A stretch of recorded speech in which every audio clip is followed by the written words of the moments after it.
aspect of it all too is because they don't have to really force us into anything. We're gonna actually think that it's what we want, and we're gonna do it ourselves. We enslave ourselves, really. Yeah, they It's just set like you a out gun on argument. either A lot of people think. Go ahead.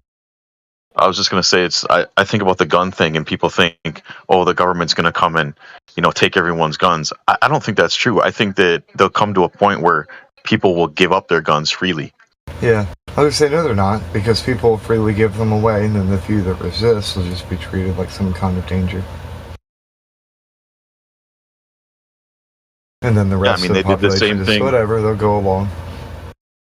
It's the same thing with what they did, the last previous years about the thing we're not supposed to talk about. The people really policed each other and forced people to comply with bullshit.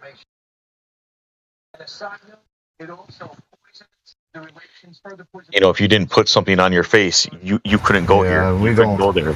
We can't. Yeah, we can't talk. We can't talk about. That's we don't talk about. We don't talk about Bruno. Yeah, right. I know. Or whatever.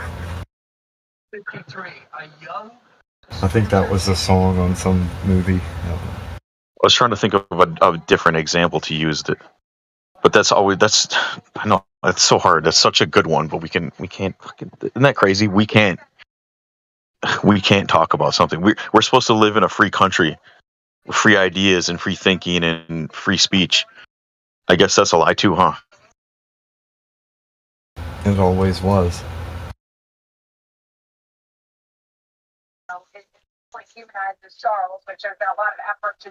We've never been free to say just anything, and our reach has always been limited, regardless, throughout all of history. Somebody's going to react in some way, so it's not just freedom, it comes with a price. There's a cost.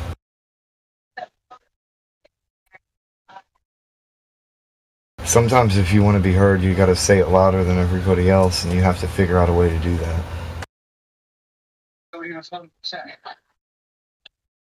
That makes me think about the idea too that people always say, hey, freedom isn't free. And I'm thinking, well, why not? The only reason why it's not free is because we've always been enslaved by somebody. Somebody's always trying to control us and take our freedom away. That's true. But they also usually imagine troops overseas, like fighting in some random BS war that's mostly imaginary in the person's head, with very little facts that have come through. But in reality, the one who's actually fighting for their freedom is you. Every single day, you choose to actually either speak the truth or bite your tongue and be passive about it and not say anything at all. And that's the moment when truth either prevails or fails. So Brett Baer had it. Well, that's how you know the whole system is set up, and they always have the solution before the problem. So they'll create a problem and steer you to the solution they want.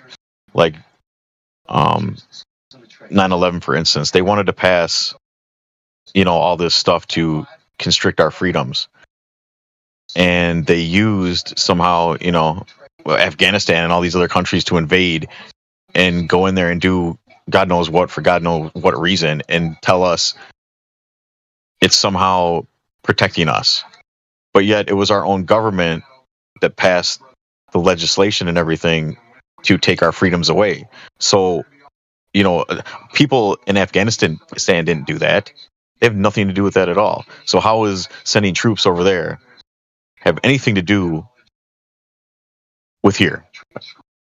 Hey, look at those scary terrorists over yonder. And now hurry up and give us your freedoms before they take them away from you.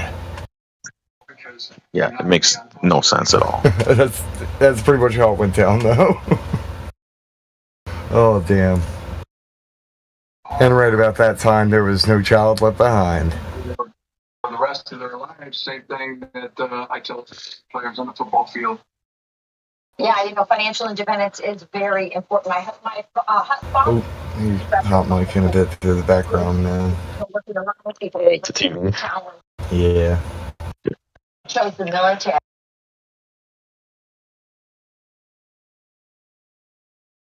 The entire point of all of that is to dumb down people so that they don't know what words mean. Ow.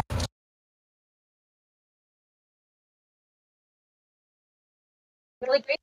Today, they've actually, flipped words around to the point where you don't know what anything means. That it's just like, what is it? The George Orwell book where love is hate, and 1984.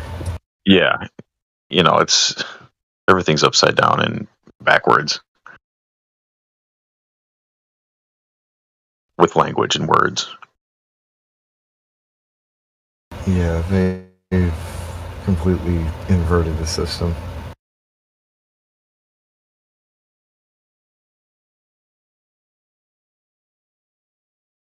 This is one reason why I see the discussion, of course, is about flat Earth and other things related to that, but it's so much more than that. It leads to so much more. People start critically thinking for themselves. It doesn't matter what they take away from here as long as they take away that one part. Just actually check the facts for yourself. Do your own research. Don't just take things for granted that it must be true because you heard it from somebody. Yeah, absolutely. And after my flat Earth experience, I quit jumping into rabbit holes because I just don't care about any other thing anymore. Because, and at the end, every other one ties all the way back to flat Earth, and it all starts with flat Earth. Another thing is a lot of those rabbit holes aren't even rabbit holes, they're just dumpster fires, and I already know what's in the dumpster.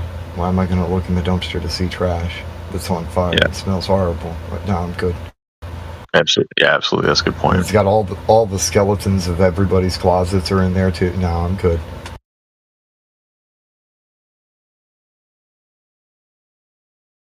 I live here now, not in the past, and I don't know the future, so I don't worry about that. I could just guesstimate how fast something's coming when it's coming down the road, and it's right there. Like, obviously.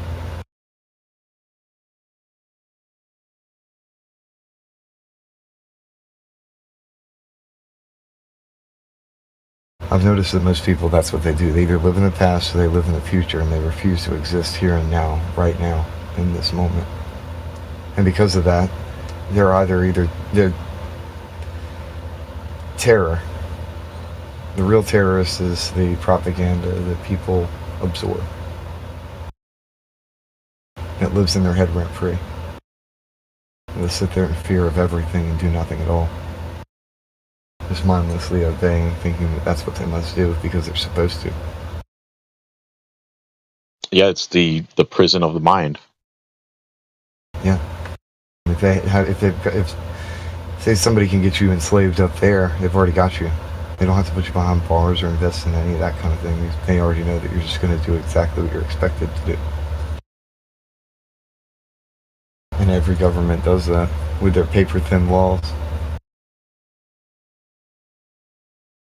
That's what I call them, is paper laws.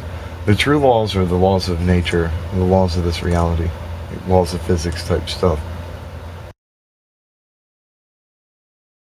Paper laws don't stop anybody from doing anything, they just punish people after the fact.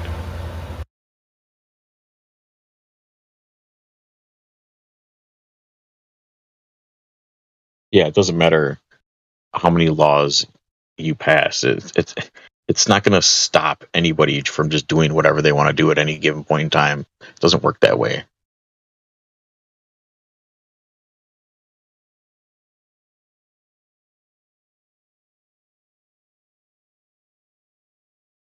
The only way to truly outlaw something like murder or stealing would be to outlaw all forms of movement.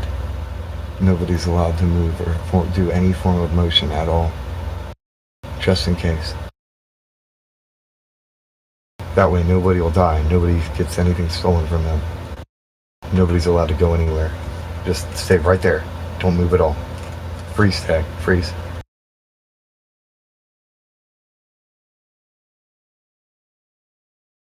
Yeah, people are so fragile that they think that, we have to be sheltered and protected from all these things, and none of it really protects you. It just restricts you. What I think is silly is there's so many people who are that they have that deep-seated thing where they're afraid of even trying to understand what we're talking about, and it has to do with them not wanting to believe that they can't leave this place.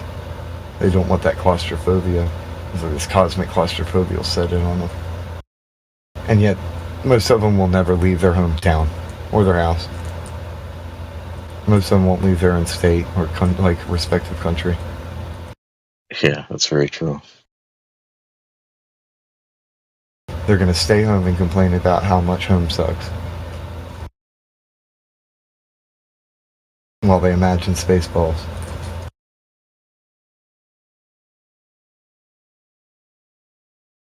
I've noticed too that a lot of these people want to run away from Earth. Like, that's the fantasy in their head too. Oh yeah, we can just abandon this. Let's completely trash Earth and just go find another one, and maybe we do better next time. Yeah, that's a very, when I was a Glober, I used to, love that sort of idea and how amazing that would be. But now I think about it now and I think it'd be fucking horrible. What do you mean? It'd be terrible. Everything we could ever want is right here. Why would we want to go anywhere else? There's no other place better than right here.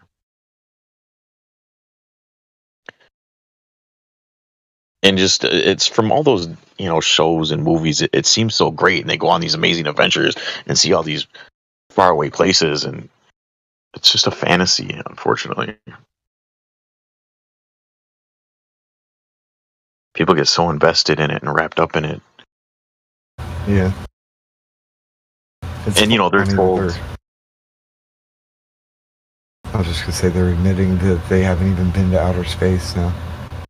They're changing up the narrative. They're switching up the story for the Artemis missions. Like, oh yeah, that's not outer space because the moon is technically within the Earth's atmosphere because of all these particles over here and whatever. So they're gonna act like they've never been to outer space, and this is the first time they've done any quote-unquote deep space travel, and they're still not gonna go anywhere. Oh wow.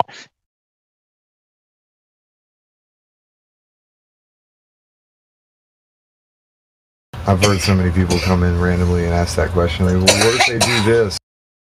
What are you going to do when you see the Earth from space? I'm going to laugh. I'm going to laugh my ass off. I'm going to watch it with some popcorn or something and just laugh at it. Because it's going to be funny. And NASA will get my view. Yeah, it's unfortunate people don't know how to decipher real from fake. Like, I was told when I was a kid, don't ever believe anything you see on TV. Don't believe anything, right? So I had that belief since I was a kid. But now as I'm an adult, I realize you can see some things that are real, that actually happened or are happening on television. But you have to know, where did that come from exactly? Or anything that's real, can be, but it has like something outside of the binary paradigm of what the explanation for it should be. And so you have these two false sides arguing over stuff, but in reality it's something else entirely. Right. Well, yeah, they could easily show you an event taking place and they could tell you that this is what's happening, but in reality it could be something totally different. You don't know. Yeah. And then you can have kind of a controlled opposition type thing going on where they have a false argument for, well, it's this versus this, and they act like that's the only argument. There's no other possibilities. There is no door number 3, and they'll keep that hidden behind the curtain.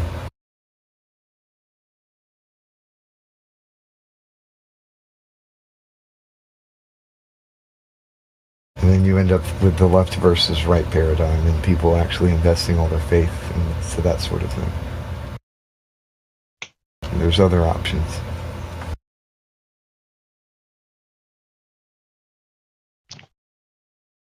Yeah, that's a good one too, because I always hit people with, we've had Democrat and Republican presidents for, the last how many years? And what has really ever changed? that's improved our lives. We're, depending on, you know what I mean? It's nothing ever happens. Well, that just reminds me of a video that I think it was Brandon that posted it, where he was talking about something with.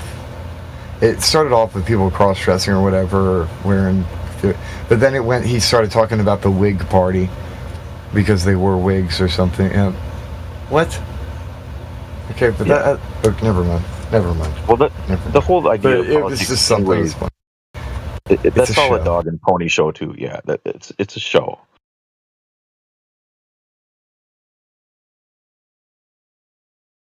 It's another form to control you. I guess he's right on that. America's been watching men in drag and people wearing wigs for a very long time.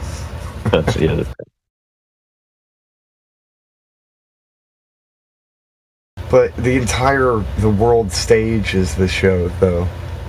So what shape is the stage? Especially when everyone's watching. From all directions, everyone's watching. What shape is the stage then? Very true.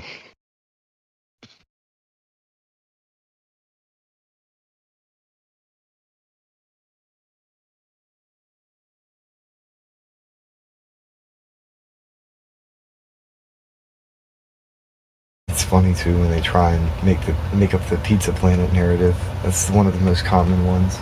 So they'll try and think they're heliocentric lore and then have the space frisbee just flying around in a circle.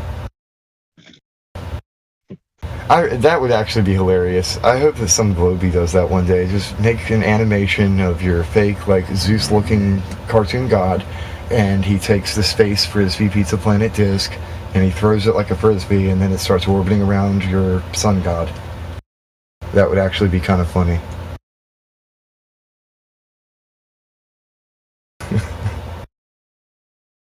That really is what they believe happened. Like they believe that people believe that, and that's what I find to be funny, is that they actually believe that there's people out there who believe in a space frisbee, and to me that's interesting. Like, come here and talk about your beliefs about other people's beliefs. I want to hear you out. Why do you feel this way? They didn't accept responsibility. Yeah.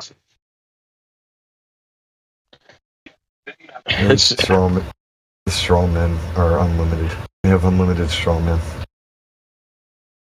Well, and people aren't really interested in learning what other people think or believe. They're not really interested. They just want to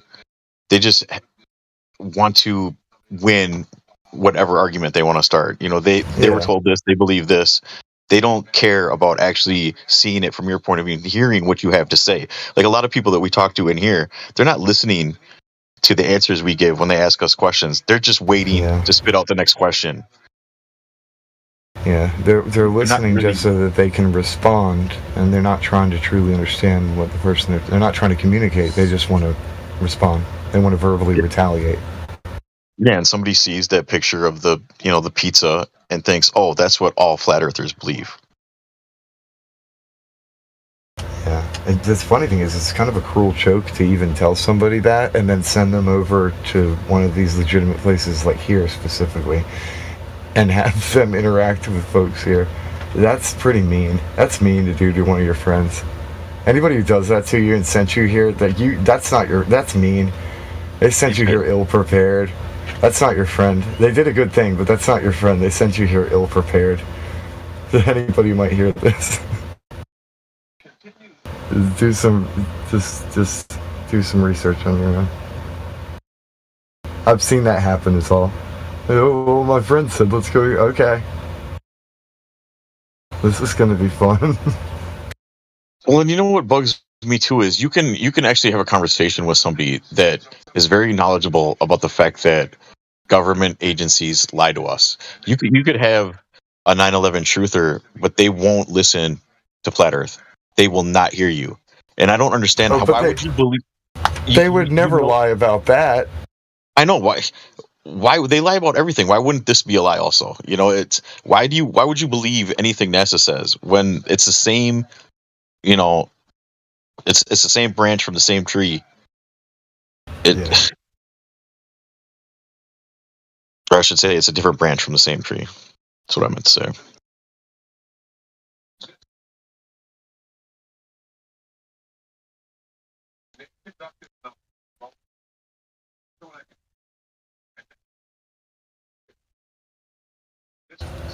Kind of like the left and right paradigm are two wings of the same bird. All these other aspects are just more parts of the same beast. Well, and it's crazy because I remember when I was a kid learning that it's you're supposed to question everything. You're supposed to ask questions. There's no such thing as a dumb question. But nowadays it seems like, and I don't know where I learned that. I have no idea where that came from. I don't remember. But now it seems like people don't question anything. They just believe whatever they're told by anyone. No, I'll maintain my stance that why would they lie is a dumb question, but it's a dumb question worth asking, and it does have an answer. Yeah. Because, I mean, one could ask that question themselves. Why would I ever lie about anything? And you have all the answers you would ever need right there. Well, yeah, well, that's why I hate that question too, because you're asking that question, but have you even thought about it yourself? I mean, anybody can answer that question themselves. And I reckon there might be some people who are naive enough to think that a lot of folks don't lie, but you got to learn not to, because like you also have to learn not to make the mistakes of saying inaccurate things by trying to fact check yourself as well, so that you're not telling somebody else something that's false and accidentally lying and taking responsibility for what you say. Yeah, but most people don't want to do that, so they just say shit and oops, I didn't mean to lie. Well, you still did. You're spreading a lie. It's a falsehood. Yeah, and I don't like it too. A lot of people will come in here and they want to know what we think about this or what we think about that. And a lot of times I'll tell them, why do you care what I think? I'm just another man like you. What do you think? What do you believe? What do you think is going on? Don't worry about what another man, thinks. You should lead. We should all be leaders and stop. I remember asking that to people a long time ago. Yeah. Like why? Like what difference does it make what I believe? Like, do I influence your life? Like, after this conversation, am I going to be anywhere around you, have anything to do with you? Yeah. And for the most part, no. Like, why does it matter what I believe, or what I know, or what I do with my life? And then I'd start asking them questions about how they see things and their perspective of stuff, because they automatically come in with that belief stuff. It's not about belief. And one thing I did stop doing, though, is I used to use the simulation theory to kind of, like, mess with some of these sophists who are using their shit, like anti-sophistry through simulation theory. But in essence, I was actually performing sophistry by doing it, so that's not good. In fact, it was more like theosophistry, by using simulation theory and references to God, and that's not good. Yeah, quit that.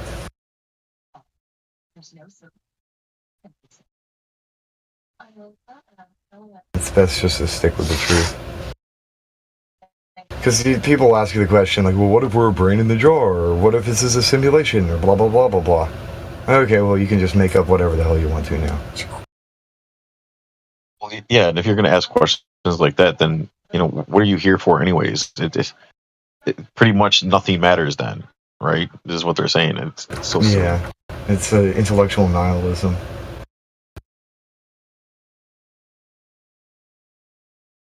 It's like cosmic nihilism.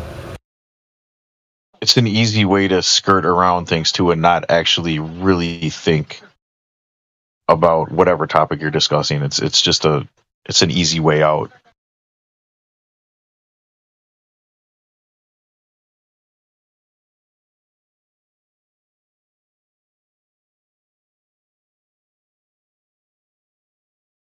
Yeah, it's just people that kind of childlike ability to say, not it.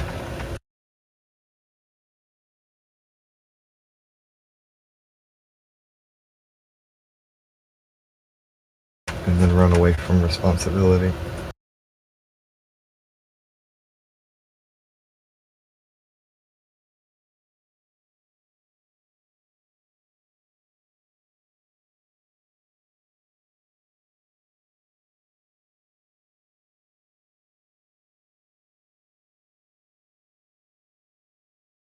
A lot of people, when they come in here, they want a replacement theology for their heliocentric doctrine. And they want cartoons and clips and some professional-looking people who have weird pieces of paper that proclaim that they know things, to tell them stuff so they can appeal to that hierarchy of people and say, these people, they're smarter than you, but they can tell you stuff. Well, don't you think that's from them being taught that there is nothing greater than themselves? There is no higher power. So obviously, if there's a higher power, we're not going to be capable of knowing everything. We have to accept the fact that some things we're just never going to know, and it's not for us to know. But they were taught, they weren't taught that. They weren't taught that there's a creator and everything like that, so that they're not, they can't see that. They think there has to be an answer for everything. Yeah. Well, the worst part is they want you to give them all the answers. They don't want to do any work at all. They don't want to develop their own perspective of reality. They just want you to hand them everything. Well, and that's how you know they're full of shit anyway, and they're not gonna, they're not here to actually learn. It's like a toddler in a high chair, and you try and give them a spoonful of something that's actually good, and they just swat it out of your hand, and it just flies on the wall. And then they'll cry because you're not giving them another spoonful of food. Like, I want more. And then right when you try and feed them something else, swat it out of your hand, it goes and splatters on the floor. Like, dude, everything we give you, you keep on hand-waving away. What are we supposed to do?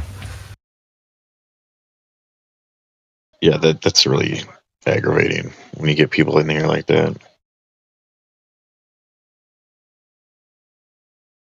Because I'm sorry, but I don't have the patience and energy to do that. If I'm gonna go somewhere and ask people questions about things, clearly to take all that time and effort, I want to actually take that information and then go myself and look into it for myself. I'm not just gonna believe whatever I'm told. But when you just sit there, and just fire question after question, and you're not listening, it's like, what are you doing?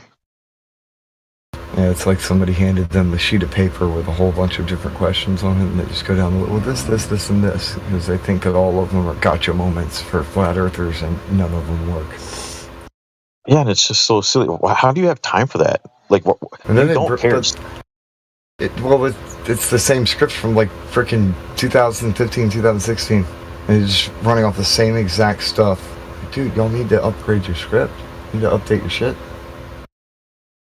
Yeah, that's the truth. And then half the time too, they can't get their script right at all too. Even the shit they're supposed to know, they fumble that all the time. They fumble that all the time too. They don't know their own model. They don't have. For one, there is no scientific modulus of the entire Earth. That's impossible for anybody to do, and it doesn't exist. Nobody's measured it. Modulus means measurements. Scientific means producing knowledge. And there's no scientific modulus of Earth. There are no measurements that produce knowledge. There's not some huge model that's been created that's actually completely accurate. It doesn't exist. And everything that everybody does have related to a ball has been wrapped around a ball. And it is Photoshop, because it has to be.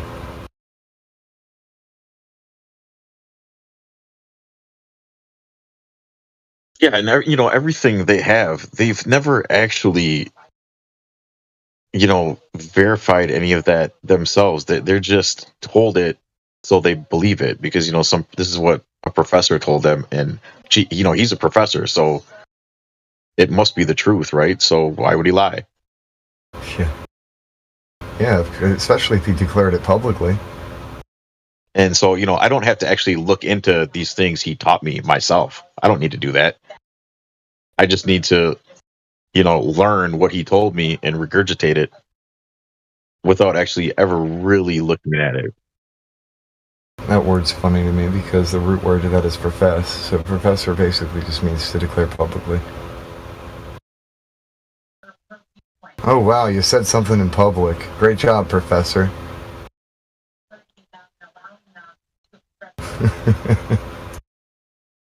That's unbelievable.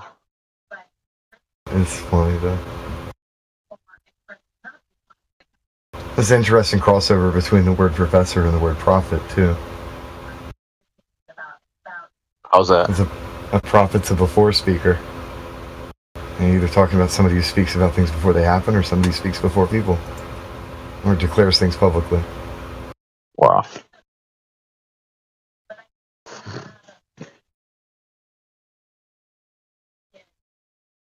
Interesting how most of these professors are effectively false prophets who speak a bunch of bullshit that ends up being debunked.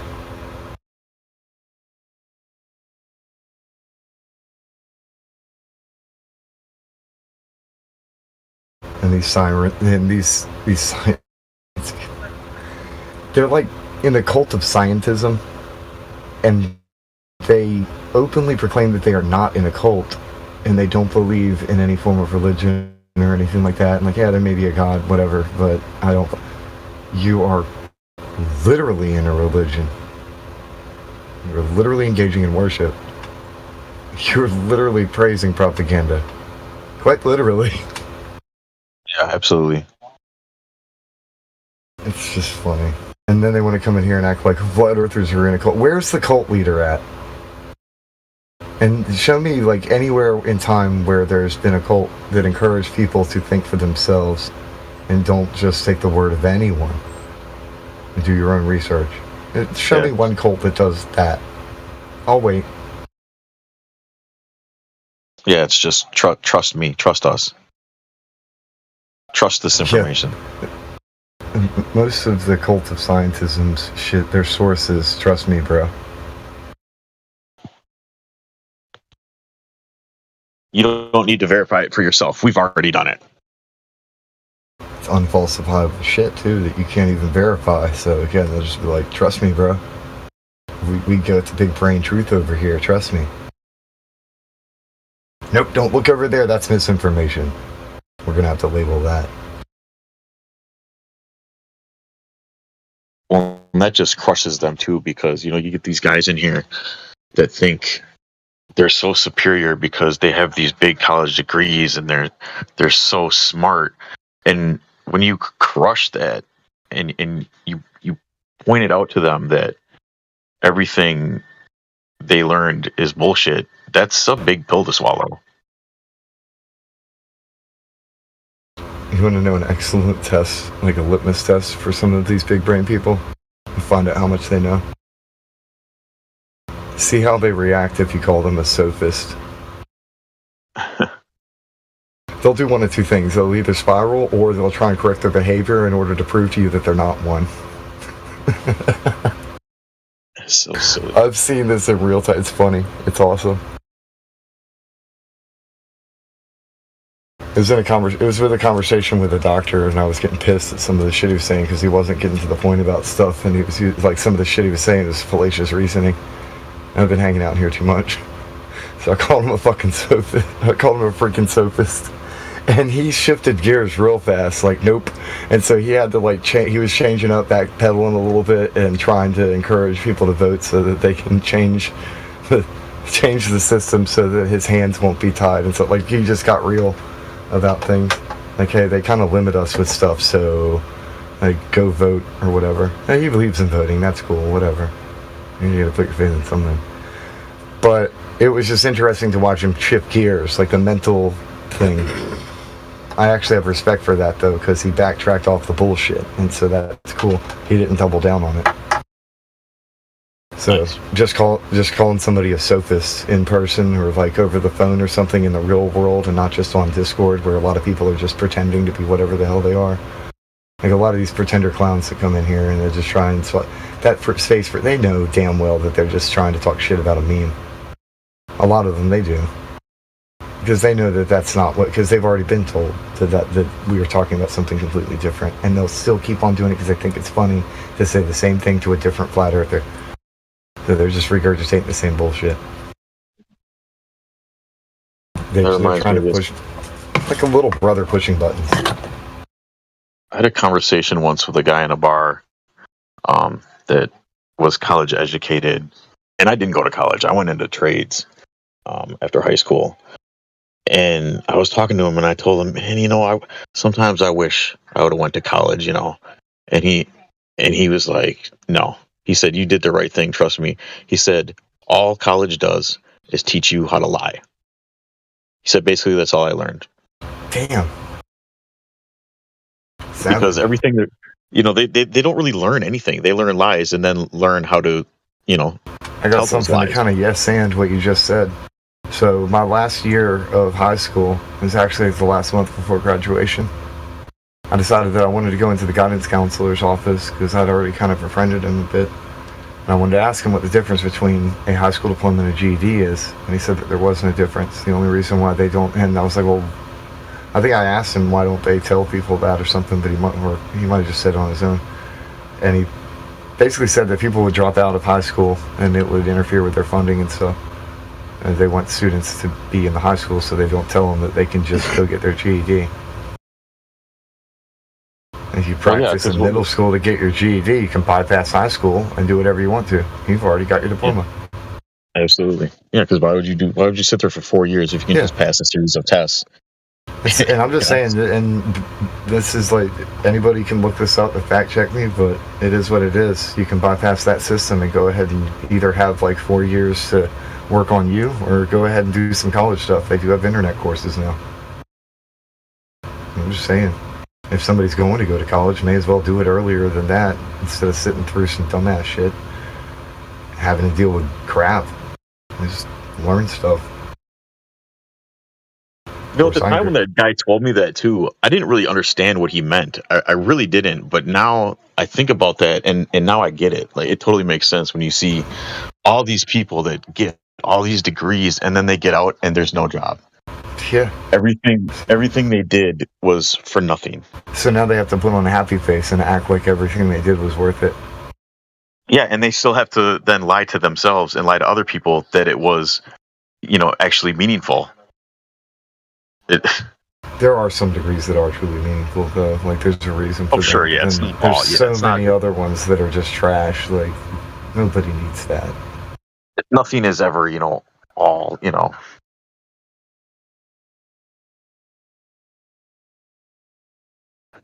But yeah, it's unbelievable. It's kind of like I definitely want the doctor to know how human anatomy functions. I don't want a mechanic doing that. I don't think it would work the same. Yeah, absolutely. But at the same time, I'm not just going to trust some dude because he's like, hey, I'm a doctor.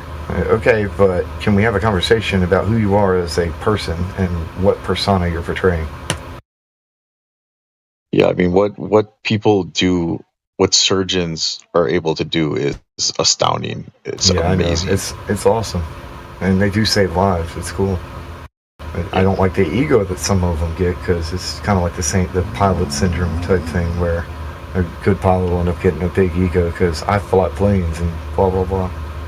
Which not all pilots end up acting like that. A lot of commercial ones do, though. They get a chip on their shoulder. Your normal, doctor that you go to see for your physicals and all your checkups and things, like, they can be, have their head totally up their ass. There'd be some who are cool, though. They're like an ordinary family doctor, and they actually care about the peeps that they take care of, and those are awesome, too. And it's just people have to shop around and actually find one that will get to know you, instead of somebody who's just going to treat you like you're a dollar sign walking in their door. Yeah, and give you drugs that you don't need, instead of actually, taking care of whatever you have. They just cover it up with drugs.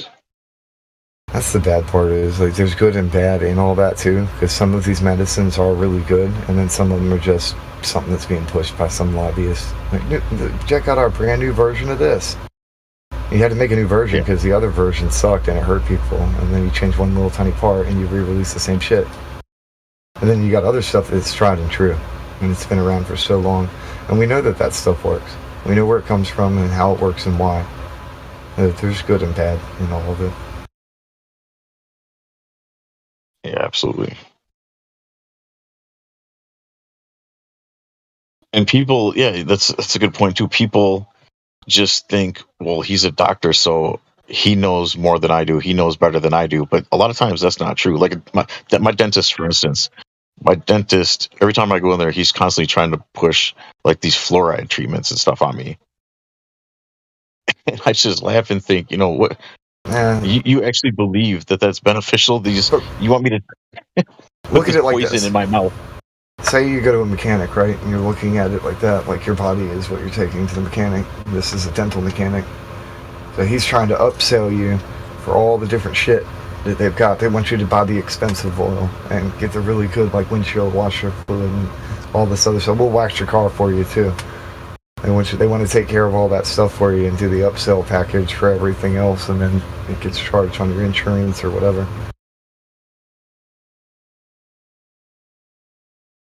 Yeah, but it just goes to show you too that somebody told him to push that, and he agreed to it, and has no idea But what it actually is and what it can do to you. He's never. Can I tell you the looked other end into of it. that spectrum? Sure. I've met a dentist who he was actually giving me advice related to nutrition and what type of foods to eat that would benefit teeth the most. And like it was something outside of outside of the line of duty type thing. He didn't have to do that. He just, do the run of the mill shit like everybody else. But no, we had like a long conversation about this. It had to do with like compounding stomach acid, eroding teeth, and other stuff. And some of them care. Some of them you're just a dollar sign. Other ones they do care. Yeah, it's just the trouble is they've been put in a position for some reason of authority that you're supposed to, they're the authority, and you just have to listen to them when it's not. Same thing with like. But what would change if they knew? If they knew what we know, what would change? Well, they wouldn't. They'd have to. The system would get better in a way because people would, wouldn't fall for their tricks, and so they'd eventually, I would think, move on to a different one. So that's it's you have to win these small battles here and there. Like it's not going to change everything. Everything's not just going to flip at once. It's little battles here and there. It's a patience thing. It's going to take great time. It's not an instant thing because it's not that type of fight.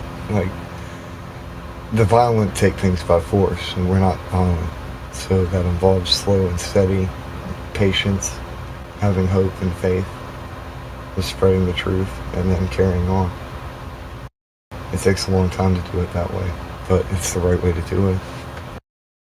And I'm not saying that there's not a time for violence. There's a time for peace and a time for war, type of whatever. I get it. But I'm talking about the way that this information age is operating. In fact, that's the perfect thing. This image, this animated GIF that Breathe Amateur V has up here. It really is an information age type war, though. It has to do with getting the truth out there and fighting these people who are calling the truth misinformation.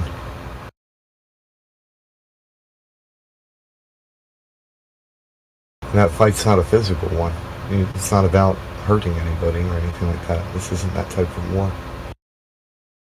Yeah, there's no need anymore in this day and age to actually get people to conform with force anymore. You don't have to go somewhere, put boots on the ground, and force them to do what you want. You can do it all in the mind. There are forces at work that still will do that, though. But yeah, there's no need for anybody to actually do that to begin with. Oh yeah, they have to keep doing small little instances here and there, so you don't forget who's in charge. I think it would be interesting to read The Art of War, because I'm sure that there's a lot of generals and other high-ranking military officials that surely have. Why wouldn't they?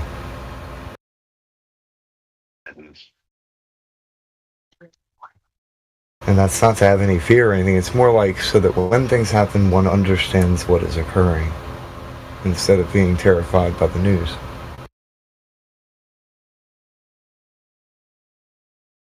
You don't have to act upon it at all.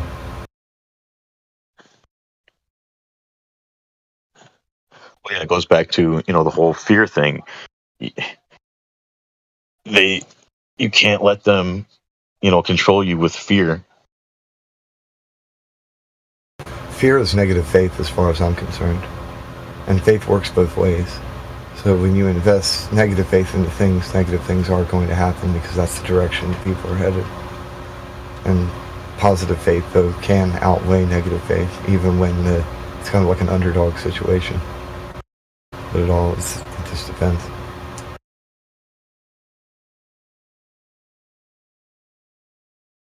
I believe that faith, the grain is a mustard seed can move mountains type thing, though. That metaphor is great. Because it really doesn't take much. You just have to keep moving forward with it. As long as you're moving forward, it's going to keep growing.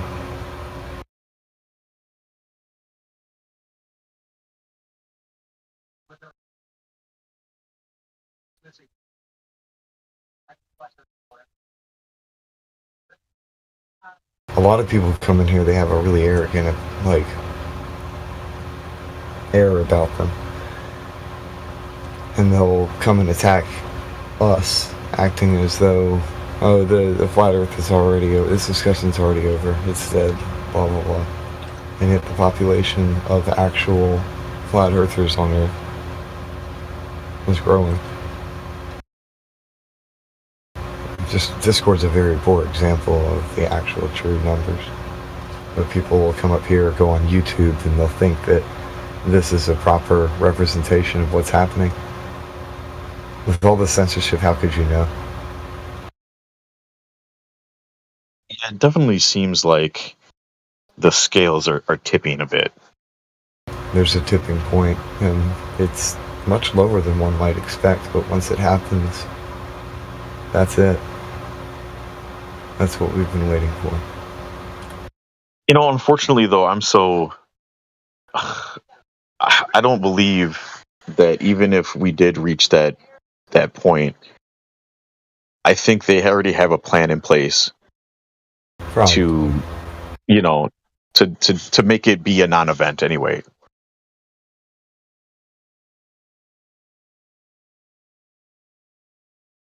It's kind of like they're running a machine that they cannot fathom, and they've got the instruction manual to it, but they can't even read it. And so there's a bunch of useful idiots at the top who are just trying to keep this thing going, but they don't even know what the hell it is. And it goes for every nation and every tongue, every country, how they function. They have no idea where they are, so how can they even know who they are?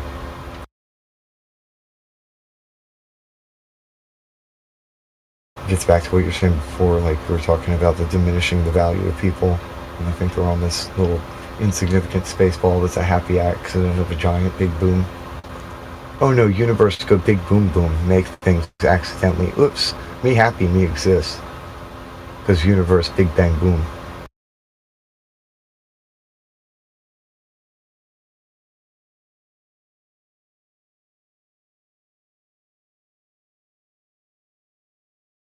It's kind of funny though.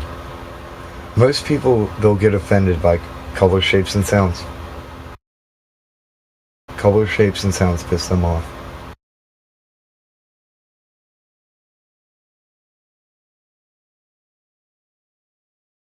They'll hear a noise that comes out of the meat in somebody else's throat and get triggered. Or they'll see some shapes that are formed in a certain way and that causes some kind of mental picture or sound effect or whatever in their head, and that makes them triggered. Or they'll see a color on some kind of symbol or the skin of a person, and that will get them triggered. People will get pissed off and triggered over color, shapes, and sounds, and they're afraid of them. It's also why a lot of folks won't come in here. They'll avoid getting on the mic. They're afraid of sound.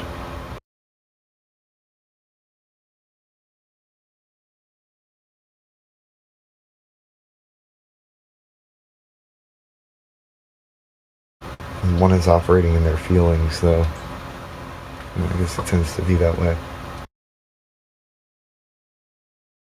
Especially if that feeling is just fear.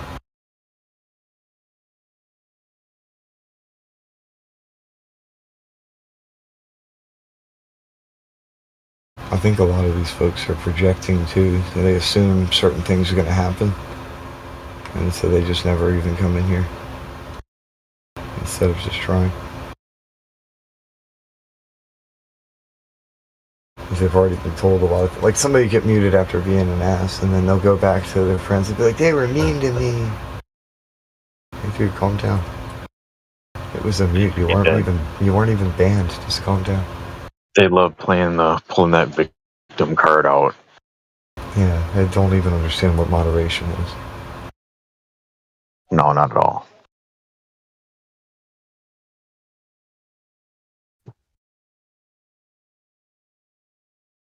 I walk the line, and I'm not a fence sitter either. I'm more like a tightrope walker. But I'm in agreement with both sides of this one particular debate and discussion that's happening here on this server, and it's kind of openly and behind the scenes, I'm sure. It's There's a way, just a certain little discussion, as it were, and it's been happening lately here. No, I can talk about it. I can talk about it. It has to do with how one speaks to other people.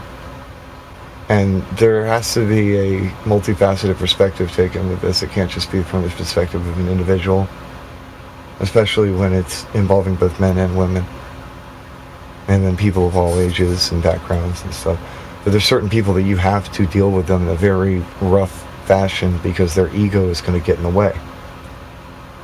And then there's other people, there's a time and place to deal with them in a more gentle, softer fashion. You put on the kitty gloves and be like, okay, and you hop in the boxing ring, let's go. And you keep it on the kindergarten level because you're freaking dealing with a kid mind. They can't understand what's going on anyway.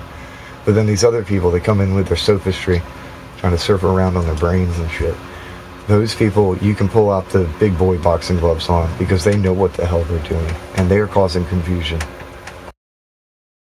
Yeah, definitely.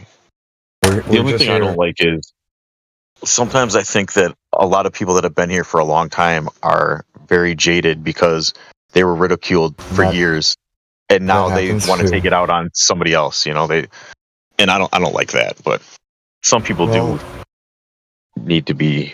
Hurting people do hurt people, and that's just a trait. It's a human nature type thing. It's in the flesh. So you can either act or react. And action is a choice. Reaction is just something that happens as a result of somebody else's choice.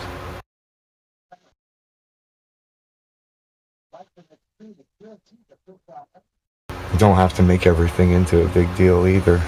But everybody wants to.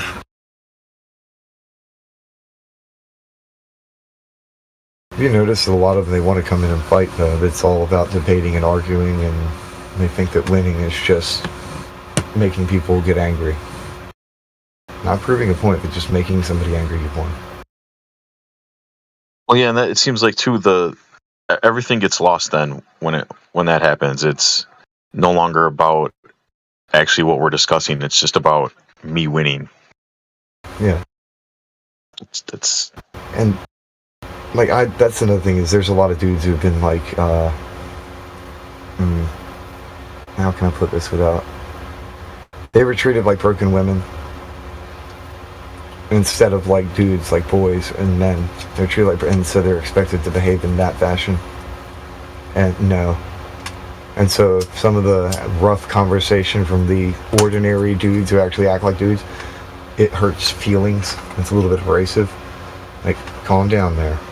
Like, don't get your panties in a twist. And those dudes need a bit of abrasiveness too, so they can toughen up a little bit.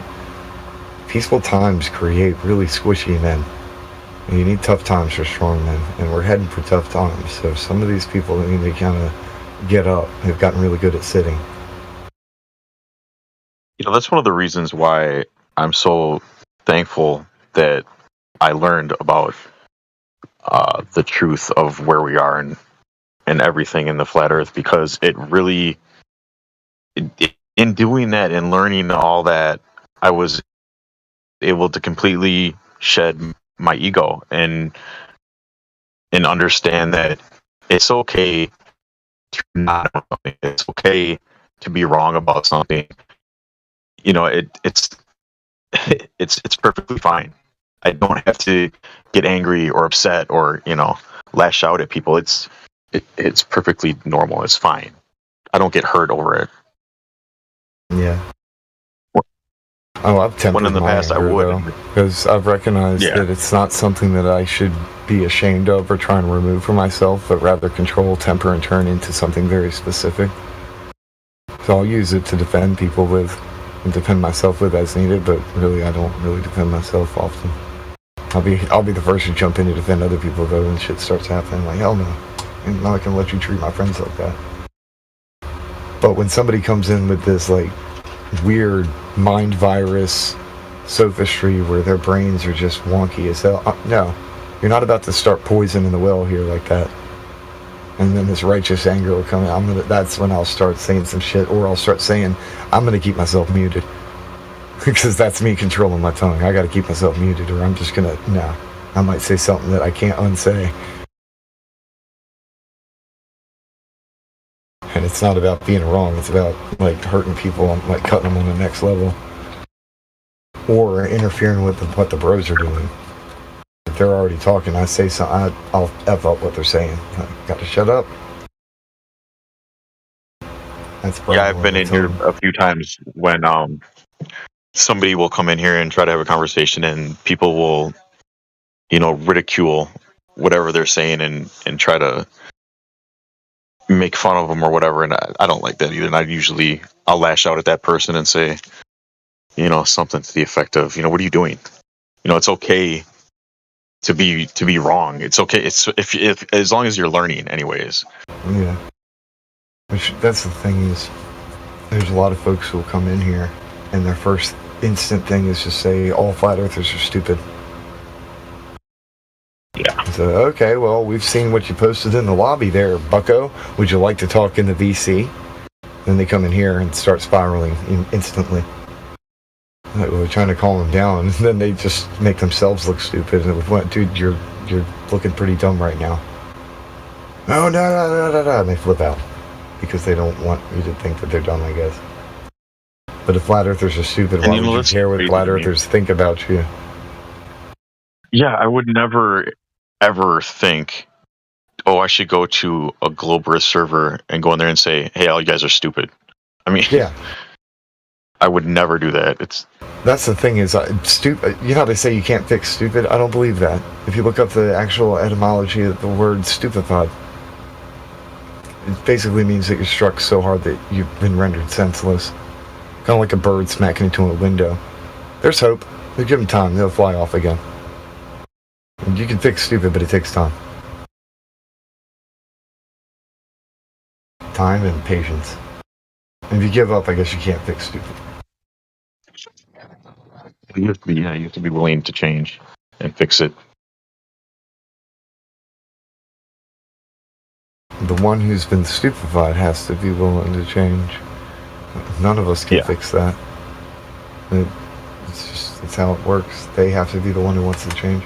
And what you said before about ego death, that's pretty much being born again. Like, you have to die to self. You put away the things of man and of the world and die to self and focus on something else entirely. Something far beyond you. And yet that will cause you to become the best version of yourself you can possibly be as well. Even with being here all this time, and if somehow the globe was actually proven to me, and I realized I was a fool, I would not care. I'd be like, oh well, oops.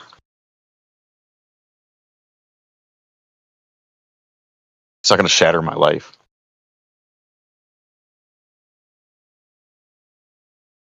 But for some reason, it shatters theirs big time.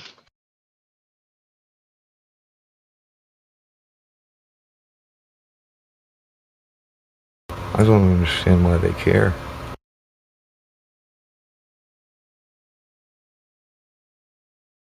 Like the anti-flat earthers specifically, I don't understand why they care. Yeah, we're not in any position of power, so it really doesn't matter what we think or believe.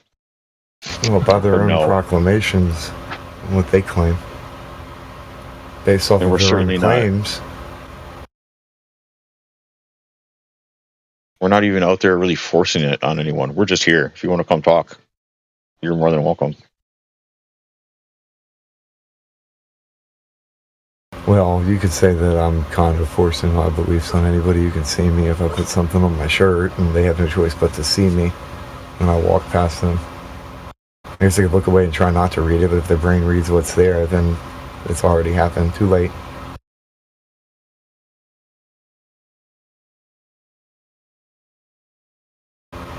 I'm done playing nice with people who are trying to it's.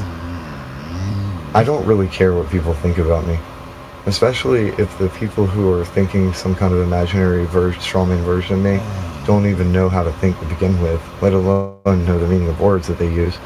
And the same people often, they get triggered by color, shapes, and sounds. Why would I care what they think? They don't even know how to think.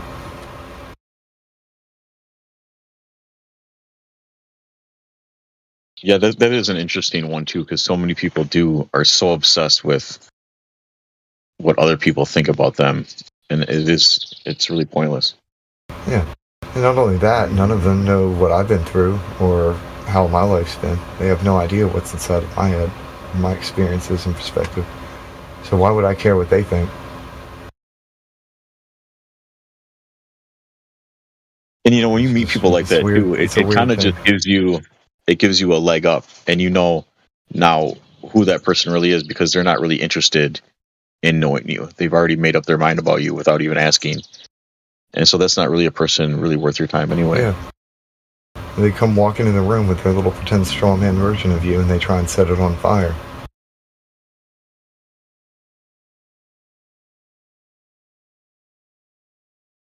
In reality, it's held together by like one thread, and you just kind of go pluck that one thread, pull it, and the whole thing just falls apart, and they've got like, they're grasping at straws. Oh no, my straw man, where'd it go? Blows off in the wind. Yeah, there's a lot of glass houses that people have surrounded themselves in. Could be shattered at any moment.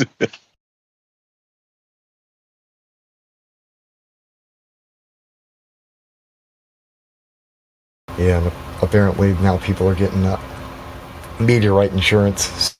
So, and they're being told that you should drive certain ways so that you can avoid being hit by one or whatever. Oh no, space debris. Oh man, that's a good business. We got to get in on that racket. I know, right? Everybody's always going to be afraid of shit falling, the sky falling. The sky is falling. Okay, Chicken Little. They say an asteroid wiped out the dinosaurs. I don't know about that, but I do know if space debris hit my car, it'll be all right. Comprehensive car insurance can cover things that fall from the sky. Hail, trees, golf balls, even meteorites. Wow. Yeah, right, bro. If a big asteroid came and smashed a bunch of cars, the insurance company would be like, "Wait, well, that's an act of." Exactly right, AI. Oh, act of God. Yeah. Exactly right. Meanwhile, the scientists are not saying that at all. Yeah, they're saying God doesn't exist. So yeah. Yeah. Yeah, I found that commercial not too long ago. I'm telling you, man, programming's out there. We can't prove that God does exist, but just in case he does, we're gonna blame everything bad that happens on him. Right. Yeah, that's a good point. Yeah, nope, that was an act of God. Yeah. Bro, guys, I've been looking through these Antarctic documents of one of the expeditions. This one was deep freeze, but 4, because there was like deep freeze 1, 2, 3. I think this one is 3. A lot of interesting information and photography. A lot of photography, which is very interesting. All the efforts that they put into setting up bases down there and all the nations that were participating.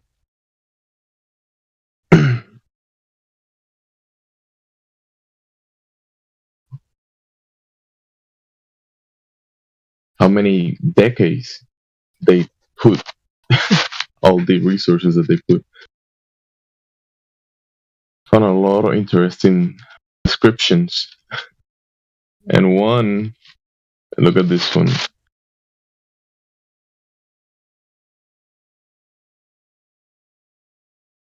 It's like even the people there doing the job, they were kind of like doing what they were doing. But look at this interesting description. I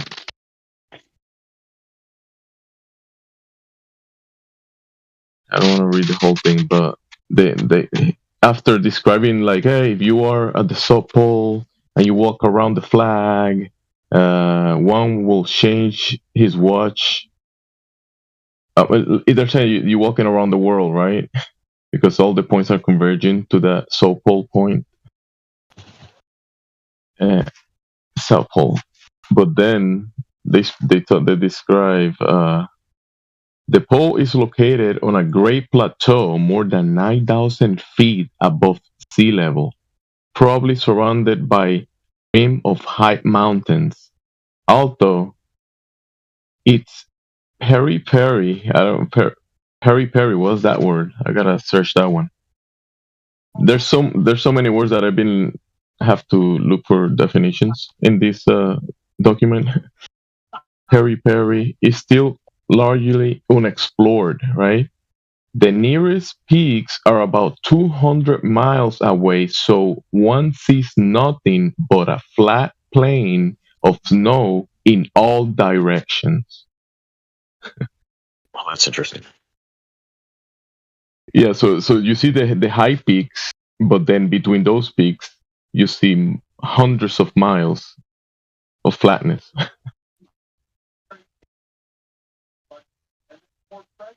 And even though, I'm sorry. What was that? I was just gonna say it's interesting too to think what they tell us actually about Antarctica. But when you just like what you just said, think about all the logistics and all the money they spent and all the years they spent of putting all that stuff there. They wouldn't just do that for no reason. There's obviously a reason why they're doing that we're not being told. Because what has it gained us? What has come out of Antarctica with all that? Has anything come out of that that's actually benefited anyone? Not that I know. Well, Maybe the thing is that if it wasn't if it was like an open source, let's say people can go and explore, but they did it in a VIP way of doing it. It was founded by big money, even the governments behind it, right? But nations set up a group of people that were gonna do this test because remember when the logistics of this, it takes a step by step doing things, right? So when you look and read what they were doing, they were they were setting up a base at before they accomplished the first expedition. There were people trying before that, and they had reports of people trying just dying by trying to reach Antarctica. So it was like before them, there was people already trying to do this, but they died, many of them, right? Oh, let's go to Antarctica. The boats will get destroyed by the storms. They will get frozen for months. That there was an explorer, a whole crew, that the vessel got frozen for 16 months. They died. Many of them died.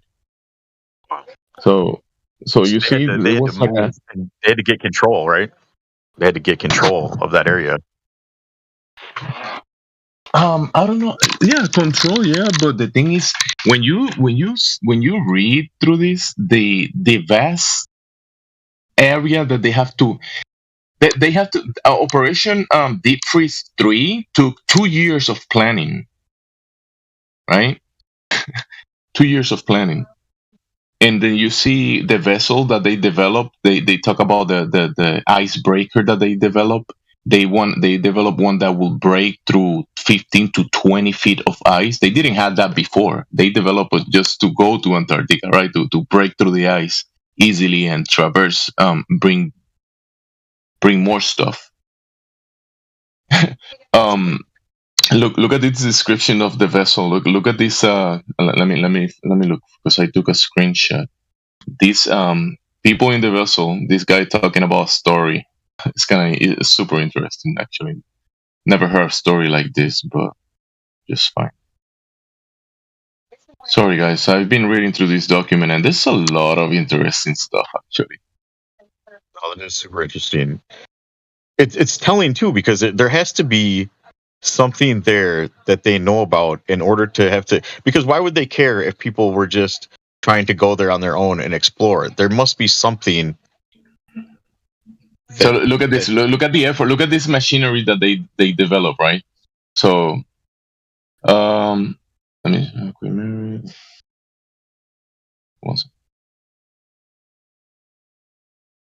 I'm sorry. Okay, so they were concerned about building a ship that could break through 15 to 20 feet of solid ice. Okay. So, Miss Glacier, this is the ship, right? They built to do that, has a rounded bottom instead of a deep keel, Keel, sloping gently upward at the bow so she can ride up on the ice and break it down as well as smash into it. She weighs about 8,600 tons and is pushed along with twin screws driven by 21,000 horses of diesel electric power. You imagine this machine that they developed to go down there just for giggles, right? All the effort, right? You have heard of rock and roll with Spanish motion. She does that and also twists, screams, slides, shudders, moans, and goes through what one officer describes as plain old belly wallow. Yo, whoa, bro. It's a family show. It's a family show, bro. I was getting a little too edgy there. Hey, this is like the 50s men talking, right? So young generation people won't get this. You two guys won't get it. Only you will get this. Let me post it because this is interesting because it's not done. It gets better. They tell me this is just the beginning. She adds bumps and grinds when she hits the ice. They're describing how the noise that it makes and also how it hits the ice, right? Anyway, you guys comprehend English. I'm sorry, I don't have to explain. Maximum roll is past storm. Listen to this. I couldn't comprehend this in the beginning, but I think you guys can picture it. Maximum roll is in past storms was 42 degrees. At this point, many aboard are convinced she's going to roll clear over, and some wishes she would. They say massive weight of machinery at lowest level makes complete flip impossible. But at times, this story not too convincing.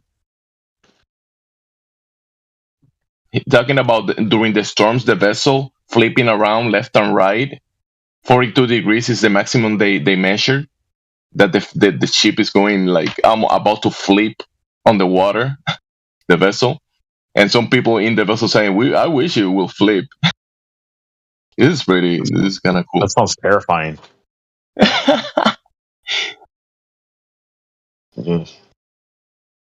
It's a good example too of what you can achieve with unlimited resources. Oh yeah, how much that sucker cost, bro?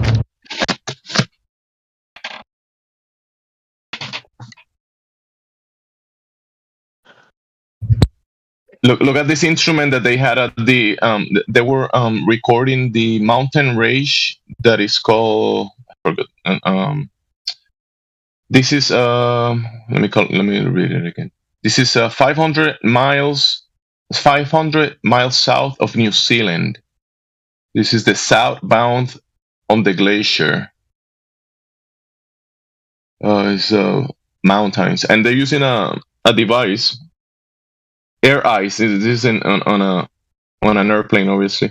Spotted and recorded landmarks. USMC Navigator RE Laner installs periscope sextant top right, and Navy photographer J.D. Remeyer and P.B. Dixon pass aerial camera and magazines. Okay. Prior to V6 takeoff, above Dixon operates radar altimeter and photographic computer during photographic flight over monotonous ice terrain. Yeah, so they're using a sextant, periscope sextant to look around this area. Bro, this document, look through it. There's a bunch of photography, a bunch of them, like even letters from themselves, like they talking, and this is decades and decades people doing stuff, and these operations are pretty interesting. They even have this operation, they called it Operation Hitchhiker. Operation Hitchhiker was about rounding a bunch of emperor penguins and taking them to, back to the mainland or the US or other nations. Dude, the Penguins also recorded that event. They call it Operation They Stole All My Family. Yeah. Bro, there's so much in this document. I posted it, so you guys are gonna find some cool.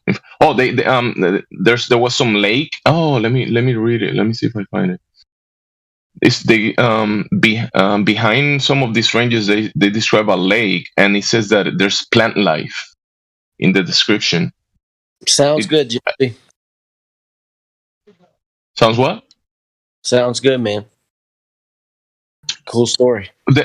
The most interesting stuff, that when you see all the resources, you see the bases, you see how they set up all. They're talking about hundreds of gallons of gasoline that they, hundreds of thousands of gallons of gasoline, and you see the photography of a lot of their resources. To set up this whole base to go, they set up also a landing area, for airplanes and helicopters, a bunch of heavy like machinery to push stuff around. If they even brought dogs, and they describe they're communicating with other of the stations, because on this operation we're looking at many Americans. I even saw a guy from San Juan, Puerto Rico, one of the main people there, whatever. And they talking about thousands of military people doing a lot of work. But when they take the airplanes and they describe about traveling thousands of miles, that they describe what it is, the South Pole, right? The southern point, right? And then after the southern point, they describe going on an airplane thousands of miles from that point and exploring, right? And then going to places and checking the thickness of the ice. And in this, when they go on top of the plateau, right? Because when you go to the coast and you reach the coast on the vessel, on the big vessel, and then you go up on the plateau, on the ice plateau that is on top of the some of the mountain ranges.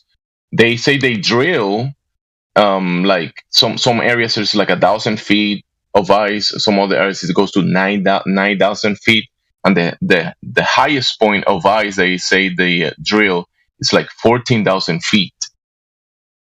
So when you think about the capabilities of all the effort that they put down there, it looks like they're just setting base to.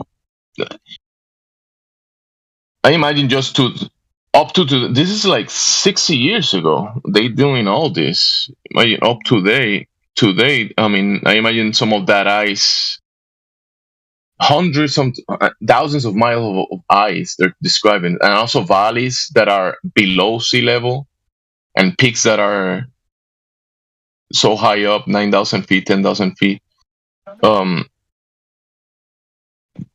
I just think about terraforming this area. The ice could be melted, right, and then reach the floor, or they say the bedrock. They can reach to the point that they reach the bedrock. It's like thousands of feet of ice.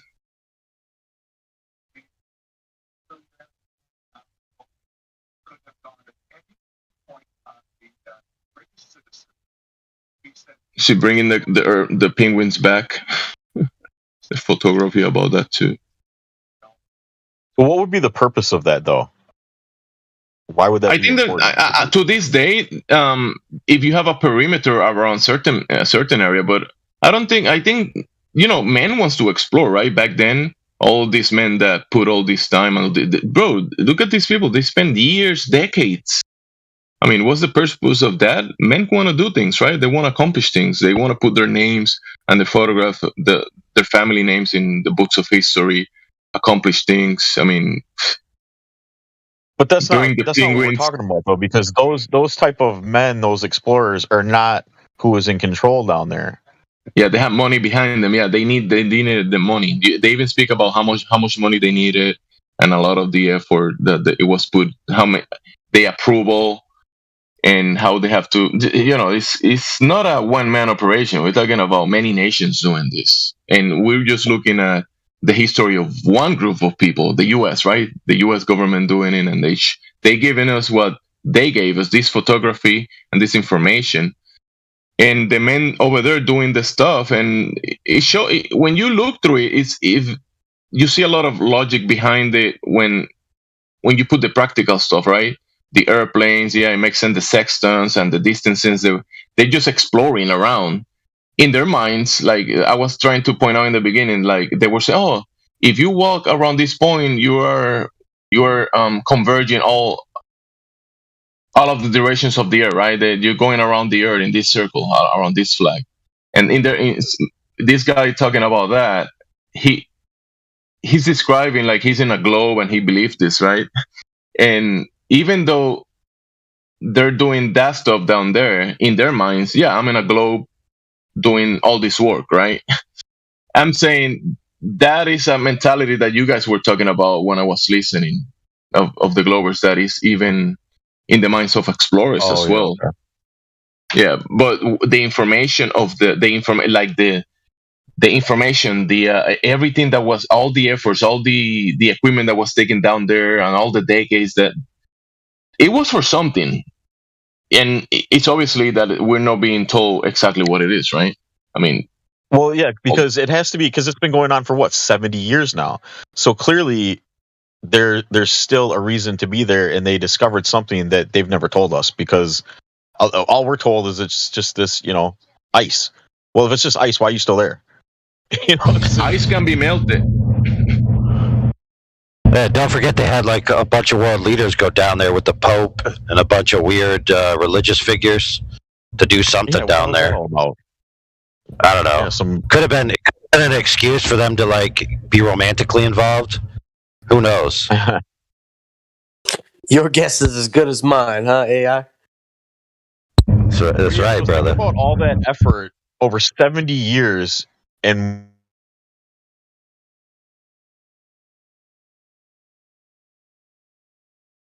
Did he cut out or I cut out? Hello? Who? There was no one speaking. He said over 70 years, but then that's it. What? Nah, that guy wasn't even here, dude. It was a Mandela effect. It's implanted in your mind. Yeah, he just got erased from the timeline.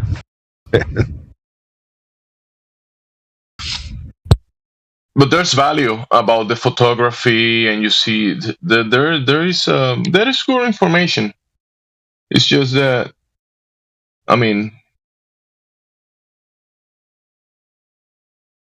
obviously there's propaganda involved. So what else are we gonna do? Just look at the information. That's it.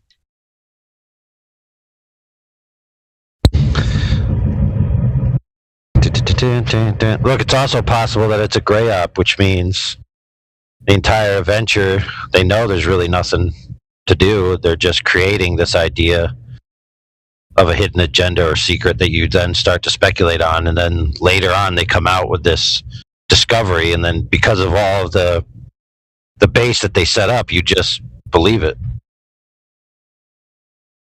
So in other words, they haven't really discovered anything, but they're going to make it look like they discovered something and tell everyone they did, and then the masses are just going to eat it up.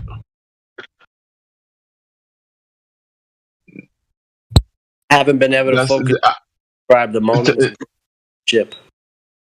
Yeah, and all the effort that was put, that's why there's content, right? You can talk about everything that was done. It took a lot of effort, resources, time, people's lives, and it's in the record that all this was done for whatever reason. Look there, but I was just taking some screenshots, and there's something called in these documents called the story behind the story, right? And then there was another term that AI touched that they said rediscovering something, right? So they're doing something that they did already. They discovered this area, and then they explain how they rediscovered the same area, doing Well, it's the same possible thing too, again. that there is nothing there, but they're going to put something there and say it was there and they found it. No, I don't think that it's not that it's nothing there. If there's something, they're probably they're looking for stuff. It's exploration, right? People do that. There is exploration being done, and they brought when you see, they're putting stuff back in the ship. They put in penguins. They put in they're grabbing stuff and putting in. They said they brought like over 10 tons of material back from there, right? They brought stuff from there, right? So they're doing something because men are not just there standing in the ice doing nothing. This stuff didn't get built like by itself.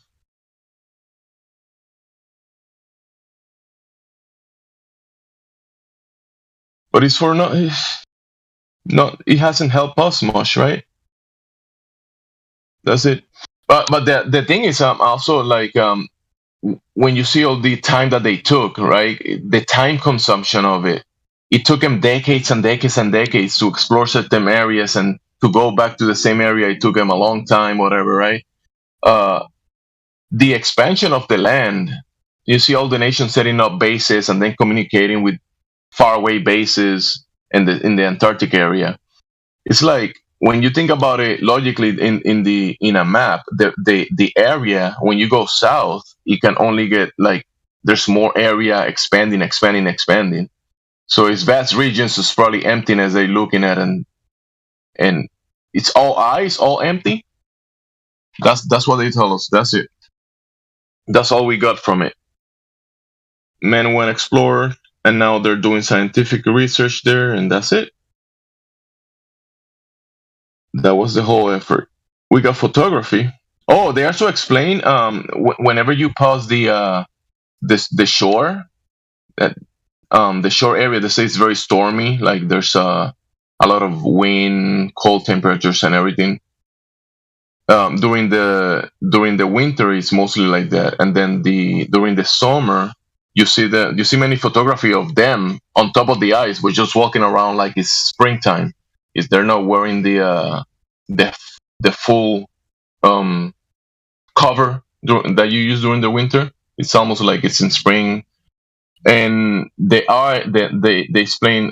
They talk about how clear the sky is. It's super clear, the sky, compared to when you are in the coast. Because when you go above the plateau, that is now over 9,000 feet up, get a different view. And the descriptions of the clouds and some photography of the clouds, that it kind of shows you saw that movie. You remember that movie? It was like an island that it was like inside a storm system. They had animals and dinosaurs and apes. Oh my goodness! Almost like in the movie, selling the movie from back then.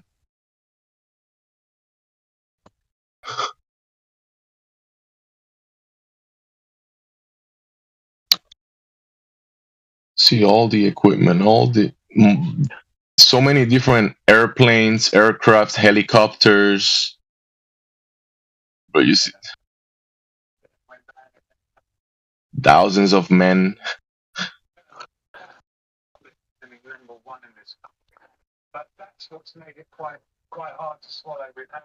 And unfortunately, all that effort only goes to serve a small few.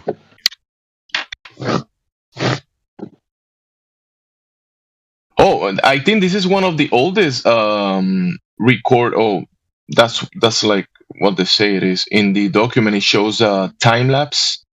Let's see. First stars appear. Oh, so you cannot see the stars during what is it?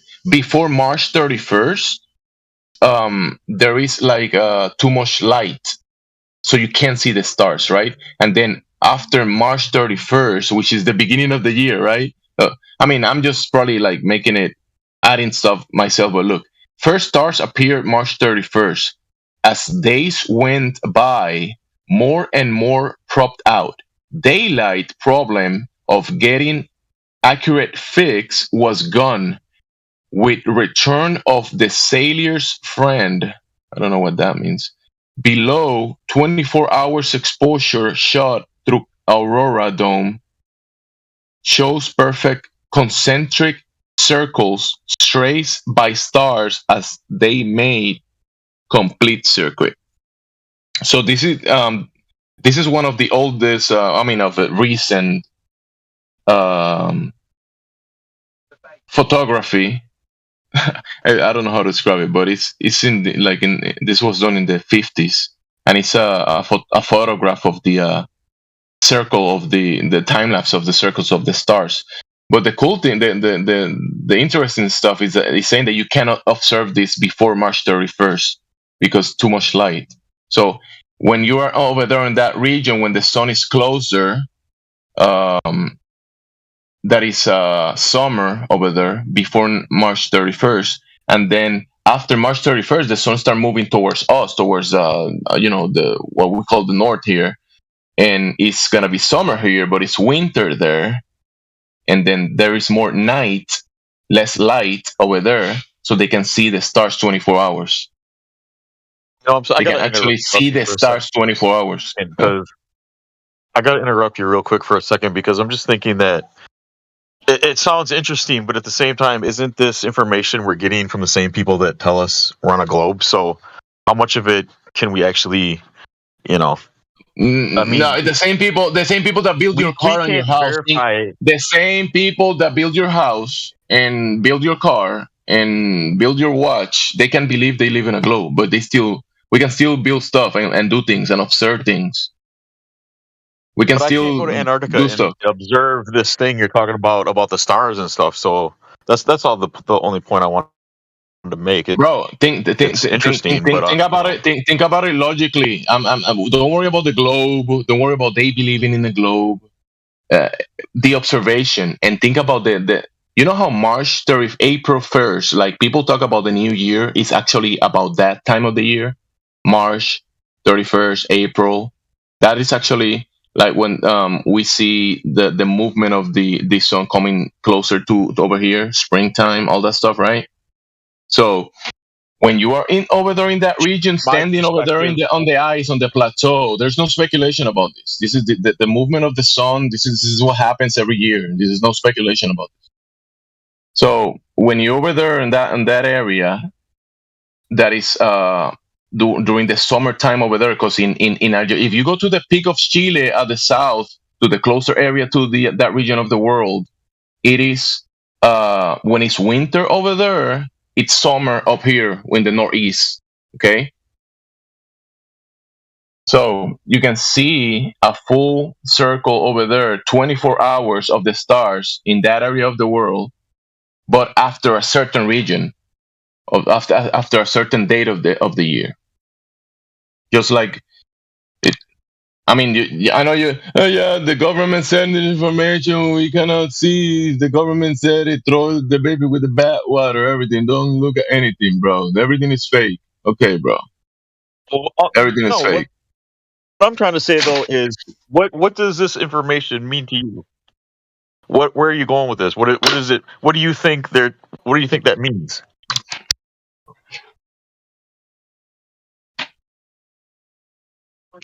See the logistic of being able to do an observation during a certain time of the year because of the movement of the luminaries, right? So just doing an observation, you can only do it a certain time of the year. And in this one, I'm just pointing out this because here we post the time lapse of the stars, right? People look at that stuff; it's pretty interesting.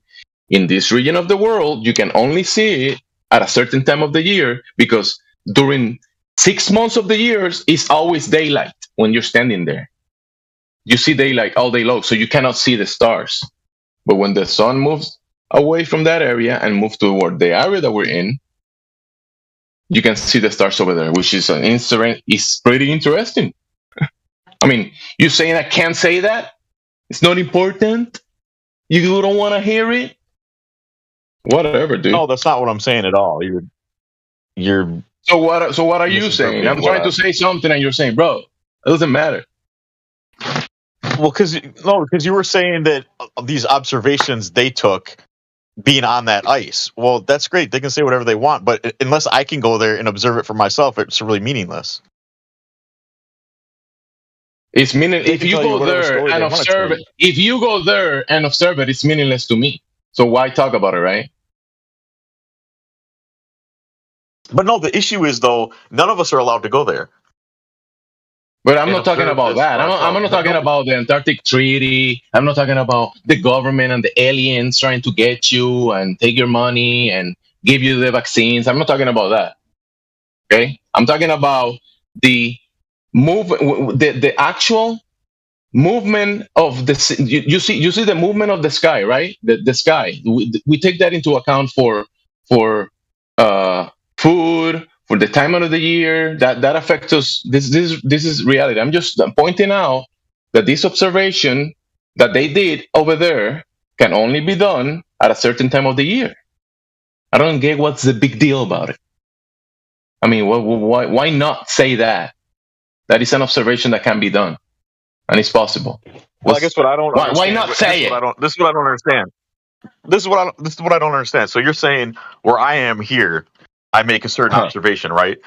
Yeah. And somebody else made another observation somewhere else. What does that have to do with my experience and what I witnessed? It doesn't mean that.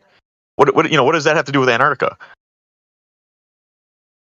In Antarctica, this observation can be done because there's 6 months there is 6 months that is day, right? You only see daylight, 6 months, and then I don't know. I've never been there. Time of the year. Have you been to the north of the U.S. that is winter and it's mostly the timing of the light cycles changes? Have you seen that? Have you noticed that? Observe that. Yeah, you can see that, right? Observe that, but I can't go to. Yeah.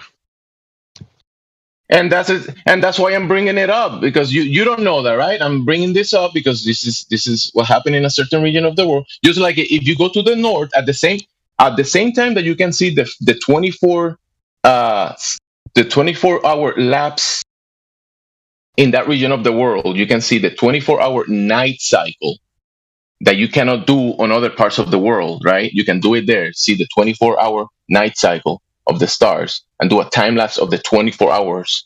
And then you can go to the other side, to the north, at the same time, let's say the same day or the same whatever. You see the sun. You don't see the night. You see the sun on the other side.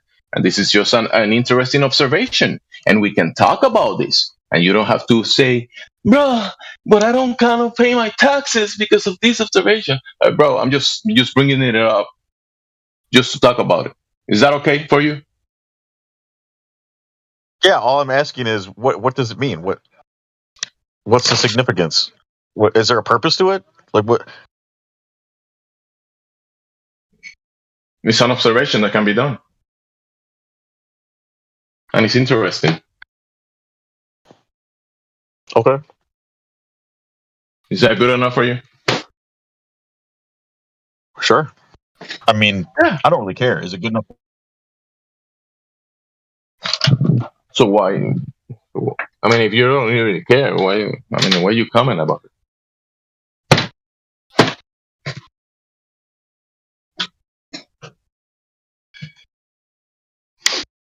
I'm gonna post it for you so you can see it, okay? And maybe it'll pique your interest.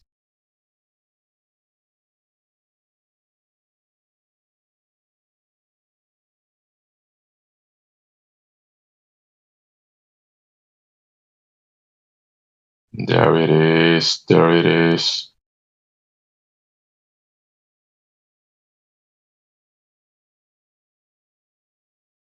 Oh no! It's a screenshot of a PDF.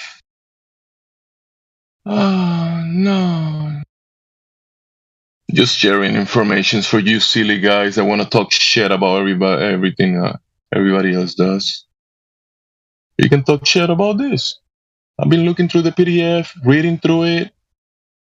It's okay. I can do it. And what I found, I can share it too. I'm allowed to. Not even AI is gonna stop me. Because he's driving. He has bad signal. Ha!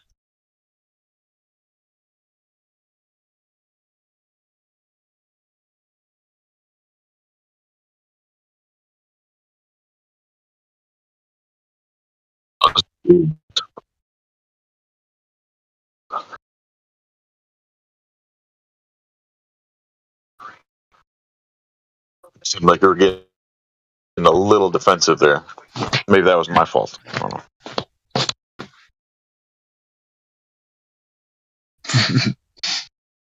I'm being sarcastic, dude. So, when I saw this, I wasn't looking for it. I was just reading through information in many topics, and then I jump into this one, and I found very interesting and peculiar that in a position of the world where the sun moved away after a specific date of the year, just like it always worked, like a clockwork, right? The movement of the luminaries like clockwork. You can see the 24-hour stars time lapse. This is very interesting, actually. Just like if you go to the north, you can see the 24-hour sun. You can see the 24-hour star circle in an area of the world. This is interesting. I don't know why anybody will say, hey, man.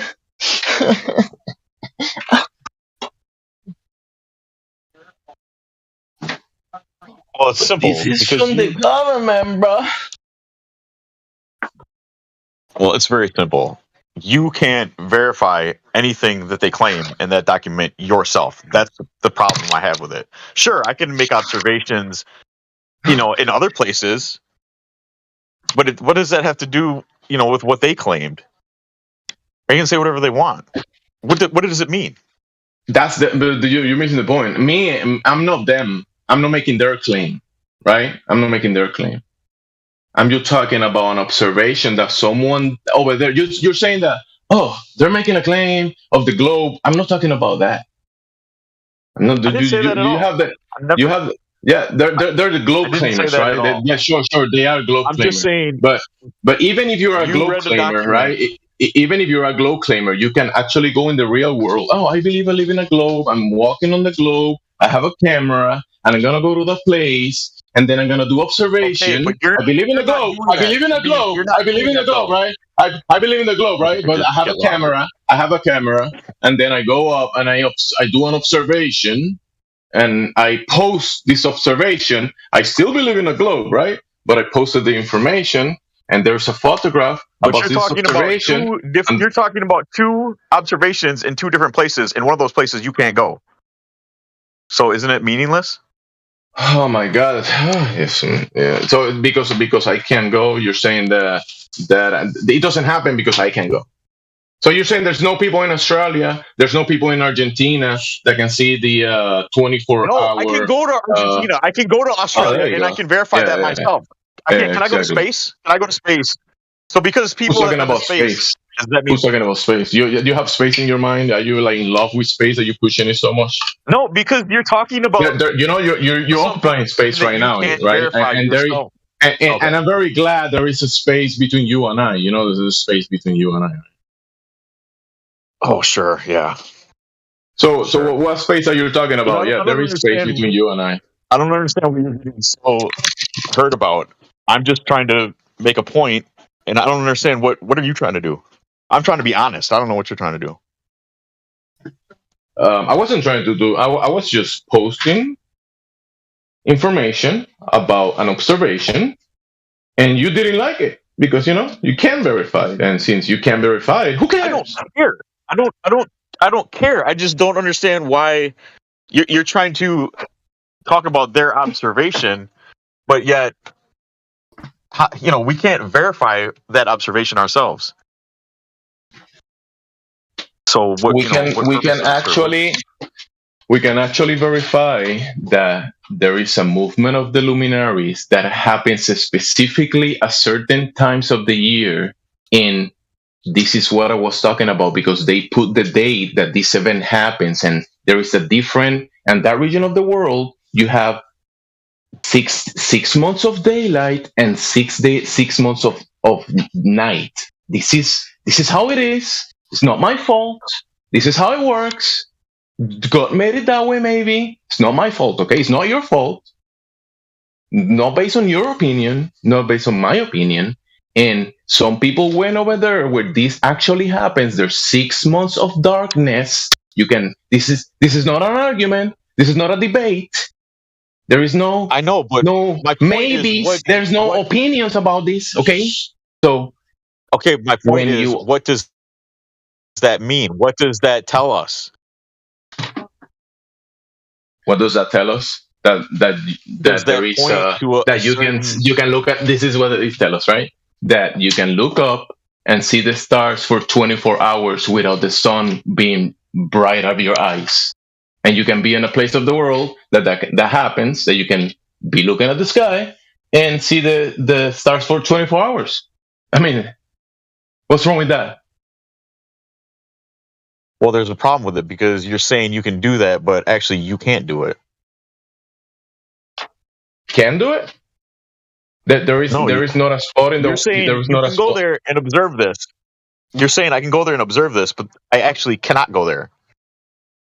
So you're saying that there is no spot on the world that has a 24 hour. No, I'm saying cycle. I can't go to Antarctica and observe anything they observe because I'm not allowed to go there. But you can still go to places in the world that have a 24-hour night cycle, and there's other places in the world that have a 24-hour sun cycle. Is that a thing or no?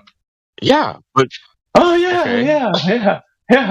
You see, you got it, bro. You got it. Congratulations, you made it. It's completely meaningless. Exactly. That's why you shouldn't argue if you argue. Hey, there's an observation of a 24-hour star cycle. Oh yeah? Oh cool, man. Oh no, bro, let's not talk about that because I don't like it. No, I don't care. I'm not trying to tell you that you can't talk about it. I'm just confused on what your motivation is. Because you're making claims that you can't. I'm confused about what your motivation is. My motivation is to figure out where you're coming from and why you're telling people this. I can't verify your motivation. Oh yeah, I'm sure you can. I don't think so. I can't verify your motivation. I think. Are you trolling? No, I've been here for a while. I don't troll. Okay. I don't even know. I don't understand. This is my problem. I don't understand what the significance of the information that they say they observed means in the scheme of this platform. I don't. What does that mean? Look at this, right? In this platform, you can go. This is called Discord, right? It has a search feature, right? And you can write star time lapse, right? You can write that. Or stars. You can write stars, right? You can write stars, and you're gonna have some type of result in this platform, right? And from that result, you're gonna. What does that have to do? Listen. I'm not done yet. I'm not done yet. Discussion. I'm not done yet. You're completely missing my point. No, you're gonna get People it. come here to talk about flat Earth. I'm pretty sure. You're gonna get this. I'm pretty sure you're gonna get this. Bro. You get it. You get it. So listen. You can search in the Discord. Listen. You can search in the Discord stars, right? And you're gonna see results, right? Stars. People talking about stars, posting photography about observation of the stars, and people talk about this in here, right? It's a very common topic. And then many observations of this. Listen, exactly. So there's many observations of the stars, and the one that I posted and spoke about is another leaf on a tree that has many branches. And then I'm adding another leaf, right? Another observation to that tree, right? And it's okay, bro. It's okay. It's totally fine. People can do that in here. It's allowed. It's totally fine.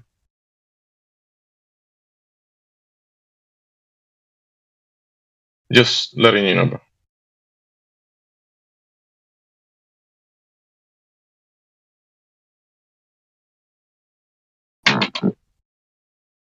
I mean, what do you want to talk about? Flat Earth? Tell me, what does flat Earth means for you? Tell us.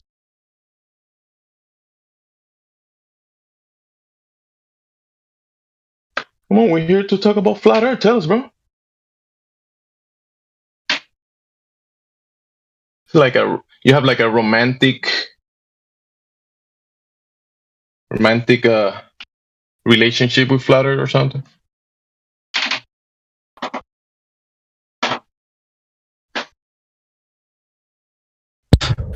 Yeah, I walk all over it during the day, and then I lay down with it at night.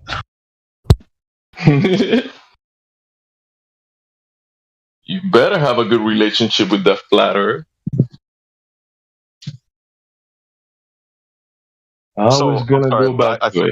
lost connection. I didn't hear any of the conversation that just took place. So, is this information, like I said, is this information another weapon for us to use against the globe?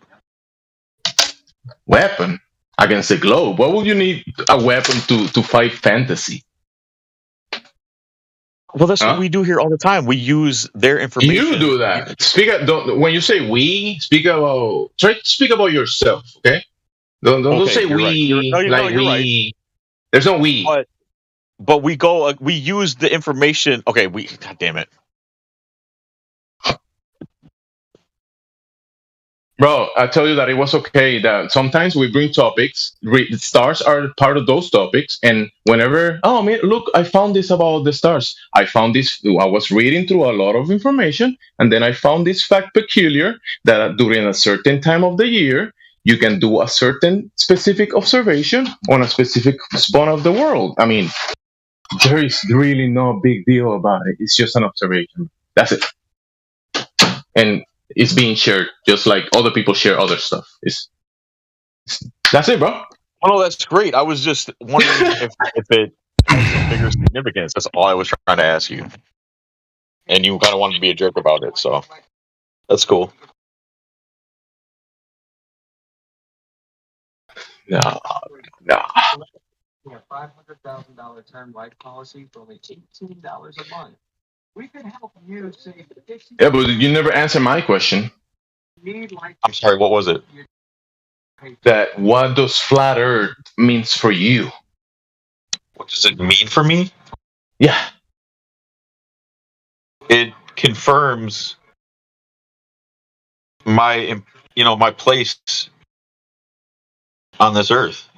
It confirms the creator. It confirms that not just me, but all of us are extremely important, and we're not insignificant, and we have purpose. I dig it. I like it. And none of this would even be necessary or possible without us. I like that. Is here. Go ahead. My bad. I thought you were done. Go ahead. Everything is here for us. All this, none of it would exist without us. know That's about what it that. said.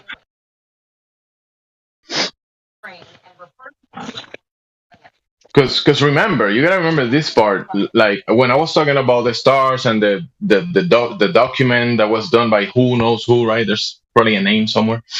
I'll find it for you. Did you you wanted to criticize me because who cares who did this, right? But the flat Earth, that term was given to you by the government, right? So you mean that the government brought you back to God or something? No, I wasn't trying to criticize you. I was just trying to figure out why you're so adamant to believe this observation that they're telling you when you can't, observe it yourself. And then I thought, so you must think it means something as far as the shape of the earth or something. So I was trying to figure out, if that had anything to do with it. But apparently it doesn't. So it's fine. Because on standing on this reality, on this, what we experience, what we sense, this place that we're in, standing, and we operate, we do everything we do. We can also look up with our eyes and see things, right? And we share that with other people, right? So we find information from other people that is interesting, that adds up to other correlating information about dates and events, like clockwork, like the luminaries do, and we can put those pieces together and make the puzzle clear, a little more clear. Get it? Sure, but all I'm trying to say is that's fine. That's great. But we also have to be careful with certain information because not everyone is honest, and some people have a You're reason to manipulate other people into believing something that could be false, especially when you can't verify it exactly yourself. And you're correct about that, but you don't throw the baby with the bathwater. Not all information is bad. Not all observations, all photography put out there, not all mean bad things that can get in your mind and deceive you. That's not how things work.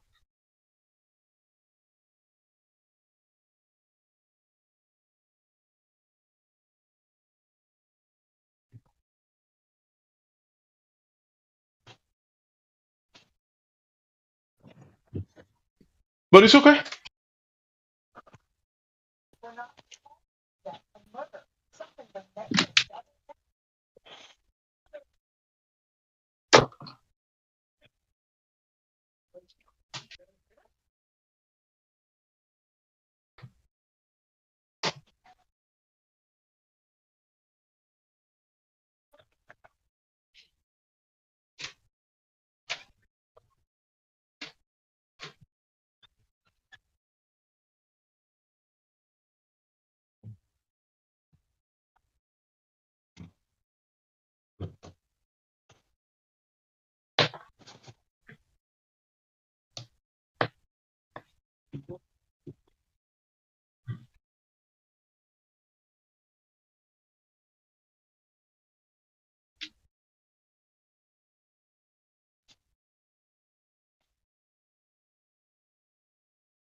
Huh.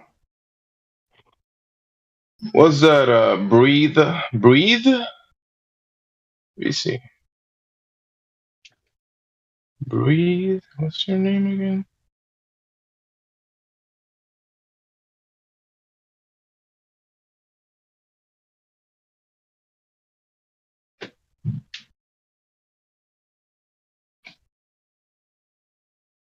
Join the VC, dude. Breathe? Entropy?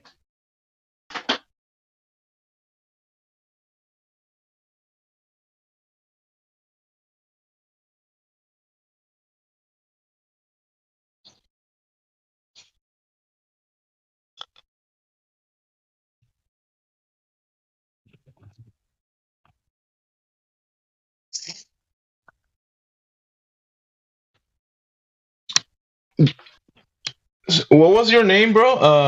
That was speaking to me. I don't see. Is it Paul? Yeah. Paul? Yeah.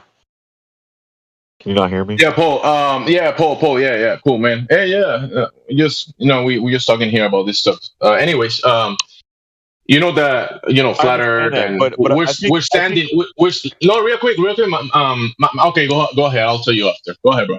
well, I think this is where I was trying to come from. A lot of times on here, it's all about verifiable information, and most people are very cautious and careful about Yeah. trying to make a claim with unverified information.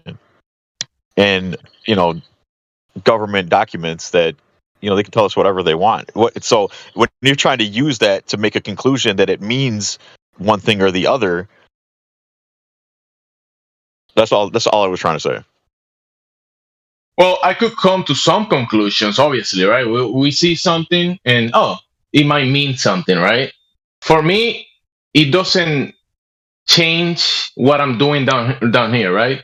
It's just an observation that I'm doing. And if I can see one side of the coin, the 24-hour sun, and then I can see the other side of the coin and I see the 24-hour night cycle in two different spots of the world during different times of the year, just like clockwork, and it's been described by many people. This is not the first time you hear the 24-hour night and the 24-hour sun. I didn't make this up.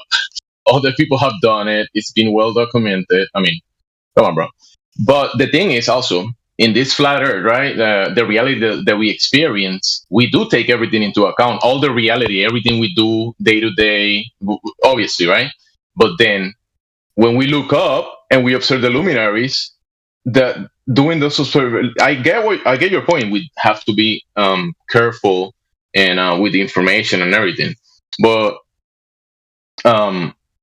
like just observing and observing the stars doing something and showing it, it doesn't. I don't have to make a conclusion. I could make a conclusion, and you could make another conclusion, but that doesn't mean that information is not there, that the event is not happening, bro. That's what I'm saying. Oh, the government, there's a photograph of the government, whatever. They took photograph of this, and they say it means that. Maybe I don't agree with their conclusion or whatever the information they're saying. I'm looking at the photograph and just looking at it, bro. And you can't just say it's not real, like it doesn't happen. That's not an argument. No, there is no 24-hour sun, to say it's not because I haven't seen it. Have you seen the 24-hour sun? Have you seen it? No, I haven't. Does it exist? Does it happen or no? I mean, I have to take somebody else's word for it, don't I? There's been people in here that shares photographs. There's been videos of people who say that it does happen. The twilight. The only honest answer I could give is I don't know, because I haven't observed it myself. That's fine. That's pictures, cool. Other than pictures and video that somebody else took and saw.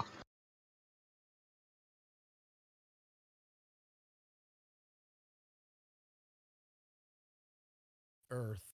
So it'd be dishonest for me to say, that I've done my homework on that subject and I can definitively say, yes, this is real.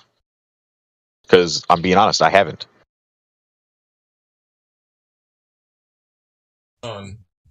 You're not gonna jump if a guy says, "Hey, I observed the 24-hour sun" or whatever, and you're not gonna jump the VC and say, "Hey, you can't prove it because I haven't been there." I mean, why would you share that information? Because I can't go there and prove it myself. I mean, come on, bro. We can't have a conversation like that. But that's not what I'm trying to say. What I'm trying to say is that to use that as some kind of stepping stone to make another conclusion is what I'm talking about. But who's doing that? Well, I kind of thought you were.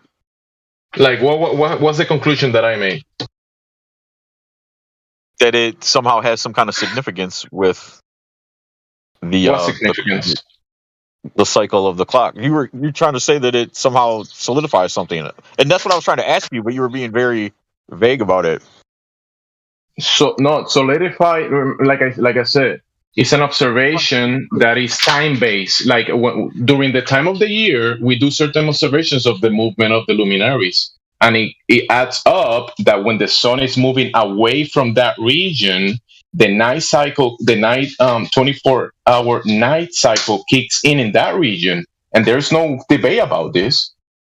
And the 24-hour sun happens in this region of the world. I mean, what do you want me to do?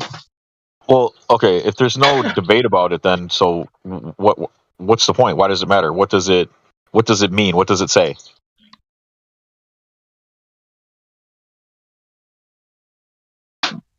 That's how the luminaries move around. I mean, that I don't know that's how, but that's what we observe. That's an observation. How, Okay, why, when? Does that observation somehow lead us to a conclusion about the shape of the Earth? No, I'm not thinking about the shape of the Earth. The conclusion of the movement of the luminaries have real life consequences because people adapt. You know, the farmers' almanac take it into account. The farmers that grow food, they take all those movements into account for the seasons, for the cold weather, warm weather. They all take that into account. So yes, it has real life consequences. When I think that's the problem that you're having. That you're always trying to bring it back to the globe and how the globe is being disproven. And bro, there is no globe. You're actually fighting an invisible enemy, bro. In your mind, because whenever someone has that belief and comes to argue against you, right? Then you have a real enemy, because that one has a virus of the mind trying to take from you because he wants to go to space, right? And you can argue against that. But if we're talking about something here, it doesn't always has to do go back to the globe, bro. Well, yeah, that's fine, but that's what I was trying to ask you, and you kind of got weird about it and acted like I'm not supposed to ask that question. When usually people come in here and they start talking about documents, and usually the point of them coming here to talk about it is because it has something to do with the shape of the Earth, because that's why people come into this chat and talk to each other. That's the main focus point of the conversations. I didn't realize you were just coming to talk about stars, just to talk about stars. I was trying to ask you, does that have any... I don't know why that's difficult to understand. Yeah, you're fixed in one thing, but while you fix on that only thing, people are looking at other stuff as well, bro. That's the thing. And people eventually, people do bring different topics, and one topic doesn't always go back to the globe topic. The globe is, it's a spell, and many people have broke away from it, and we do talk about it here, but it's 24/7. We have the conversation. We can bring it back up. And if you want to talk about the globe, yeah, talk about the globe. But sometimes we do talk about other stuff that you don't have to. You can speak about other things, and you don't have to think or speak about the globe to talk about all that stuff. Okay, so why didn't you just say that in the first place? You could have just said that and it would have been fine. I don't understand why it took us this long to get to this point, because that's all I was trying to say. Because that was my point from the beginning, and you didn't get it from there.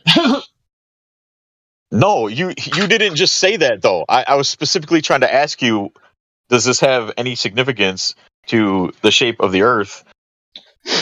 No, shapes of the Earth have no significance in reality, because it has zero consequence. All I was trying to ask, because before you got in here, we were getting off on a tangent about all kinds of other stuff, and then you jumped in with this information. So I thought maybe you were trying to steer us back to... Oh, so you like your tangent, but not my tangent. I get it now. No, it's not that I didn't like it. I was just wondering if you were trying to go, to that. I thought you were trying to steer us back to that topic, and that's what I was trying to ask you.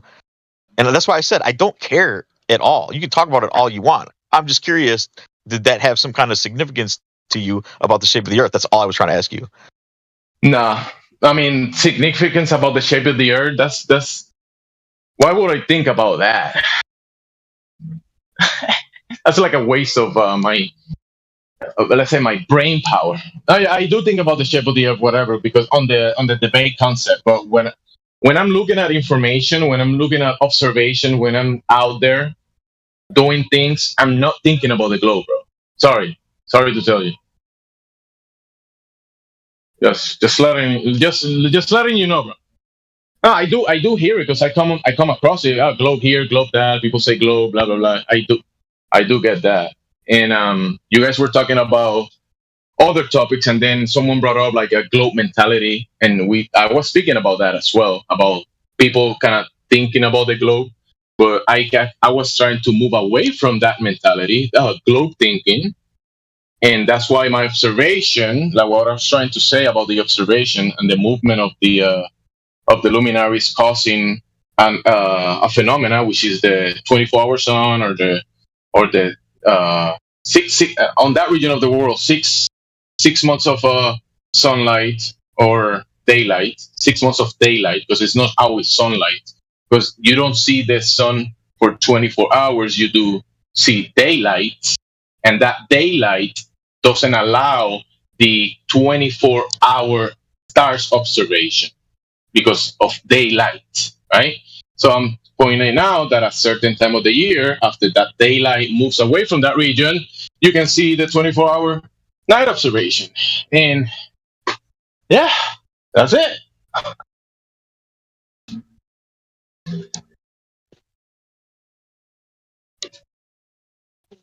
And before that, I brought up about the huge vessel that they have to build.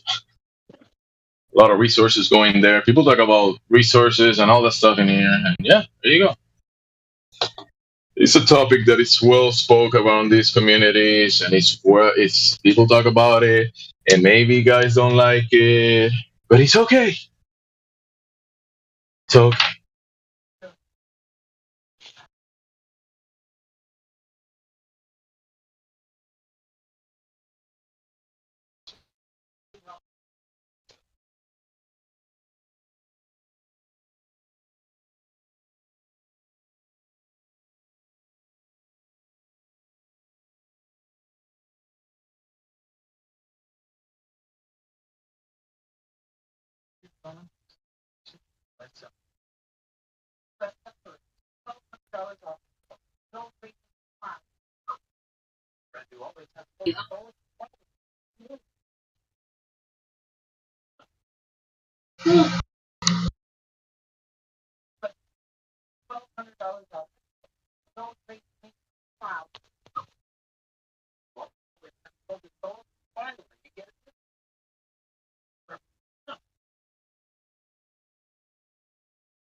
Last year, required solar. As the pace for growing, I couldn't keep up without them. They do the labor, they get my job put it's on the right. I love that. And I'm invited to be on the left. Basically, all the physical. Break it to number one. Right, super.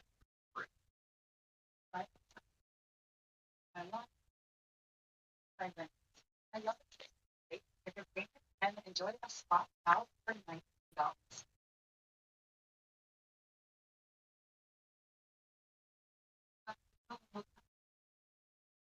All about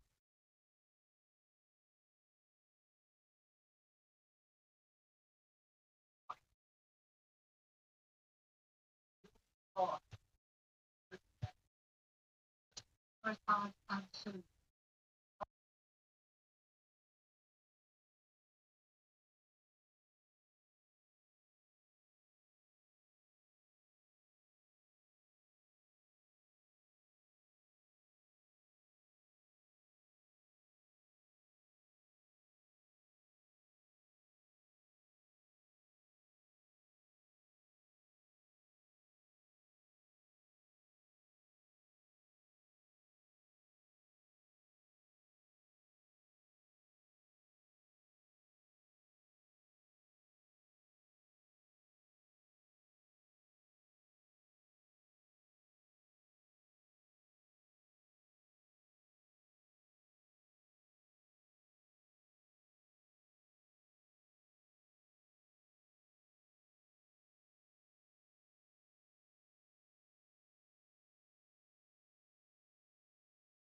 hearings.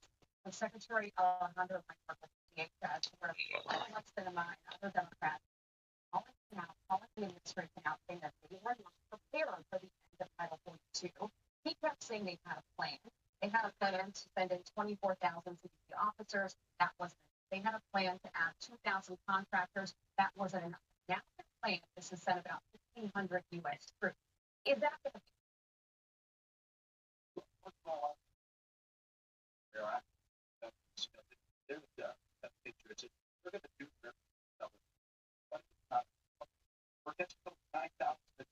There's 50 South Texas, El Paso. So it's the only venture that we need there.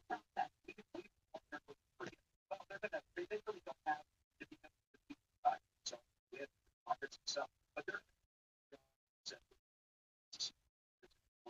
so it'll be, but it's not a solution. The solution comes down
to reduce muscle.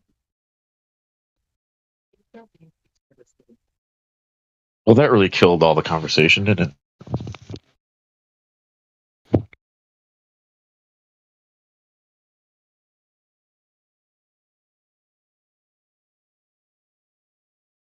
Kill it. It's never dead. Everybody got real quiet. This happens daily.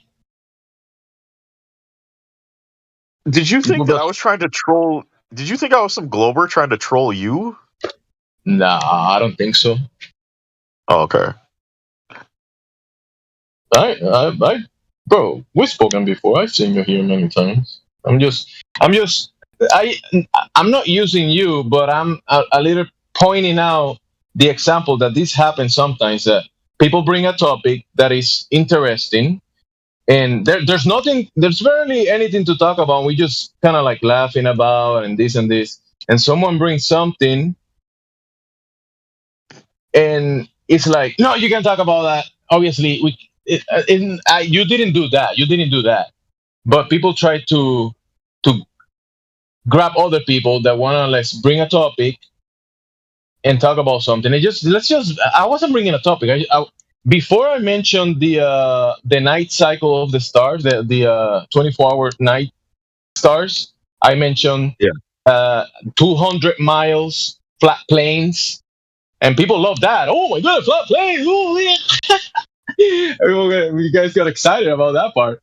In the flat plateau, you know what a plateau is? A plateau is a plato. In Spanish, a plateau is flat. It goes on a table, right? You have a table, and you put the plateau on top of the table, right? So the plateau that is 9,000 feet high, and then it has mountains and valleys and all the kind of stuff. There is flat plains that are hundreds of miles, right? And that sounds good, right? Sounds good. You like that? Yeah, sure. You like that part? Honestly, I don't care. I was confused because usually when people bring up that whole topic, it has something to do with flat Earth. So that's why that's what I was thinking. But clearly, it had what you were talking about had nothing to do at all. And I thought you were trying to go somewhere and make some conclusion with this, document. And I thought you were trying to, do that. I thought you were trying to say, "Hey, if this says this, this means this," and that's what I was trying to ask you. And I'm like, "Whoa, hold on." And that's the mentality that I'm trying to tell you. You have to be careful about doing that. You get my point? I have to be careful about being cautious of. No. You're being in reality. You cannot be a contrarian. In that sense, because I was just talking about the men that were explaining about the experiences, right? And if someone is exploring something, and if they go over there and they put all this effort and they did this that, right? And you guys like the 200 miles flat plane, that's perfect, right? Yeah, that's part of the topic. That's what we're talking about. And because to do things to accomplish this stuff, you're gonna see the flat planes, because in reality there's no globe, right? We know this, especially on that area of the globe, right? That's supposed to be at the bottom of the globe. There's gotta be like a lot of curvature everywhere, but there's none, right? There's no curvature. There's a plateau. There is hundreds of miles flat plains everywhere, and that's perfect. Add up, and then while the guys are doing that, they're also looking up and look at the luminaries and observing that as well. Get it? Right. And see, that's why. Then those two things are happening, and then I'm explaining, hey, this is happening here, this is happening there. They're also looking at the stars, and this is what they see of the stars. And they put it by date and how specific it is, and how it's like I told you, 6 months of daylight and 6 months of darkness, and it's pretty interesting. That's the logistic stuff that they were going through, because during the 6 months of darkness is winter, and they got storms and temperatures of under 30 degrees, and you see all the preparations that they do to just survive the winter, bro. You see them digging thousands of feet holes into the ice, and it's just interesting stuff, Yeah, I get the point. I get the agree. point. Yeah, I get the point. No, we can't do anything with the information. We can't do much with the information. But there is some stuff, some logistics stuff that you see the sexton. They use this telescope to observe. They have all these incredible airplanes back then. These airplanes were like many of this equipment was top notch. The vessels that I was describing, bro. They were saying that this vessel that they built, it was almost 9,000 tons heavy. And while they will traversing and breaking the ice and in these storms, see these storms on those they call them stormy seas, right? The stormy seas. To reach this location, the vessel was going tilting left and right in the water, and they were thinking that the vessel was gonna flee on the water and come right. Then they were describing these men in this vessel going through this stuff and describing this stuff. It's just interesting stories. I mean, and the mechanism that vessel was that heavy and was sustaining these storms and breaking the ice, and this is real stuff. These vessels do exist. I mean, can we talk about that stuff? Yes, we can talk about it. I mean, it's not a big deal.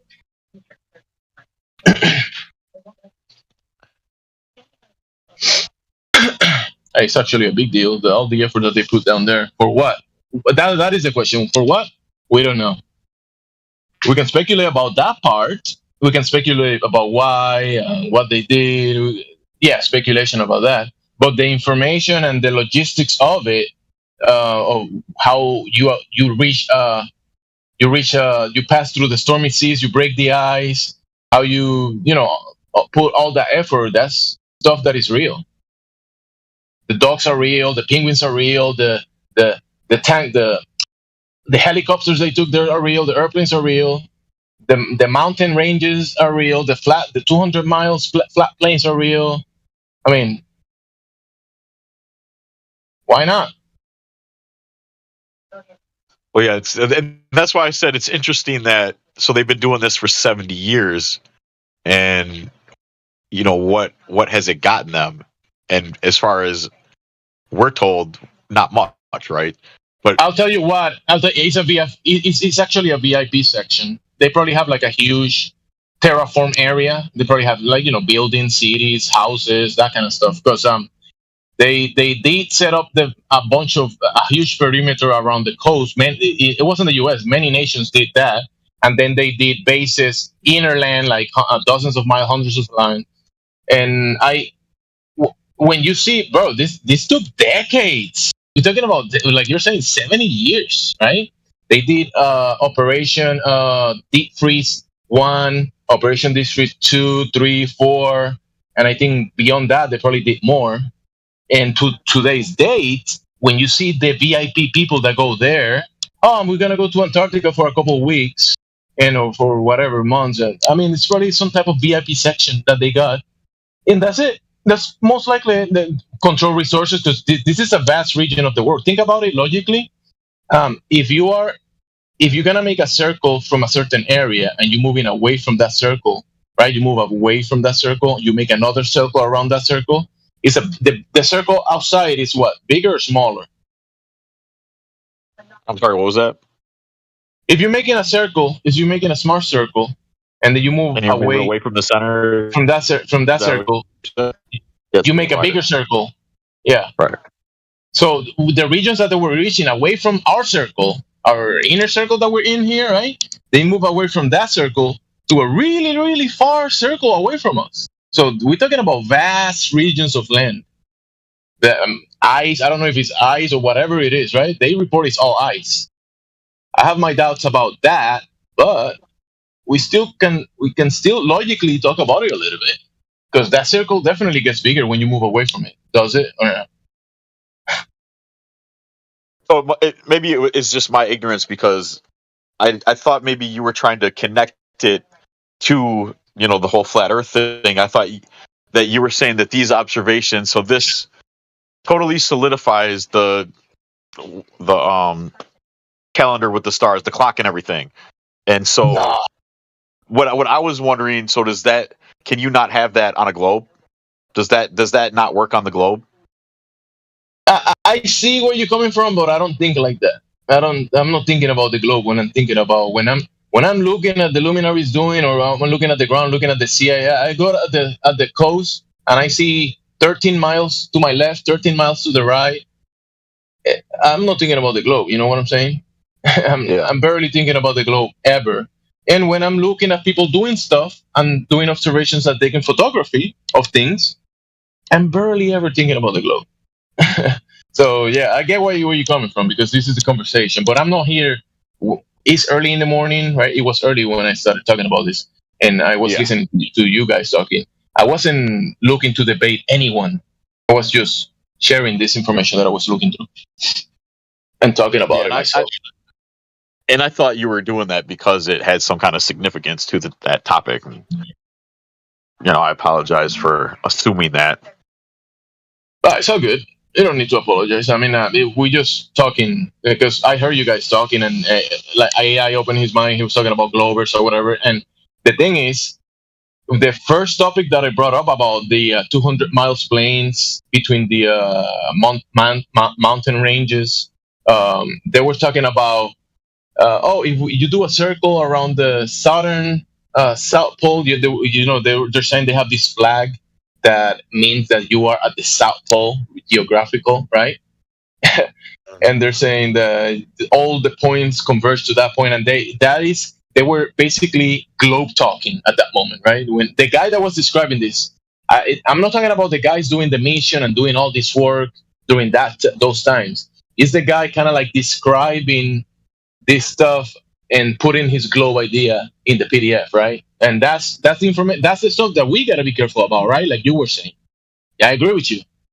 You gotta be careful about this guy saying that there is a flag at the bottom of the world and it's upside down, and you are at the South Pole of the globe, right? We don't believe that shit.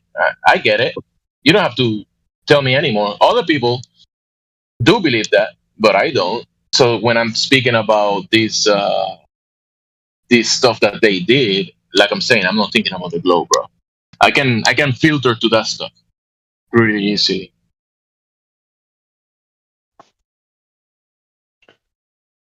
But it's not a big deal.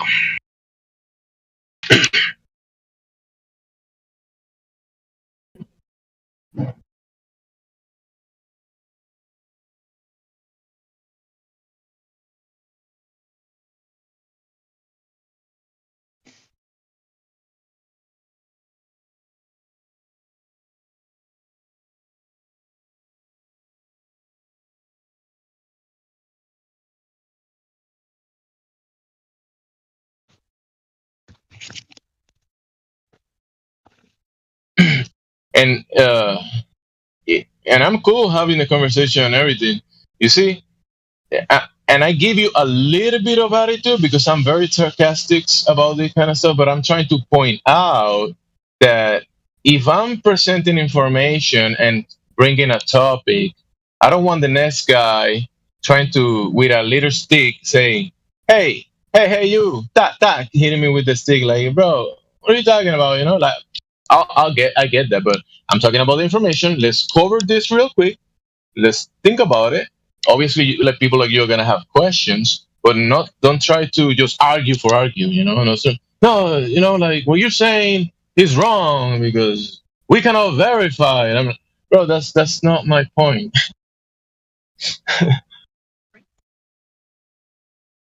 Yeah, absolutely. And I thought you were trying. I misunderstood. Obviously, I thought you were trying to make a point that information actually had some kind of, significance. Mm-mm. I think it does. For me, my opinion, it does have some significance because I see the correlation between the cycles and the luminaries. Like we experience summer, winter, we experience all this, and we can observe the causation of that being the movement of the luminaries and how they behave in the sky, like I was saying, clockwork, and it's by date. You know that at a certain day of the year, the sun is gonna be at this position of the sky, and there's gonna be, if it's at this position of the world, It's gonna be summer in June on the northeast. It's gonna be winter at the same time, the same day at the other side of the world, right? You know that, right? That it's summer in one spot and it's winter in the other side. Yeah. Yeah. So I'm just saying that I'm experiencing while I'm experiencing the summertime at the northeast. I'm experiencing the long days, the warmer weather. At the same time, down there, they're experiencing a night cycle the last 6 months. It's kind of crazy. It is crazy.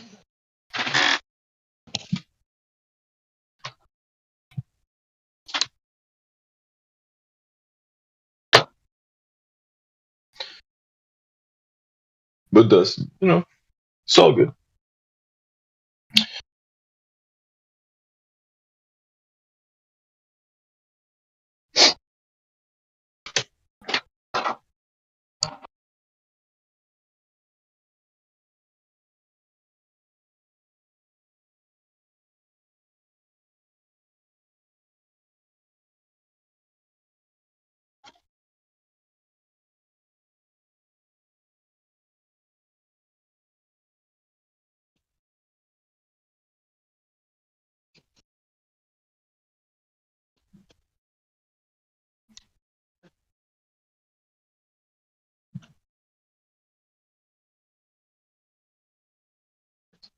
Unapologetically wholesome. In the last 2 years, putting people without ZipRecruiter. They do the legwork and they get my job posting in front of their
And it makes sense, like you mentioned 70 years to explore. I think 1870 years, they probably did explore a lot.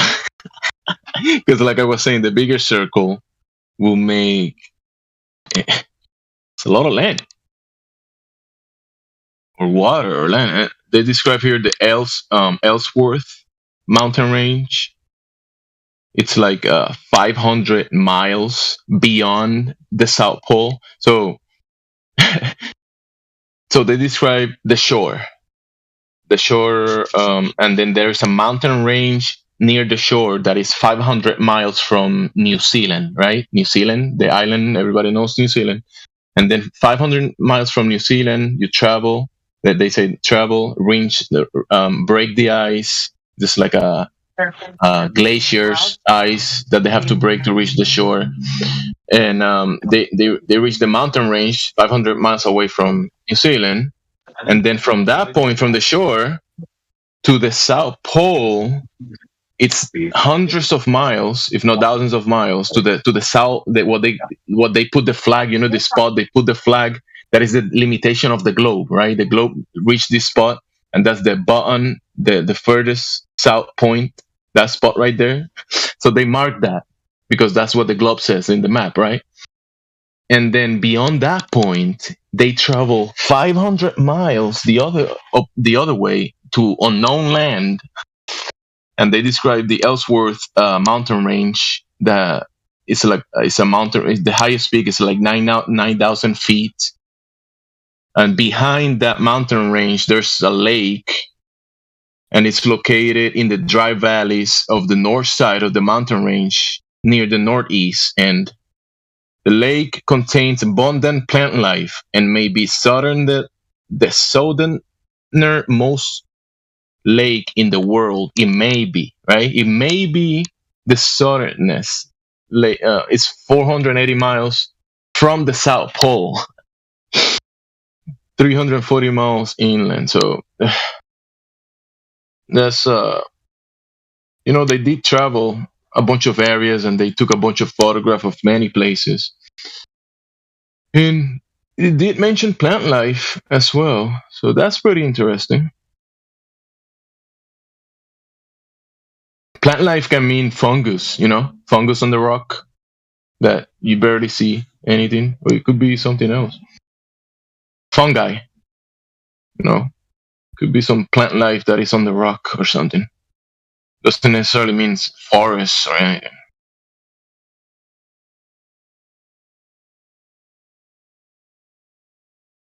It was obviously very tough, but I never tried to convince him, because I know that at some point in the person's life, they stand up for what they believe in, right? That was the decision for Daddy, was for him to stand up for everything he's been fighting for. What did he teach you about the principles of freedom and democracy? It took 600,000 plus gallons of oil for lamps. I always think about it like it's sort of like rave. And that's ongoing still, right? I mean, there's still ongoing. Yeah, there's still, So it's interesting that you would think, if all they keep finding is ice and more ice and, like you said, some fungus, it's at what point does somebody say, hey, I'm going to back out of this, because these resources we're using to continue this could be used somewhere else? Actually, the resources are used to set up base, because remember, when they reach to pass the stormy sea, that we're talking 60-foot waves, you need a good vessel just for that, right? And you need to know what to do and what you're doing, because if not, you're just gonna die on the stormy seas. Then after the stormy seas, you reach the frozen sea, right? So you need something to break through that ice, or be at the right time. They call it the summer gates, where a bunch of the ice melts and recedes. So depending on your timing, you need resources just to reach the ice that is sometimes hundreds of miles ice that is away from the coast, right? Just to reach that spot, you probably need a lot of resources, and right then to pass the ice that is away from the land to reach the shore. Who knows how much you need? Then once you reach the shore, what are you gonna do? They're gonna set up base. They have to set up some type of base. And when you look at the the photography of the base and the schematics, they have like plans and descriptions in like this draw on a piece of paper. And they did set up a bunch of bases in very. You will say this is stuff that was practical to survive on that area. So first of all, they have to set up spots that they can live, so they can explore from that point, right? And they have Little America. Then they have the McMurdo away. So they have multiple, and that's the Americans. We're talking about how many nations, like how many dozens of nations that set up base down there. And they were doing because remember, this exploration, this big circle that I'm trying to point out. When you draw that big circle, that is a long, vast amount of land, and that's why each nation had like a specific spot. They call it the Rockefeller area, or the king, whoever king. They have a big section, and then the other nation has another section.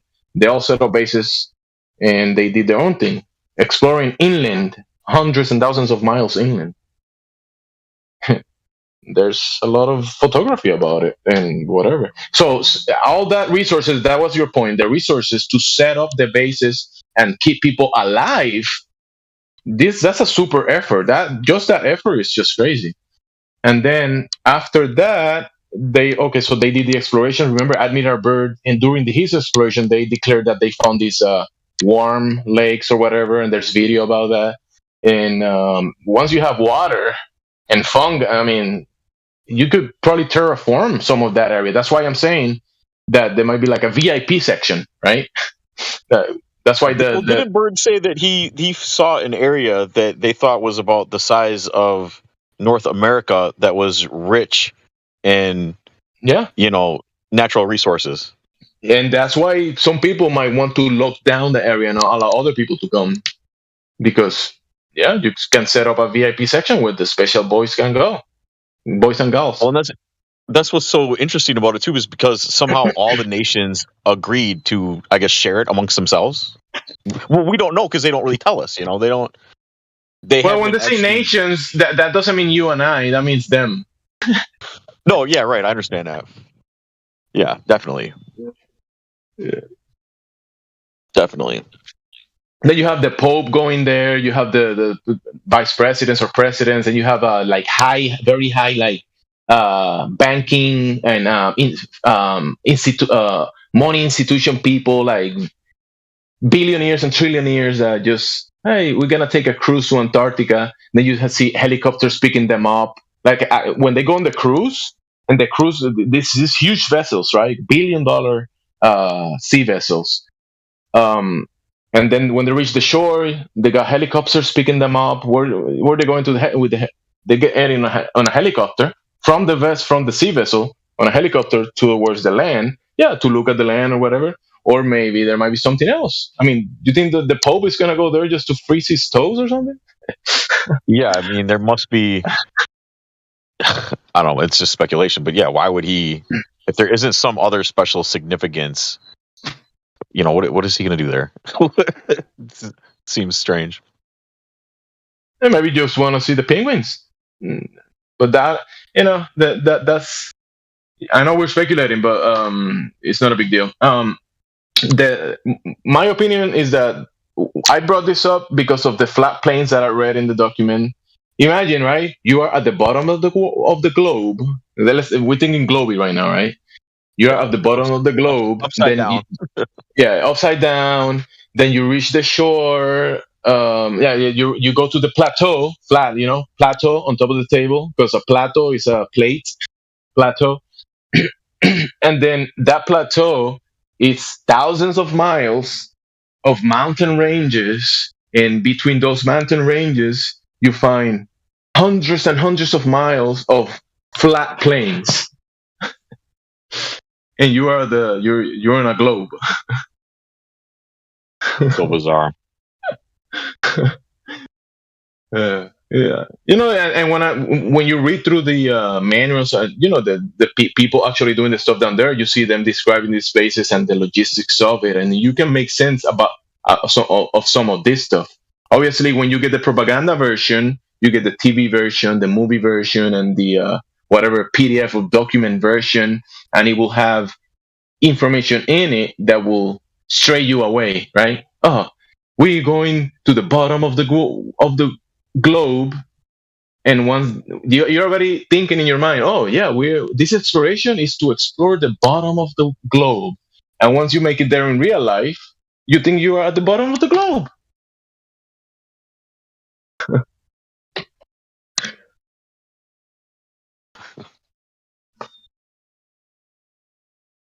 But once you break out of this spell, because it's a spell, someone told you by spelling, you read it with your eyes, you looked at it, you read it. Oh, the globe, there is a globe. Look, globe, globe, globe, globe, globe, globe. You go to the globe, you go around the globe, everything is globe, everything goes on the globe, globe, globe, globe. You put that spell in your mind through your visual, and you start visualizing in your head. Yeah, you live in a globe, bro. It says globe, globe, globe, globe, globe. That's a spell, and if you break out of it, then it's easier to kind of see through a lot of this stuff. I mean, some of it, because I don't think we have all the information, obviously. You can see through the lights easier, especially with the globe lights. Well, and that's why I think there's got to be some sort of significance other than what they tell us for them to still be exploring there, and then for, like you said, all these elites for some reason to be going there to just go there. I mean, that doesn't make sense.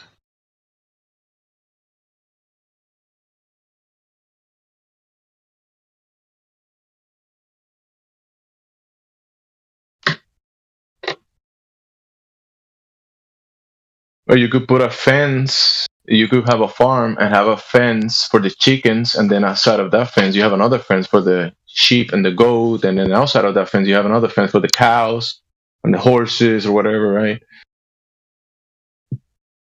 You have multiple fences. So here you have a fence of your city, and there's a bridge. You cross the bridge, you have to pay a toll. All right, I'm gonna pay the toll. You wanna go further, you gotta pay gas. And then you pay all the gas you want. You reach the shore. You don't have a boat. You need a boat. That's a fence. That's another fence. Then, if you want to get on that boat, you want to go beyond that boat limit fence. You have to talk to other people. And there's another fence right there. And then to pass the natural fence, which is the stormy seas and then the frozen seas, and then go up 9,000 feet. That's a big fence.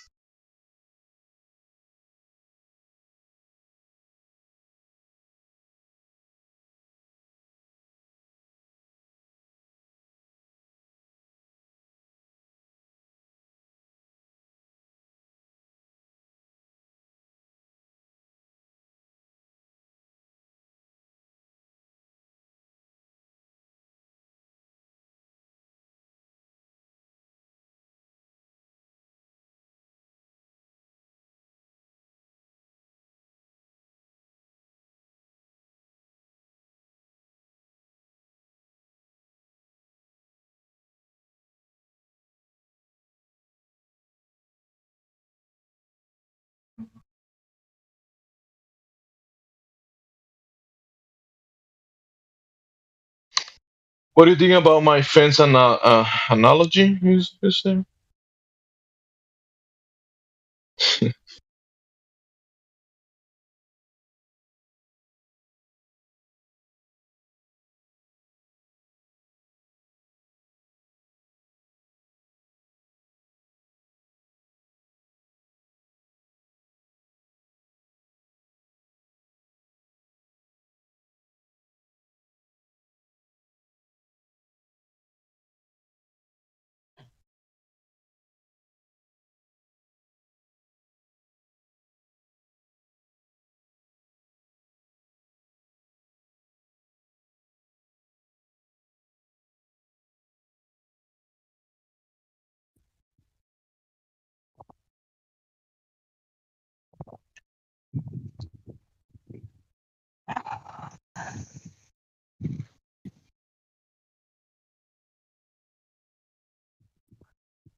Look how they call it, the polar plateau.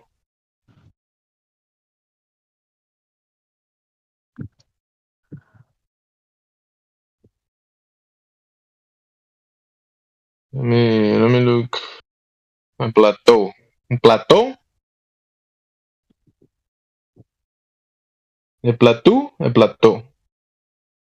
Look! Plateaus are flat, bro! Did you know that?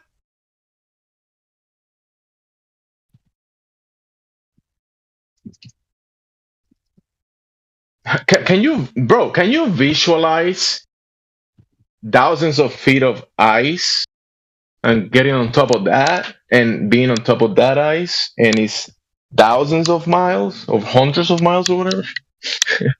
And there's hundreds of miles plateaus, flat plains all between the mountain ranges.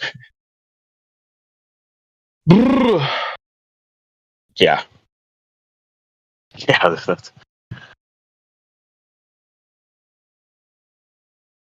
I'm gonna show you an image of the inner. They call it the inner ice, but this one is the north inner ice because they describe the inner ice because there is the ice that is coming off the inner ice towards the shore, falling into the ocean. You know, the ice that people see floating in the water is coming from the land. You know that, right? Yeah. These huge pieces of ice floating in the water that weigh thousands of tons. It's all coming from the land. I mean, I don't know if all of it is coming from the land, but you can see the ice breaking in the water and falling into the water, and see huge glaciers. I mean, this is well known.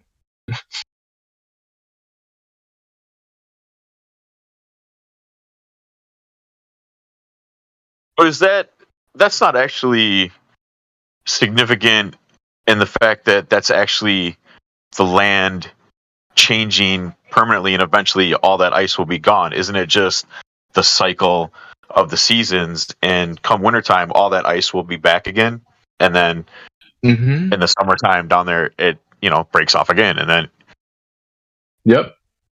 yeah. When it's breaking, they describe that it's easier to reach certain areas because they call it summer gates. Once the summer gates open, even like in nature, like animals migrate. Migration of animals, migration. Even whales are able to move inland because of the summer gates. So people do the same thing. They can reach easier the land.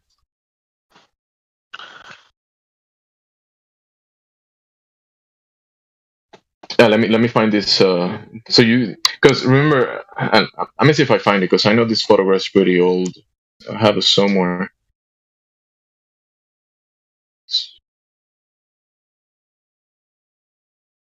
So you can see at the inner ice from like a ground perspective.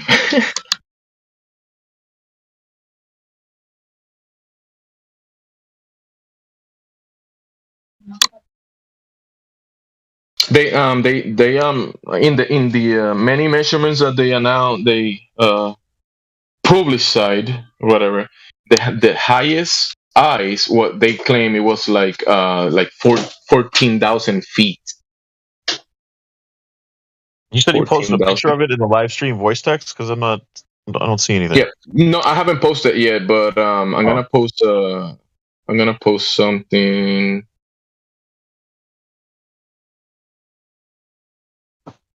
Not yet.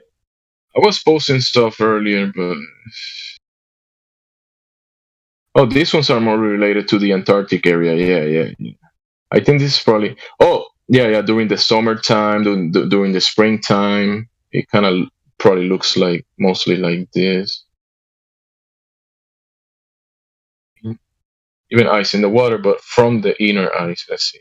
Yeah, this might give kind of like a decent perspective of. This is apparently how some of these areas look. This is more modern photography.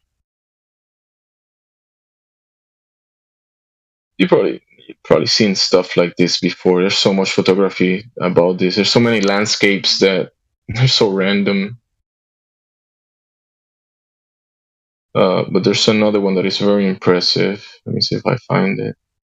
Well, it's such a large area too, and it's hard to really get the scale of it through a photograph. It's hard to imagine how vast that actually is. I don't think pictures do it justice at all.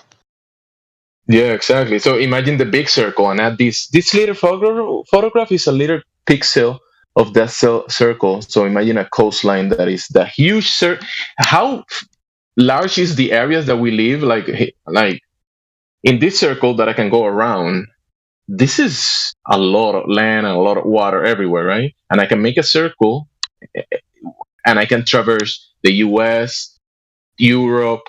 I can make a circle around my longitude and latitude, whatever, right? Longitude, and I can travel many countries, right? But then you make a circle away from my circle, and then a circle away from that circle, and keep going that way. How big is that circle?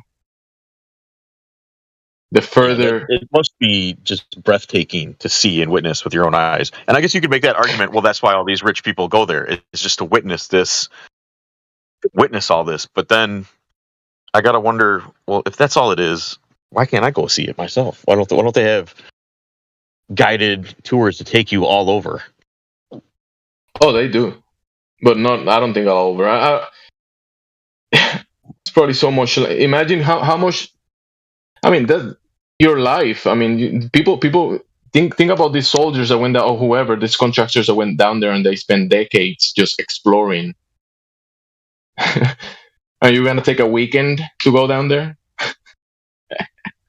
Well, and I'm having trouble even visualizing how large that area actually even is, because I'm told and shown on globes, but we know that's bullshit. I'm gonna find the inner eyes for you. It's one of the photographs of the inner eyes. The way it looks.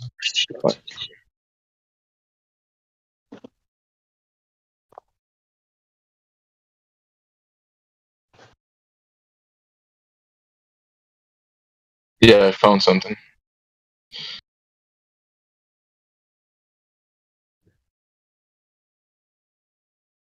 Oh, do you know the what they claim is how big that This one actually is is? Greenland, I think. This last one, I think, is Greenland, but you can have a perspective of the inner eyes, how you actually can even change the landscape, and whenever it recedes.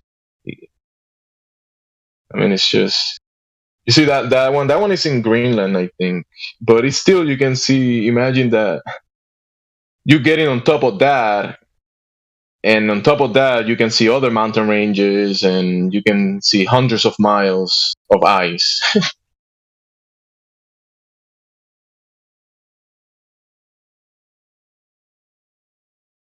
Yeah, like you're saying, you can't even. Can't. It's too much. You know what they claim is the actual size of the supposed continent of Antarctica compared to other continents? Because we're told it's basically an island of ice at the bottom at the bottom of the globe. So do they must give some sort of bullshit. I think we gotta. That's one of the things I think we gotta be careful. Because think about it this way, right? I'm not making any claims, but think about Antarctica actually being an island, like let's say Australia, similar to Australia, right? An actual, let's say how we see it in the map, but include all the continents on a map, on a flat map, on a level map, flat map. You put all the continents, including Antarctica, and then around all of that, you make another circle. Hopefully, you can visualize what I said. Around all the continents, because some people say Antarctica is you could have a circle around Antarctica and still be a flat plane.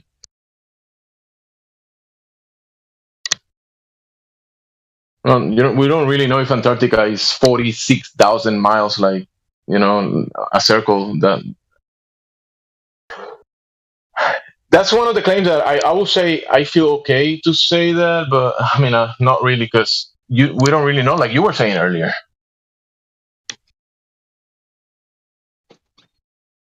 It might be an island like they say, but what's beyond that?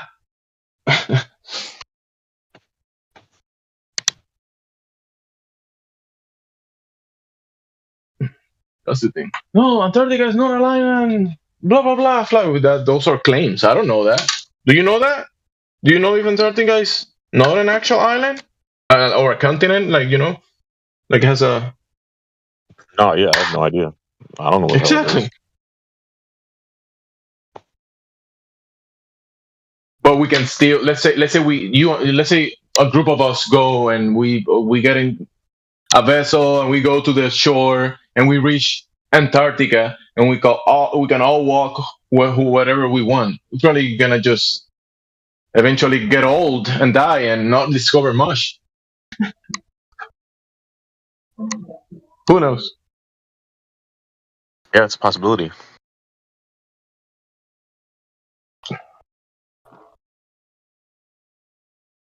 Maybe the government's protecting you from going there, huh? Never thought about that. Just kidding. That's a government protecting you. Yes, that's a joke. Well, yeah, that would be a bit hard pill for me to swallow, because I know they don't give a shit about me at all. So what, the last thing on their mind is protecting me.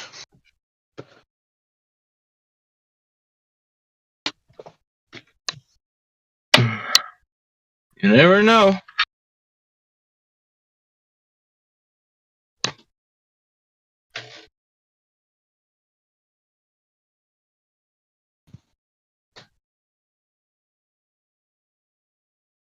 You gotta, but I think that's another point. Just be careful about trying. I'm not saying you're doing this, but just try. Many people are like in the. I do it as well. I do it in the argument level. Is whatever you're saying doesn't have anything to do with the globe. Exactly. Whatever I'm saying, that's my point. I'm talking about stuff that has nothing to do with the globe. That's what I'm talking about. Reality. But pointing that out, it's like I'm saying something. Where's the globe on that? I'm like, bro, I'm not talking about the globe, bro. Just chill.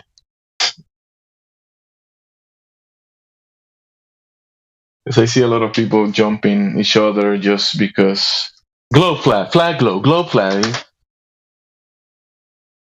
It's always arguing about shapes. It's the shape of your mind.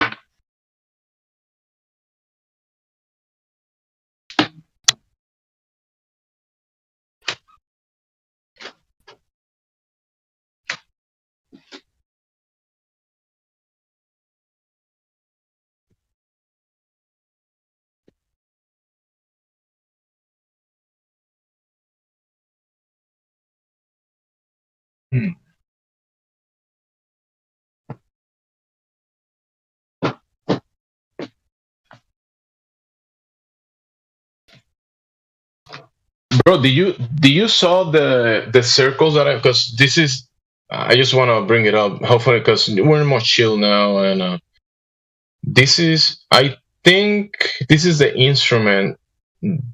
This is one of the instruments that they used to observe to look in some legit stuff. This is no joke. They did explore. They did do the observations. They did a bunch of stuff down there. They set up base with a lot of time, resources. People put a lot of effort into this. No, let's just throw it all out to the trash with the baby. Let's just do that. Well, it does seem strange that they would. I mean, you have to initially put that much effort into exploring a new area, regardless. But after it seems to not really yield any results, you would think after a while you'd be like, okay, what are we doing? Yeah, they did it in some type of purpose, and that's they set up base, and I think that there's some VIP area. Don't.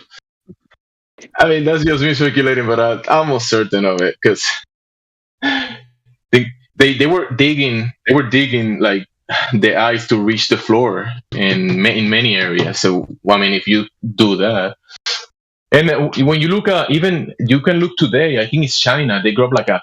Have you seen the desert? They have like a desert in China, and they started like terraforming it, and they have like gardens, and they turned the desert into a freaking oasis or whatever, right? So what takes away that you could do that in other parts of the world? I mean, you could terraform. People think about terraforming. They think about space. Oh, terraforming, that means you go into Mars and you're going to do it there, right? And if you say that to a, let's say, flat earther, oh, terraforming, they're going to think like a glober. Oh, I'm a flat earther, but I'm thinking like a glober. Oh, you said terraforming? Terraforming is impossible. That only happens in Mars or on the planet, sex planet. And there's arguing about that shit, about globe BS. But you can actually terraform areas of the world in the real world. Is there like a debate about that, or is that a thing or no? Well, I'm curious if that's what they were doing. If that's what they're doing there, why the secrecy? Maybe they want a pedophile paradise. That the pedophilia is allowed there. So yeah, it's basically an Epstein Island. Imagine 1,000,000 Epstein Islands, and imagine you doing. If you want to go one day, imagine being shown this place, and then you come back to this world and you say, "Hey, you want to go back to that place? You have to do certain things here that we tell you. You have to, go up this. When you reach Antarctica, that you have to go up this. You go from the sea. You go up on the frozen sea, then to the 200 feet seashore. Then you go to the plateau, 9,000 feet up. If you want to go up the stairs, up the pyramid, you have to do some work here. And then maybe one day you or your children will send you down there. We do a fake death for you and you can go retire. I don't know. VIP section, I told you, bro. Think about the VIP section. And how many people can be manipulated? You want to go to the VIP section? I got you. I mean, literally, it makes sense in a sense, obviously, because if you're surrounding an area, you have the circle around an area, so that militarily makes sense. But even by the nature of holding resources, you're going to have most people not even be able to traverse to that area, right? You have the private people that say, hey, let's go to this spot and do some penguin photography or whatever. Well, that's why it seems kind of strange to. Ooh, one important topic one important thing that people say there's only penguins there. There's other animals and there's even birds in Antarctica, like seagulls. And where do the seagulls go? Are they just living in the frozen tundra? I mean, they are seabirds, yeah, but there's birds in Antarctica. I mean, not just the penguins. People want to think just penguins, but there's flying birds. And I don't know what they do, but...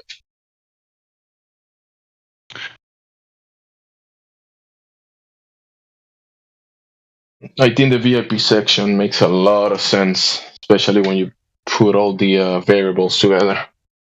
But isn't that a lot of effort just for a VIP section? I mean, they could do a VIP section anywhere. All the effort they put.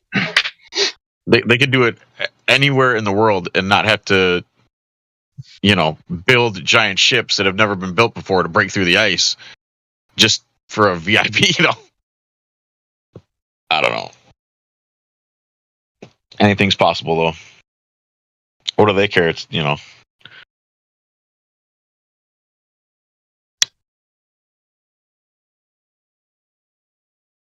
But I would think it would have to have more significance to be a... Look at these airplanes they got down there. They had back then down there.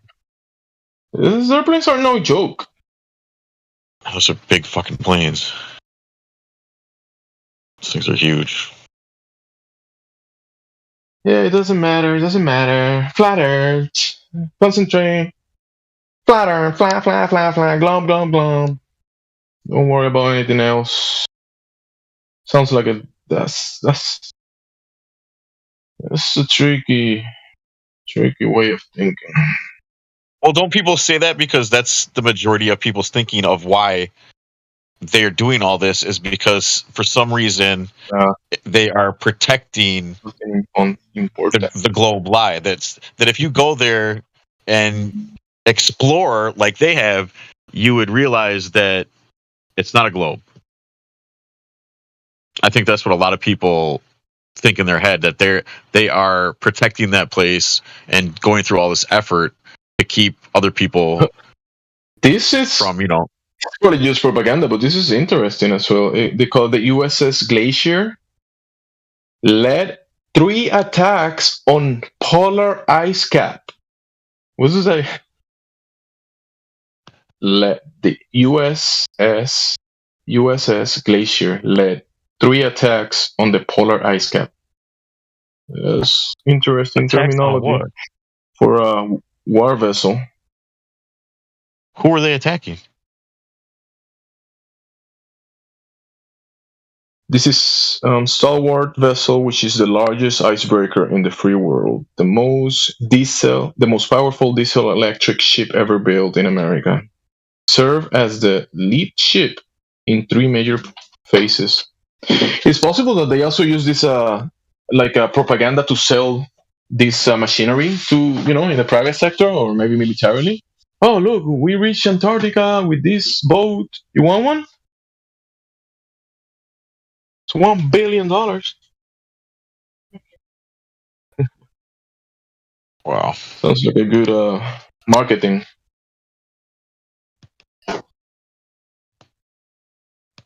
This looks like a commercial.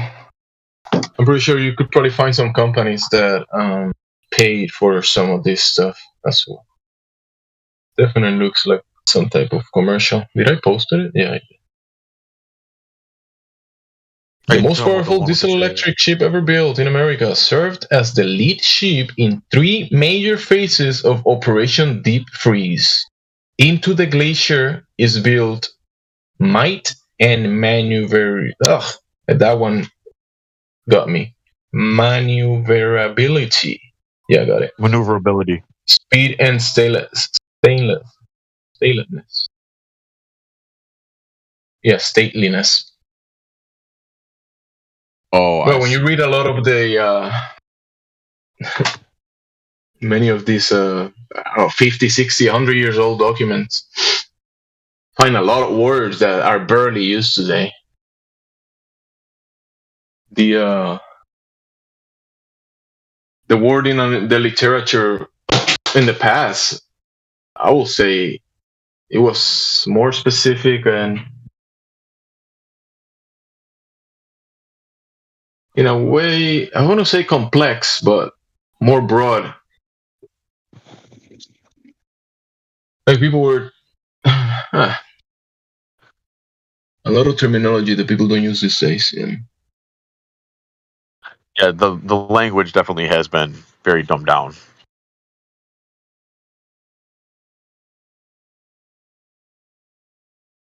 What the fuck?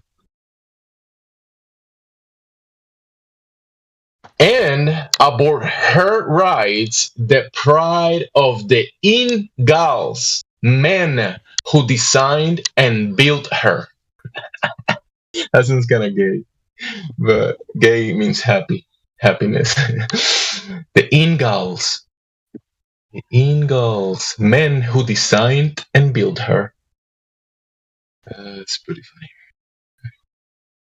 The Ingalls Shipping Corporation. Yeah, oh yeah, that's what I was reading. I was reading a propaganda piece. Advertisement piece. Executive offices, Birmingham, Alabama. Shipyards, Pascagoula, Mississippi. 2 yards in the Gulf. Decatur of Alabama, largest yard in the Tennessee River.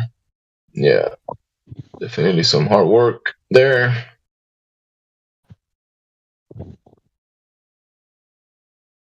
Have you ever built a ship that can break through 20 feet of ice? I don't think I would even come up with that concept. Hey, how are we going to get through this ice? Well, let's build a ship that just breaks through. That's remarkable.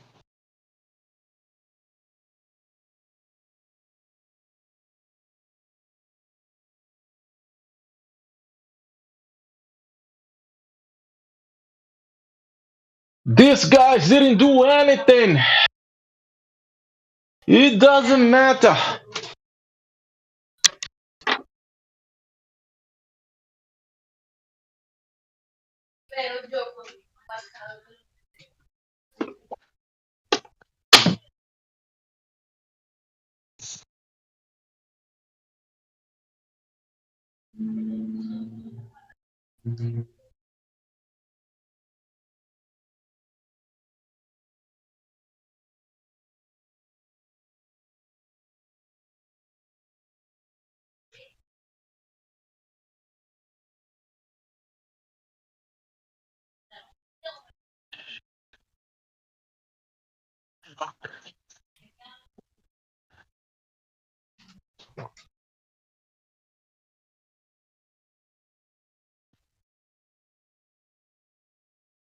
El diablo.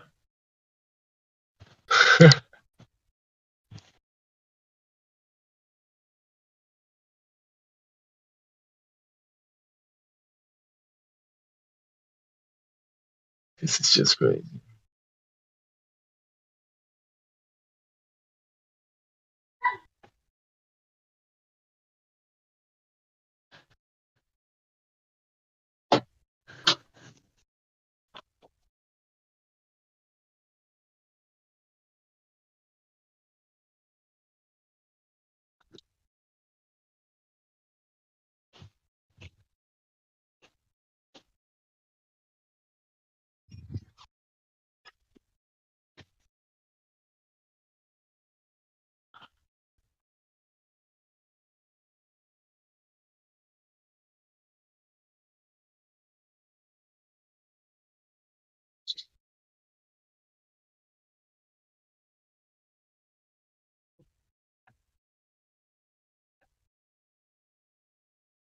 Yeah, all that information, it does definitely matter. It does have significance because, it's real. The ships and all that is real.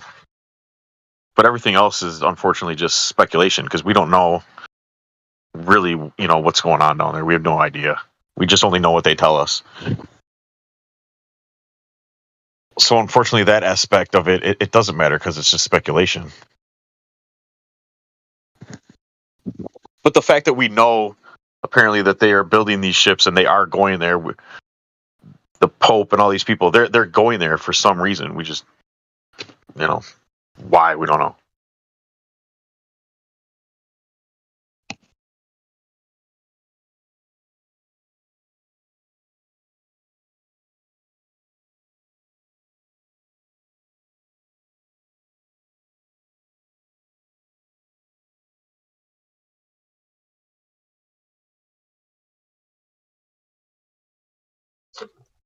So you see the information that we're talking about, right? Yeah, the Pope going there. Who cares about that, right? It doesn't matter. But look about the logistics that they have to use and the equipment that they have to use to accomplish this stuff, right? Yeah. How does a vessel work? Navigation. Look at the instrument that I posted. A sextant. That we're using a sextant. What we talk about here about a sextant. Yeah, but my point is, we're not being told the end game of all that, what they are accomplishing down there. I want to know that. And I'm intrigued about all that and the end game and whatever. The speculation side, I like too. Yeah, I agree with you. We can't just believe whatever. But like I'm saying, the logistics of it and the instrument that they use and everything they accomplish, we know that there's no globe involved in this, and you can see step by step how they accomplish a lot of this stuff. Decades of doing things and developing better airplanes, better insulation or whatever, better equipment to be able to continue this effort that they were doing, right? Decades of this stuff, right? So, and when you put everything into account, you say, there you go, sextants, vessels, navigation, you see the observations of the luminary, you see hundreds of miles of flat plains, plateaus. I mean, it's pretty interesting when even in the topic that we're talking about, because they actually demonstrate that we don't live on a globe. They actually demonstrate it when you look at the right information, and it's there. It's right there. It's very eye-opening. And like you said, they named it, that area you were talking about, they named it a plateau. Well, to me and you, that's significant. Unfortunately, to most people, that doesn't even register in their brain at all. They don't think about that. And that's why I share it here, because there's people in here that are interested in information, and we can talk about it. And there is interesting information out there. That's why I'm saying, let's not throw all the baby with the bathwater. And I'm not saying you're doing that, but a lot of people do it, even in this community. And there's no point if we can't talk about. I mean, the flat Earth, lasers, long distance observation, the Black Swan, we got that. Or forget about it. No globe. We got this.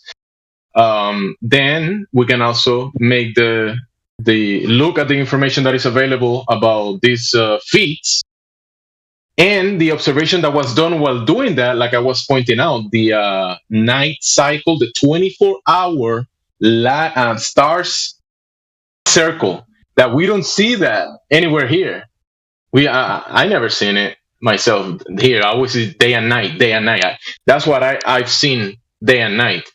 But then there is people that reported 24-hour sun and other people that reported 24-hour stars, which is for me super interesting.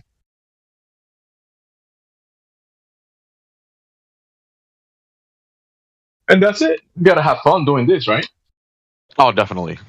And see, that's why I wanted to talk to you about it, because I thought you were trying to make that claim, and that's why I brought it up. Because most people think that, and like they tell us, they say plateau. They use words. They use these instruments that we talk about all the time that verify what we talk about.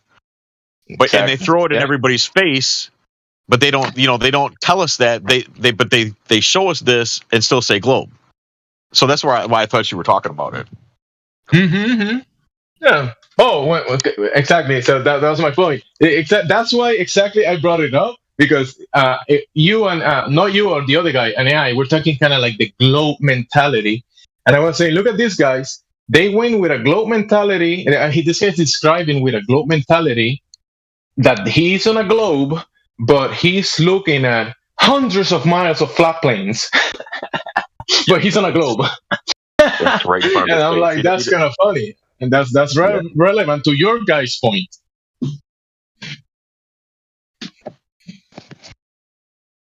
Yeah, it's amazing. That just goes to show you how strong the programming is, because they can see with their own eyes that it's not a globe, but they don't even understand what they're looking at it. They don't even make that, that connection in their own brain. Yep. That's why we have this community, because if he wants it for other people, and I was just taking the information from the TV and the school, I was believing, okay, globe, whatever, right? But other people point out an alternative, and they were kind of pointing out a lie.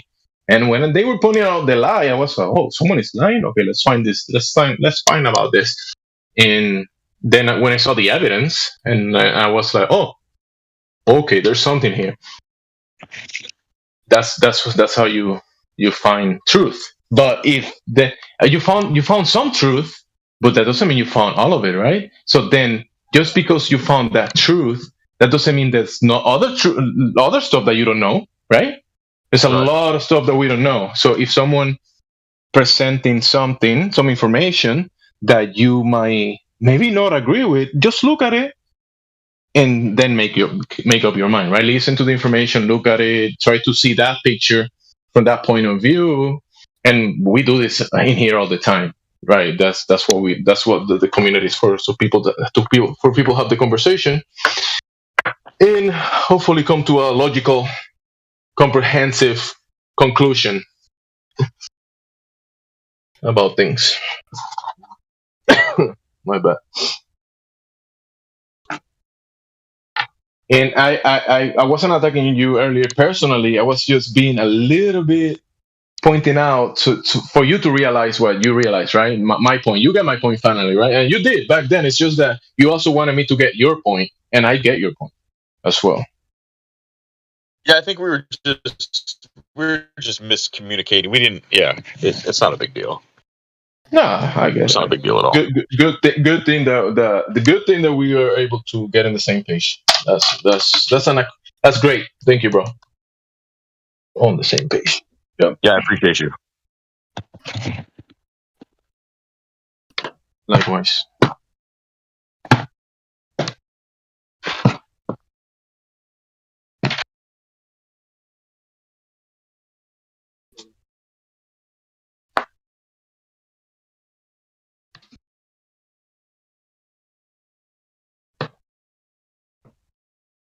And don't worry, bro. You're gonna hear me bringing this up to other people, because I know there's not many people in here. But when Indio gets in here and the other people, I'm gonna bring this up. You're gonna hear me again talking about it. Be ready.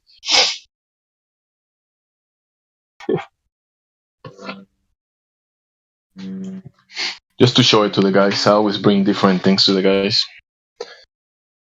because the guys bring a lot of good information in here. So at least gotta share something.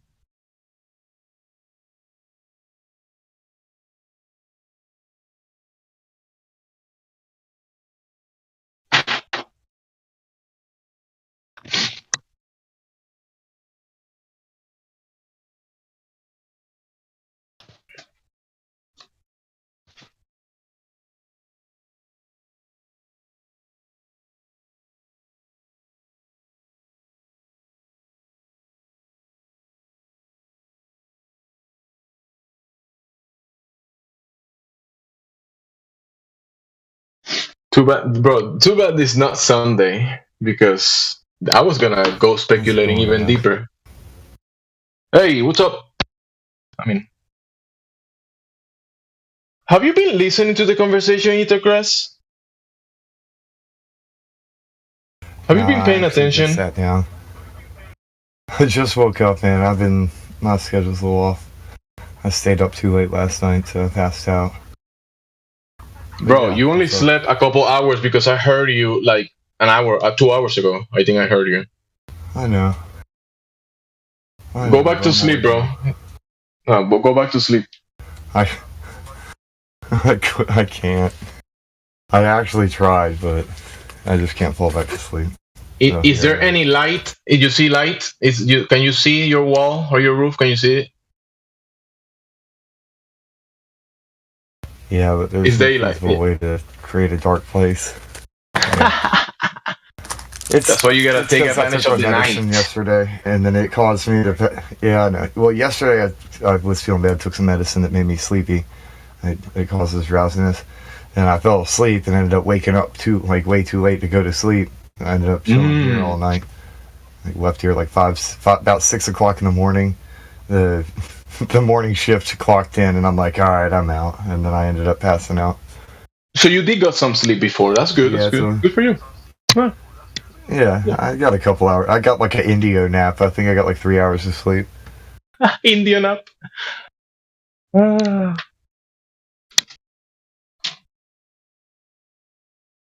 Well, one of the guys was commenting on how he hardly ever sleeps, and he's like a machine or something.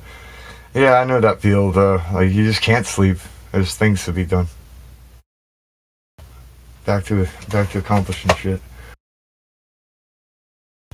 I'm gonna try and actually go to bed at a proper time tonight. Hopefully. Yeah, man, definitely. Get that figured out. Sleep. I wouldn't be the best person to tell you.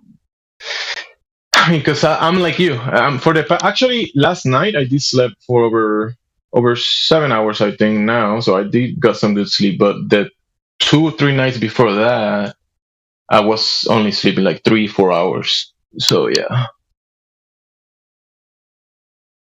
But I do get sleep if I want to. I only slept that much because I worked long periods of times, then I got some sleep after coming home, getting ready and eating some food, and then getting some rest, a few hours, and then getting back up to go back to the same thing again. But yeah. Train you to run on the rat race on the wheel. It's like a hamster on a wheel, just running a rat race, creating energy for the system. But a lot of that energy is the day-night cycle. Yeah. And it's good to be out in the sun. Definitely. Whenever you can, take that shirt off. Let that sun hit your nipples, bro. I really should there's a garden. I should go plant some shit out there because it's like half planted and there's space. So why not throw some seeds in the ground? Yeah, that sun is. It feels good. Are complete, but it's like there's room. And I just got done turning my compost pile. Nothing like that gets your blood flowing. There you go. Yeah. What are you gonna put on the soil? What kind of plants are you gonna be growing? I actually have a bunch of random weird stuff. My wife has some pretty cool things, but I collect different things. Like I have blue potatoes.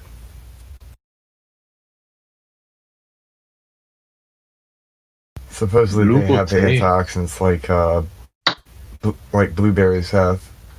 And when I realized that most potatoes are completely useless, and I'm like, okay, well, where's a potato that isn't completely useless? And I discovered the blue potato. Yeah. Is it true that some Almost potatoes completely, actually? but, I mean, they're not exactly, Is it true that they accumulate toxins if it's dirty soil and the potato will be toxic? Some potatoes. Is that true? Yes, Samir. Do you know that? It could. I don't know. I'm not a professional potato farmer. I'm just gonna throw some seeds in the ground. Yeah. Yeah, definitely If you some meet me in good person, potatoes. you'd insult me. You'd be like, you look at my hair, and be like, you Irish guy, you should know about potatoes. Talk crap. Yeah, do you know about potatoes? How to eat them? How to cook them? I'm just joking, but yeah. I'm not actually. I do know something about potatoes. They're good with salt. That's the thing, though, is a lot of somebody was talking about how certain root vegetables are bad for you because of the way they grow or something, and there's information related to that around here somewhere. But my thought is most potatoes probably suck because they were engineered to be mass produced and they just suck. Whereas there's probably a version of it that is healthy, and they wouldn't mass produce that because they don't care about health, they just care about products. Kind of like growing giant, meaningless potatoes that can be made into potato chips but have no actual nutritional value. They just grow real big. Yeah. I imagine that food definitely has obviously nutritional value and everything, but these days it's difficult. It's kind of like overcomplicated. I have a hypothesis. It shouldn't be complicated. I think you should be able to go fish, maybe do some hunting, maybe do some harvesting, gathering. Like, should be able to find what you need. Should be able to be out there. The industrial way of doing it should have its use out there. It should be the industrial way of doing it. They definitely have its uses, but I think that is being used to just compound the medicine stuff and all the whole food in. Let's not talk about this. Oh my god. The whole food. I was just gonna say that. Let me just stay quiet. I'm trying to say stuff without being about food. I'm trying to say stuff without saying it. All right, my bad. I wasn't gonna say anything like that. I was just gonna say it's cool to collect interesting foods, like their unique Pokemon or something. It's the rare version of the thing, whatever food it may be. It's like the shiny version of it. It's a different color scheme. How about the practical one? The one that your body needs. The one that your body needs. The one that just the body needs it. Yeah. Gotta give it some art. The better version, like you're saying, yeah. Like if there's potatoes, if you can get the better version, yeah, that's 100%. There's a fish. Let me taste the best fish. There must be a best version of any given category. And then once we find out what those things are, then you have kind of which should vary slightly within it, but you kind of have a generally perfect diet for any given person. You have like the King's Table, King's Garden. Have you seen the guy that's trying to reverse his aging? Who's reversing aging? It's like this a billionaire, and he's like trying to reverse his aging, so he has like a very specific diet, and it's like mostly pills. I think he takes like 50 pills in the morning. 50 pills? Let's not do any medical advice. Do you have a link for that? My bad. Do you have an article for this? Yeah. He's all over YouTube. If you just type in reverse an aging, he'll come up. All right, I'll check it. I'll try to find a video of his diet. 50 pills.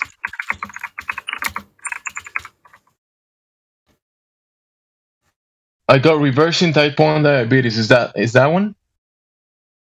This tycoon spends $2 million a year trying to reverse his aging. Brian Johnson, that's his name.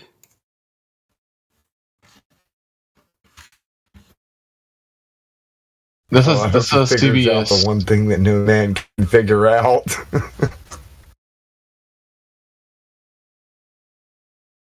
Yeah, I'll post it in my stream. How long is the YouTube The- short? I don't think he's reversing Asian.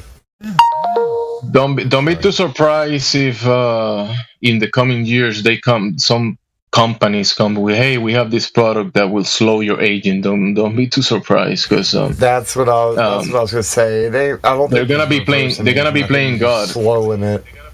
Yeah. Yeah. It's just Looks like a slowing freak. it down. I don't think they can reverse it, but they can probably slow down processes that cause aging. But you can't reverse it. You can't go backwards.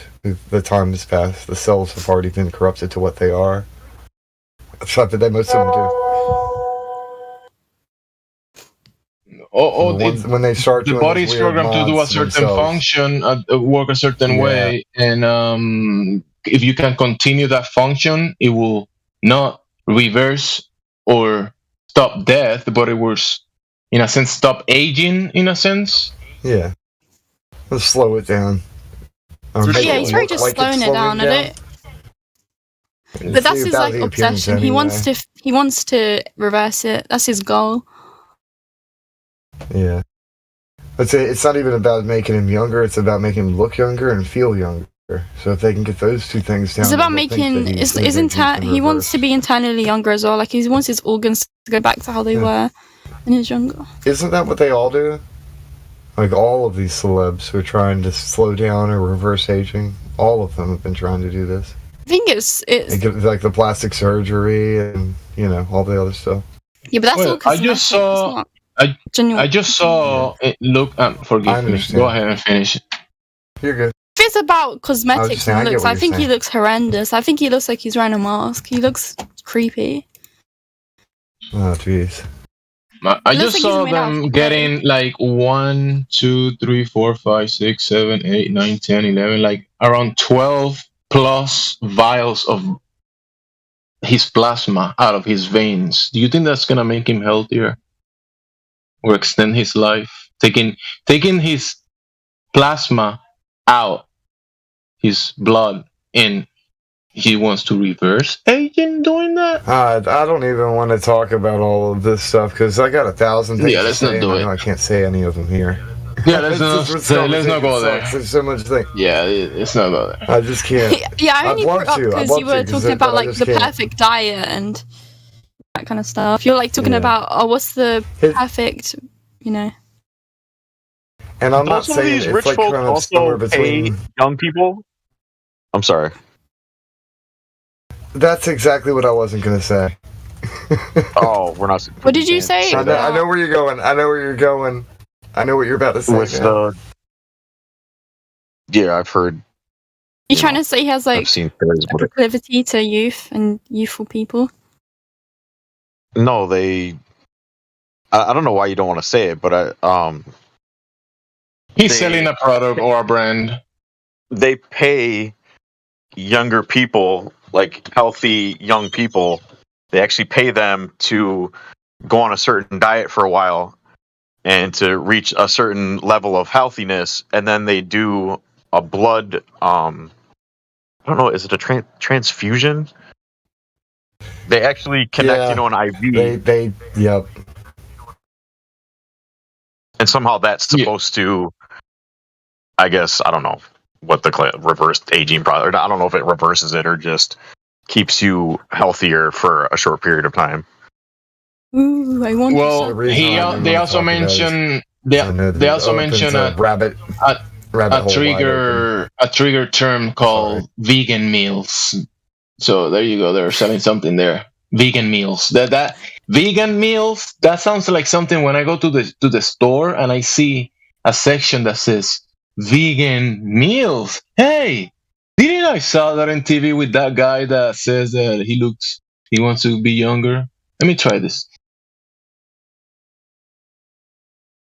Hey, I bought some eggs at the grocery store the other day and got home and looked down at the package and it said that the chickens were fed a vegan diet. That means it's good for you. Buy more.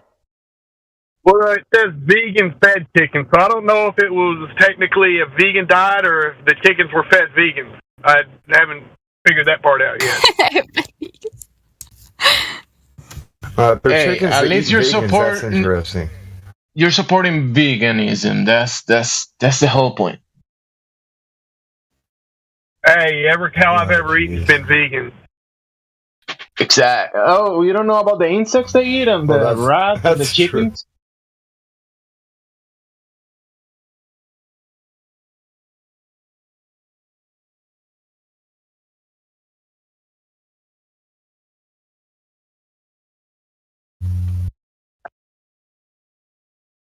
Cats ain't vegan. They drink a lot of milk from the mamas since the beginning. They got the original Happy cow, Meal. Not cat. I said cow, not cat. Yeah, I see the calves meat. I think it's the young cow meat on the store as well. Have all that. You want an old cow? Yeah, the or reason young why I was cow? avoiding the conversation before about that is I just know that it opens the door for a bunch of rabbit holes that I know I can't talk about. It's like, no, I'm going to stay away from that. It's not that I'm afraid of the conversation. It's just that this isn't the place to have that particular conversation. I guess. I'm not trying to have anything get shut down for certain. All right, so shut up. Just kidding. I hate walking on eggshells. So much of us have so much to say, and we simply cannot. You want to say it? Let's go to the little room. Come on, tell me. I'll hear you. No. I'll hear you out. You already know. You probably already know. What would be the point of that? I'll hear you out again.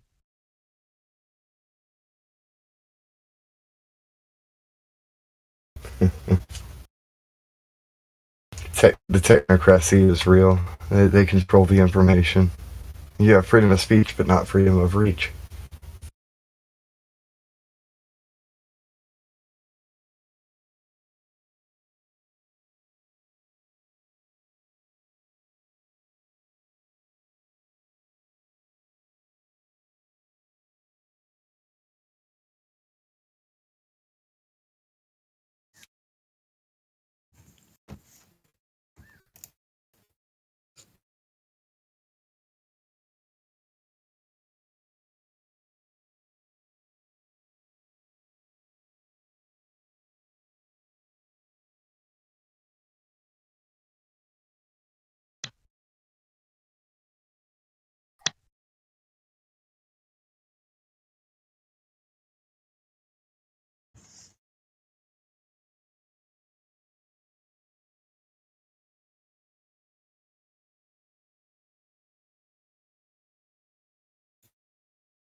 I have an audio clip of Dogs Are Gods saying, "You don't prove the hypothesis in science, buddy."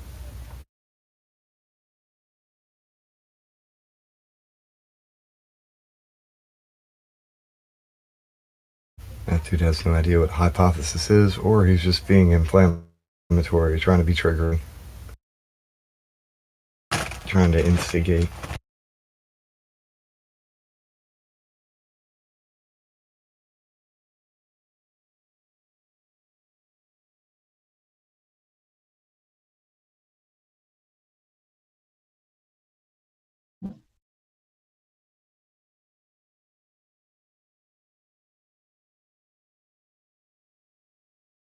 You don't prove the hypothesis in science, buddy.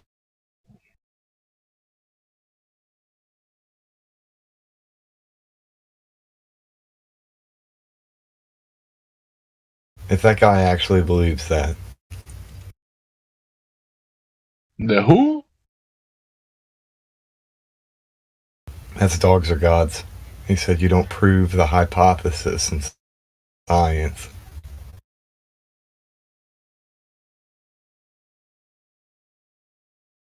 What the hell's a hypothesis then, dude? There's a show called Dinosaur Train, and one of the characters on there, his name is Buddy. And one of Buddy's main quotes is, "I have a hypothesis." Then they go on to tell children what a hypothesis is.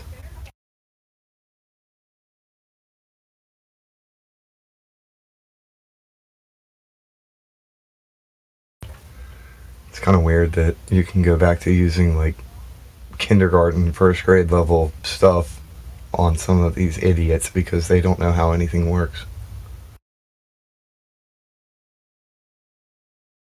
Ethergris. Yeah. It's just weird, man. Earlier when you were here, I was bringing up. I was reading a PDF from the Antarctic explorations. You know how and I knew you were talking, so I thought you were listening to what I was saying, but you fell asleep. So, you know, during March, you know about the new year during March, the beginning of the year that people say, April, the beginning of the year. People say April's Fool. They made it into April Fools, whatever, but it's actually like when the sun starts moving towards the area, we have like longer days and all that kind of stuff. It makes sense for that to actually be the time when the new year begins, if you think about it. Like, why would it begin in the middle of winter? Right here. Things are cold and frozen. So, I was just looking through this document. They spoke about how when they get into Antarctica, they go up like they go like up into a plateau, and the mountains go up to 9,000 feet or whatever, and the ice is also goes like the ice is like 9,000 feet or whatever. Even higher or lower than that. Okay, so in the plateau between the mountain ranges, there is hundreds of miles of flat plains. Get it? Get that part? Is in the document, right? This is Operation Deep Freeze 3 because they did do different stages. It took them decades and decades to explore areas that they discover, and decades after that, go and rediscover those areas because the explorers decades ago discovered those areas. We haven't seen them. We rediscover them again. So I was pointing out I was trying to talk about, you know, when we are in this area, right? So you can make a circle, and if you make a circle, you can travel to, I don't know, if you are in Northeast United States and you make a circle from there, you could probably reach Europe, some areas of West Europe, you know, whatever, Asia, and then come around and you make that circle, right, on the map. But you move away from that circle, you make another circle. You keep going south and you make another circle, and then a bigger circle.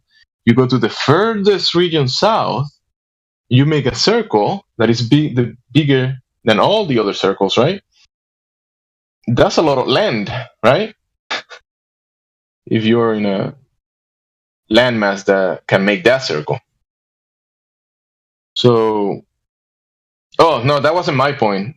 That wasn't my point. My point was Ethergris that I wanted to. This is a peculiar that I just found this while going through the document, and it says, let me post it again so you can see it. You know how the sun moves, and we have the people say I haven't seen it myself, but people say we have the 24-hour sun on the north, right? 24-hour sun. Have you heard that? So, and then they'll try and claim that there's one on the south, but they don't have any uncut video footage. Oh, look what you know how the explorers they had to build these vessels and do all these resources and all. They took all these decades to build the bases and set up locations. They set up Little America, and this is the U.S. We could talk about all the other nations that did also their own explorations, right? We're talking about the U.S. and the photograph and all the stuff. So I posted a PDF. It has a lot of photography, a lot of like letters and things that the explorers did by that. But on this one, they were using a sextant, and they were talking about the flat plains and the mountain ranges, and then they were talking about 6 months of daylight and 6 months of darkness. Hear this? Okay? Yeah. They were talking about kind of like the summer and the winter. So they had the summer. You could see them without their jacket. You see the ice, and you see photographies of them without the jackets. Like it's springtime, right? You don't wear the heavy jackets. You don't wear the heavy bows. You don't wear the hats. It's spring. Okay? And then you see photographs of them during the winter time, the 6 months of darkness. They have to wear all the during the day as well. But the thing is that they do all this stuff on the ground. They see the flat plains. They go to the plateau. They see everything, and they exploring, taking the ice, and then they also can do this other thing. They look up, and they say they see clear skies. They describe it as clear skies away from the coast, because at the coast, before the stormy seas, you get the frozen sea. You get the stormy seas, the frozen sea, and then you get the shore to Antarctica. And over around the shore is very stormy, right? But then you go in the inner land, and it's clear skies, right?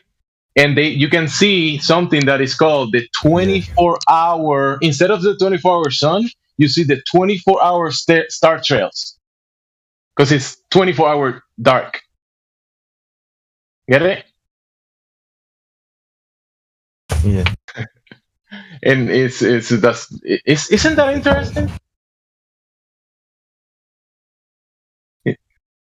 At the same time that you get in this 24-hour star trail on that region of the world, you get the 24-hour sun at the other side of the world.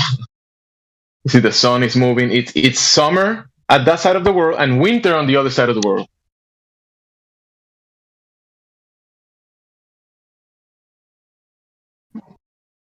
It's interesting. Yeah. Because you know how we do the star trails. People do the star trails, but when most of the star trail videos that we see, they have like a day. I mean, do we have a 24? Because I see here. Let me see. Oh, and it also talks about the date, right? This is the 31st of March. Look. Goodness. You just find it interesting because they're saying that so first stars appear. So the first stars that you can see in this area of the world appear in March 31st, because before March 31st, it was daylight all year long, all day long, daylight. So you couldn't see the stars. Get it? And then after March 31st, as they went by more and more popped out, daylight problem of getting accurate fix was gone. With return of sailors' friends. I don't know what that means, sailors' friends. It's probably some type of maritime wording. Below, 24-hour exposure shot through Aurora Dome, because they have like a setup in the base. They call it Aurora Dome. They set up a dome that they can open kind of windows and look to the sky, right? So they were looking through a dome that is set up in the base. Show perfect centric circles traced by stars as they made complete circuit. So after March 31st, since days pass and then there is a complete night, you can see 24-hour star circles. The day doesn't cancels that. You know, like when I'm here, I can see the night, but then when the day comes, I can't see the stars anymore. Over there, you can see the stars for 24 hours. Which is kind of cool.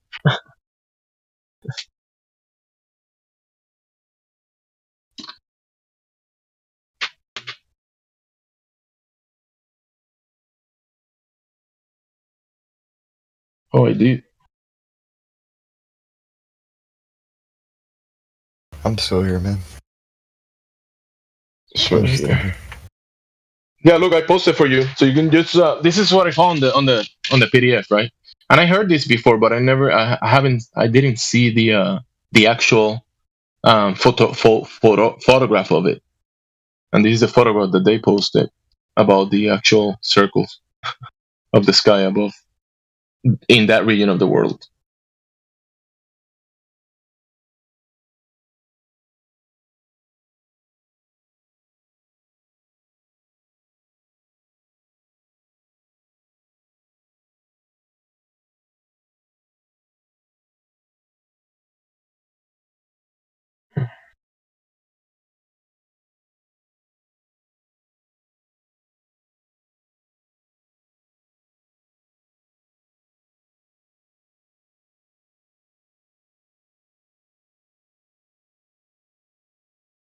I'll post the PDF so later you can look through it. There's a lot of cool photography there. Pretty interesting. Yeah. And a lot of cool information. You might find something. I didn't read the whole thing. I read a lot of it, but not the whole thing. It's a lot of pages.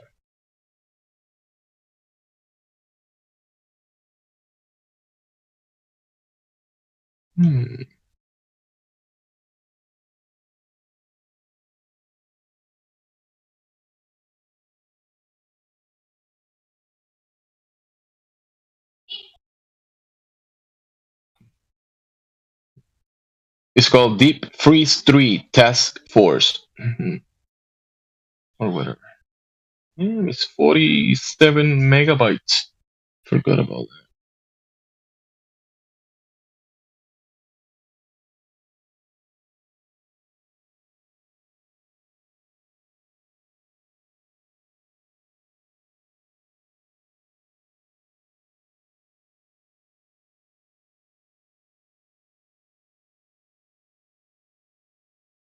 Another fun fact about this is that Admiral Byrd was Operation Deep Freeze. Admiral Byrd was sending a signal from Antarctica to the United States weekly from the radio tower that they set up down there, which is a very long distance.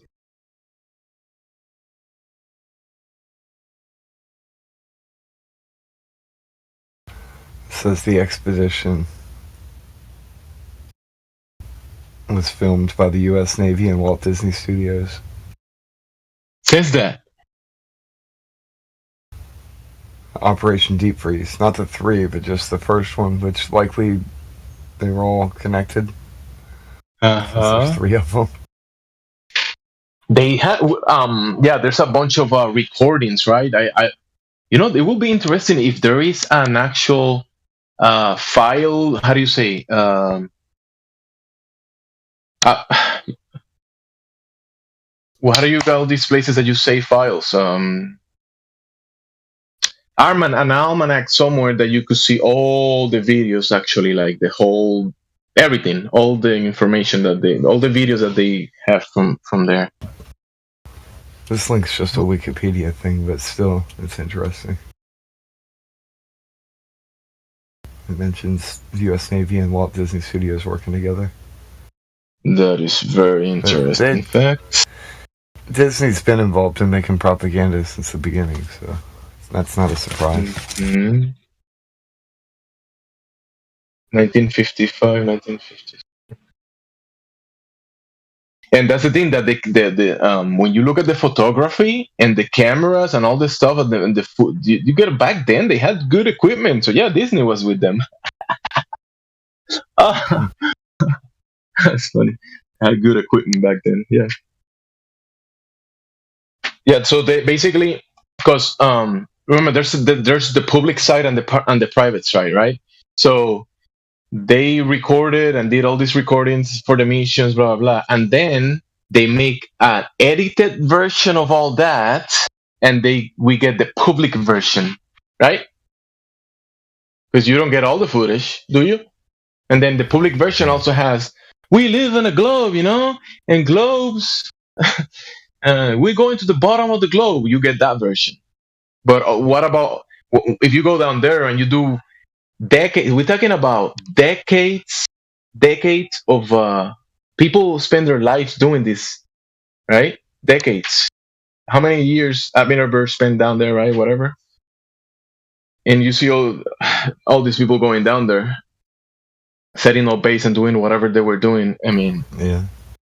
you when you get footage that is 1 hour long, it's a lot missing. Yeah.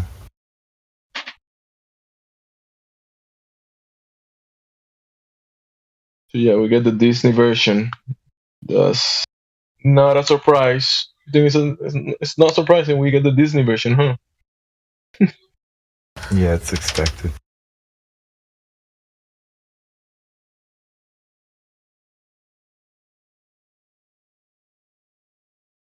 And NASA's pretty much just Disney for adults.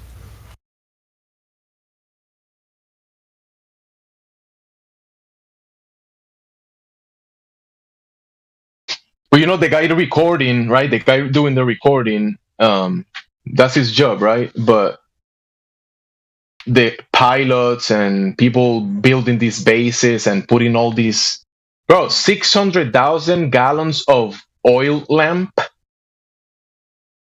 600,000 gallons of oil lamp.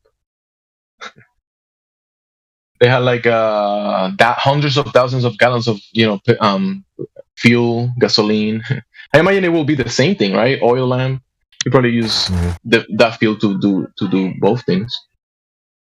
And they also spoke about the fuel being frozen, because you have the winter and then you also have the fall. During the fall, the fuel is not frozen, but during the winter they had like a reserve under the ice of hundreds of thousands of cans of oil, gallons of oil, whatever.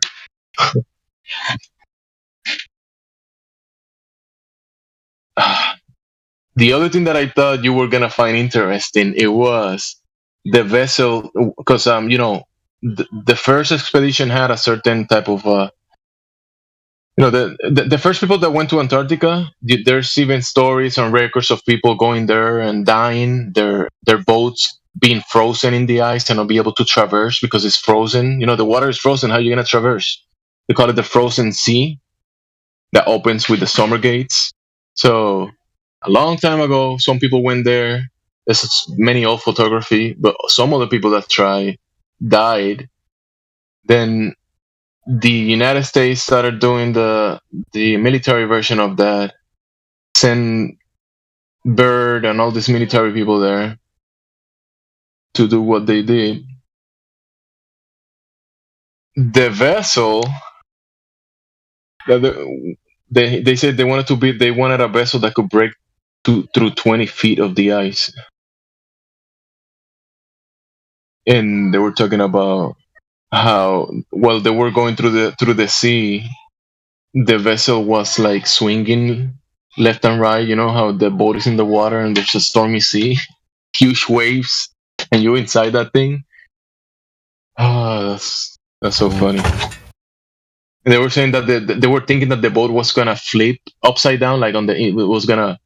They're saying the maximum that they measured was like 43 degrees of tilt, right, or whatever from the boat, and they were thinking that it was gonna flip, and describing how it was designed that to not flip because of all the heavy machinery equipment at the bottom.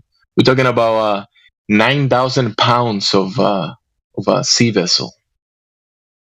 9,000 tons. 9,000 tons of sea vessel. It's a big vessel, right? Yeah.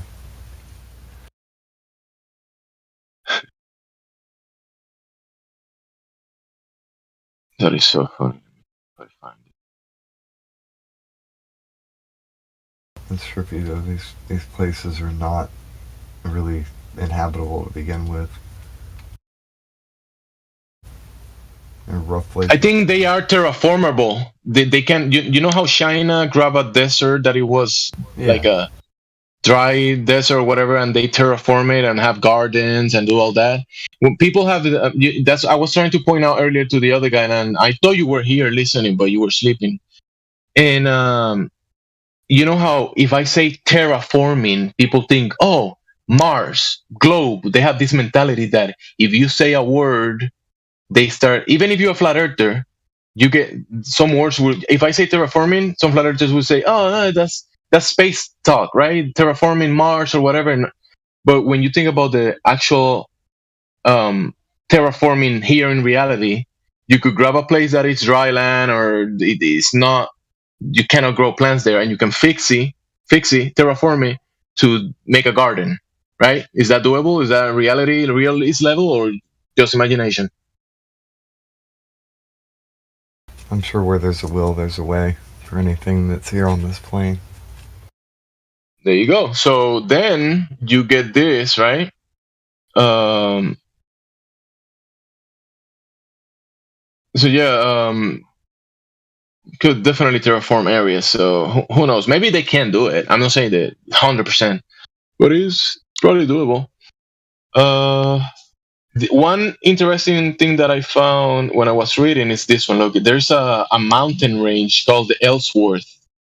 I think the Ellsworth traverse ends in some of the mountain ranges go 9,000 feet, right? The peak. And then behind this mountain range that is 480 miles, you know when you do the globe math and you're traversing imagine that you're traversing on the globe, right? And you go into Antarctica on the globe. In your imagination, you're on the globe. There's gonna be a point that you're gonna reach on this globe map, that is gonna be the South Pole, and you're gonna put a flag there. Hey, we made it to the South Pole, right? But in reality, you're walking on a flat plane, right?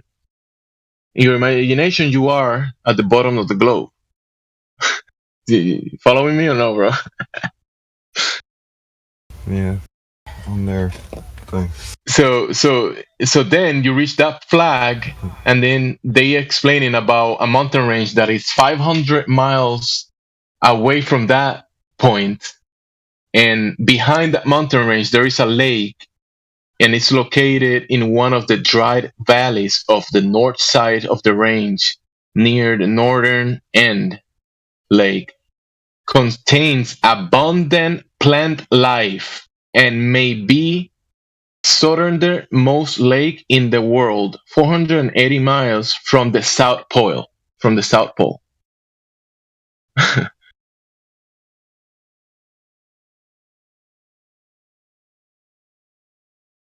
Abundant plant life. Yes. And I imagine when they say plant life, I could think fungi. I could think like some type of some plant growing. About.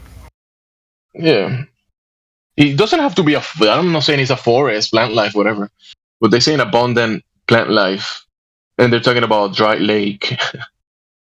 It's probably frozen. Yeah, there's some pictures of it. There's a lot of pictures, mountain ranges, like flat plains. It's a lot of photography. And I'm pretty sure this photography is not from here in the United States or Russia. It's definitely some faraway place that you and I are probably never going to see with our eyes. Or maybe one day we'll make it and build an airplane and go there ourselves. I think like an air vessel, how do you call to travel? I would like one of those helium air vessels. Horror balloons. Just flow above the storms. That's it. And then go down, go back up, and away from the storms. I'm scared of the storms, bro. If we're gonna travel, don't take me to any storms.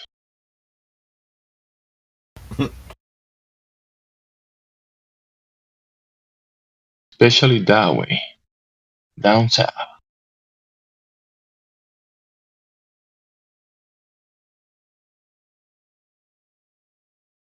Bro, the scale of this region of the world. You know that circle that I mentioned, the bigger circle? The scale. The region. Yeah.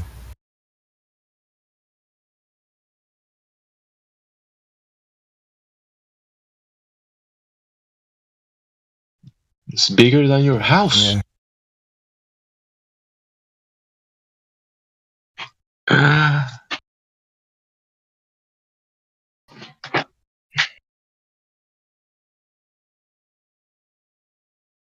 even with all those missions, they at best scrape the surface of that place.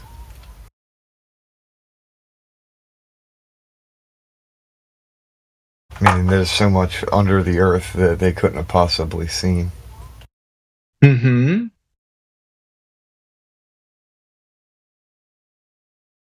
I was speculating because, there is a speculation, and then there is things that you can logically deduct from, okay, they build a 9,000 tons sea vessel. You have all this personnel. The Deep Freeze 3 took over 2 years of planning. Right? 2 years of planning. Putting everything together to go there, and some people are gonna say, it doesn't matter, they didn't do anything. Bro, they're putting all this effort, all these resources, all this personnel, definitely doing something. It's just that we get in the Disney version, and you're saying, the Disney version is stupid. You're saying, Disney version, yeah, the Disney version. I don't even think about it because it's just Disney. But when you go to the real step by step, what they actually did, they were definitely putting a lot of effort to doing that thing.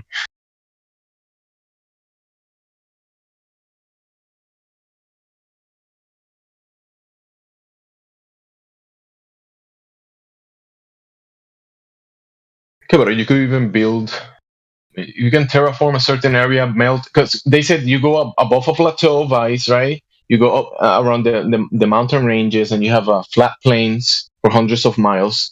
You could probably melt. You could, if you want to terraform, what will you do? Melt a bunch of that ice in a big circle. 10 square miles or whatever, or you melt a bunch of that ice with a bunch of salt or whatever, and you have a big circle that there's no more ice. And then you could make a panel and even build some tracks, build a train, and you could start bringing stuff to that area, back and forward. They got helicopters. You hold the helicopter, all the different trains. This is heavy equipment for a Disney movie. It took 70 years to make this Disney movie, bro. I don't think it's just a Disney movie.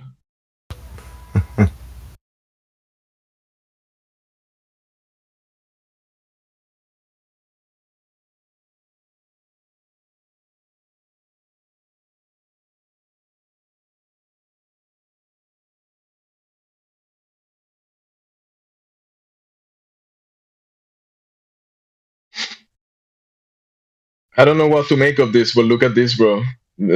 Random stuff. I wasn't looking for anything. I mean, I'm talking about this because this is the topic, clutter, whatever. But look at this in the document. What they talk about. They talk about pole, all of them, and in the next to it says the 5 South Poles. Geographic South Pole.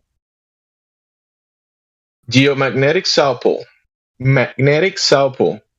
Pole of inaccessibility. That's better. Spin pole. That's when you start getting kind of like tricky. All of that stuff put together. That's where you gotta definitely be careful. Right? That's when you get an orange and you start sticking toothpicks in it, I guess. Let's see. Because I read something and it was saying that the compass, there's a spot that the compass will point down, which is kind of interesting, right? That they say that. Oh, the compass points downwards. Like what does that even mean? It's maybe a Disney thing, or does that actually happen? I don't know. Is it the Pirates of the Caribbean thing? Yeah. I mean, I saw it in Disney, therefore it's fake. But what if happens in reality, right? You go to the compass is pointing to this spot, and you go to a spot and it starts pointing south or going in circles. There's reports of that, right? But I never heard this before. The 5 South Poles. This is when I was going through this the first time I heard this. I saw it on Disney, therefore it's fake, but they put truth in plain sight, therefore it's true.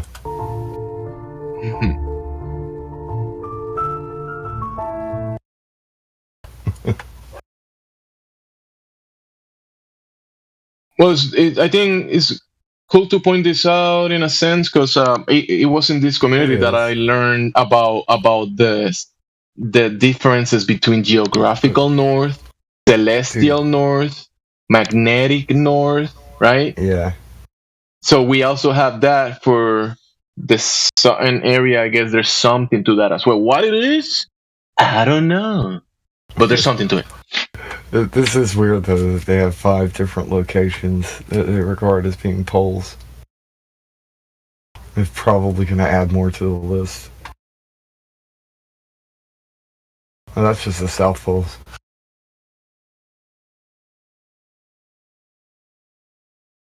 You can add the list of the South Poles to the North Pole one, and then you can say these are all the poles of the Earth.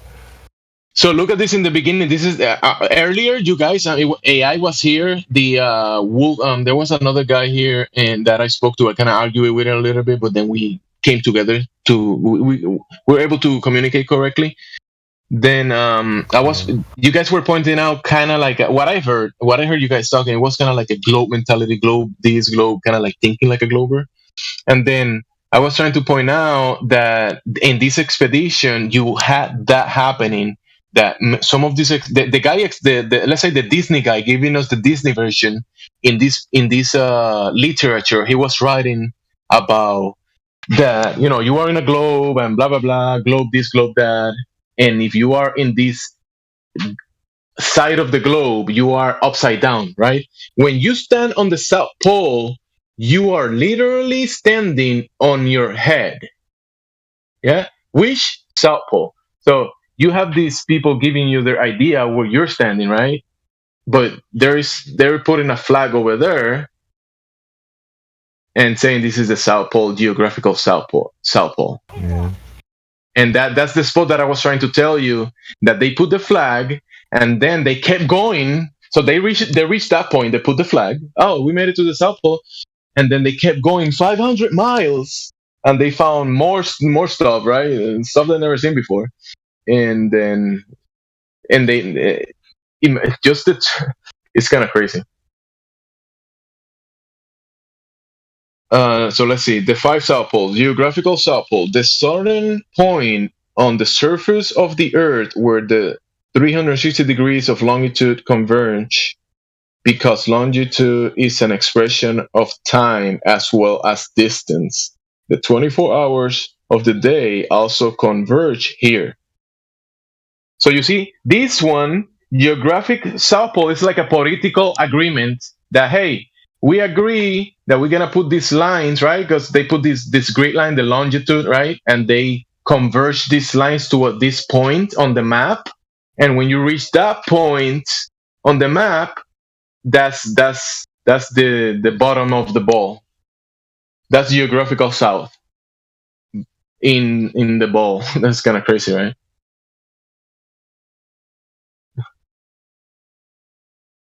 Geomagnetic South Pole, the point where the lines of the Earth magnetic field coverage, located about 790 miles from geographic South Pole. Bro, geomagnetic South Pole is 790 miles from geographic South Pole. That's a pretty long distance.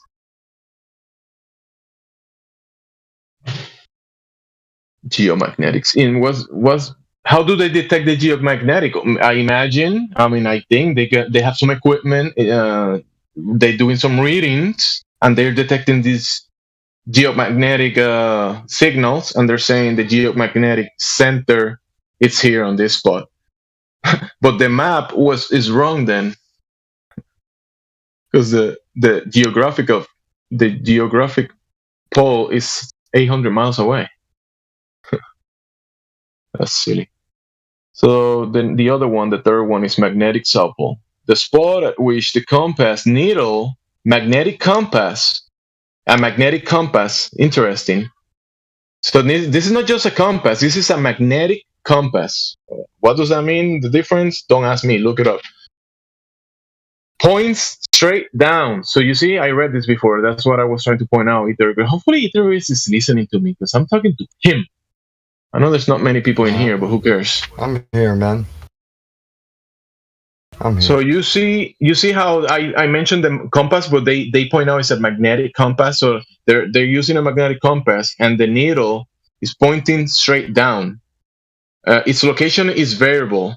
In 1956, it was located about 1,526 miles from geographical South Pole, the fake globe South Pole, remember? At 68 degrees south latitude, 144 east longitude.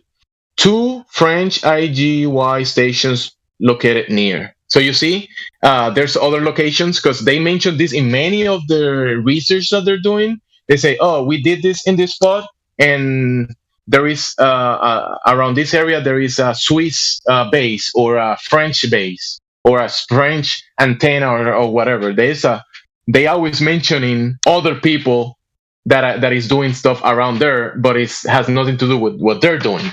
Get it? They mentioned that in so many examples. Then there is the pole of inaccessibility. The point in Antarctica, which is furthest inland from all shorelines, located about 550 miles from geographic South Pole. So you see the geographic South Pole that is derived from the ball map. Remember the ball map that gives you, it's very specific, right? And when those lines converge into the south, that is it's very specific point. But then when they go to reality and start doing the geomagnetic searches and readings and the magnetic readings, it's nowhere near where the map of the globe was telling them. Get it? Get my point? Yeah, like none of it lines up with the other stuff that they're trying to say. Yeah. And like the form, the shape is wrong. Yeah, and then while they doing all this, remember the description earlier? And let me I posted it. I'll post it again. Look. Look. I'm gonna post it again. Look at this. Let me see if I find it here. I think it's this one. Let me see if it's the correct one. Look at this. So this glober's thinking about globe this, globe that, right? And they describing the globe. Then this is blurry. My bad. Thank you. So let me hear me out. Then they talk about we're going to the bottom of the globe, blah blah blah. Then they go there and they I don't know. This is not the one that I want to talk about. My bad. Give me a minute. Now I have give me a minute. I'll find it. They call it Earth bottom. They have kind of like this globe mentality. But when you look at the logistics of how they operate and do things in reality, you don't see any globe anywhere. But there is something interesting here. Okay, I found it here. Let me post it.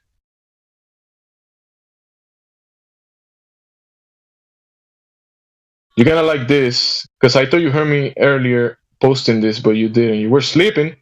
Now you're up. Look at this. So, globe this, globe that, whatever. But then this is the Disney people giving us the Disney version, talking about globe this, globe that, right? But then when you go to the guys over there describing and talking about what they're experiencing and what they're measuring, they describe it as a polar plateau. A polar plateau. You know what a plateau is? In Spanish, un plateau is a flat topography plane, right? That is high, like maybe a mountain high, but it's flat on the top, a plateau. And Well, it doesn't have to be high. Even like the yeah. seafloor is also a plateau. Yeah. But exactly, yeah. But then the mesa, exactly the plateau. Yeah, I was thinking about the mesa when I was saying that. So you know a mesa? Have you heard of a mesa? It's something similar to I that know because you what go mean. up in the. It's basically a very large flat area. Exactly. So remember, they're going to the bottom of the world on the globe, but when they get there, they describe. Okay, although these technical problems can complicate life in the pole, the terrain makes up for it with its natural simplicity. The pole is located on a great plateau more than 9,000 feet above sea level, probably surrounded by a rim of high mountains, although its periphery, someone look what that means. I have to look it up again. Periphery. It's still periphery. Oh yeah, my bad. I couldn't. Now that I hear it, I get it. My bad. It's still largely unexplored. The nearest peaks are about 200 miles away, so one sees nothing but a flat plain of snow in all directions. It's also, he said, surrounded by mountains. This is supposed to be an island.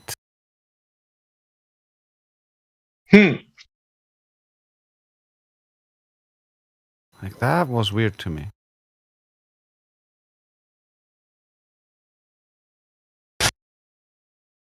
So well, they act like they say it's a continent that's completely frozen and stuff. It's weird. Yeah, I think they're just seeing the mountains in the distance, and they're like, oh, like that's what it looks like to them because it's just a very flat plateau, and then in the distance there's mountains.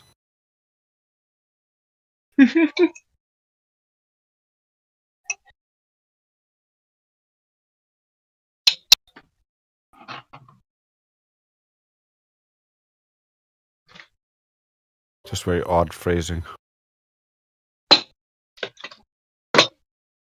It's actually very technical and very how do you say not just technical but it's right here.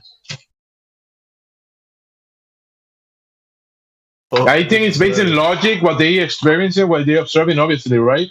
But what I was trying to I was telling Ethergers earlier that what we get in the because he was reading that the ones recording and taking the photographs and doing all this was like Disney, right? And what we get as a product, as a result, like today when we look on the internet, we get kind of like a Disney version of what's happening. I mean, what was recorded, we don't get the whole of it. But then when you look at the technical stuff, the way they accomplish stuff, you see that there's no globe anywhere to be found. Even though they describe we're going to the bottom of the globe, this and that, there's no globe to be found anywhere. Even in Antarctica. Yeah, the nearest peaks are about 200 miles away, they say. That's pretty decent.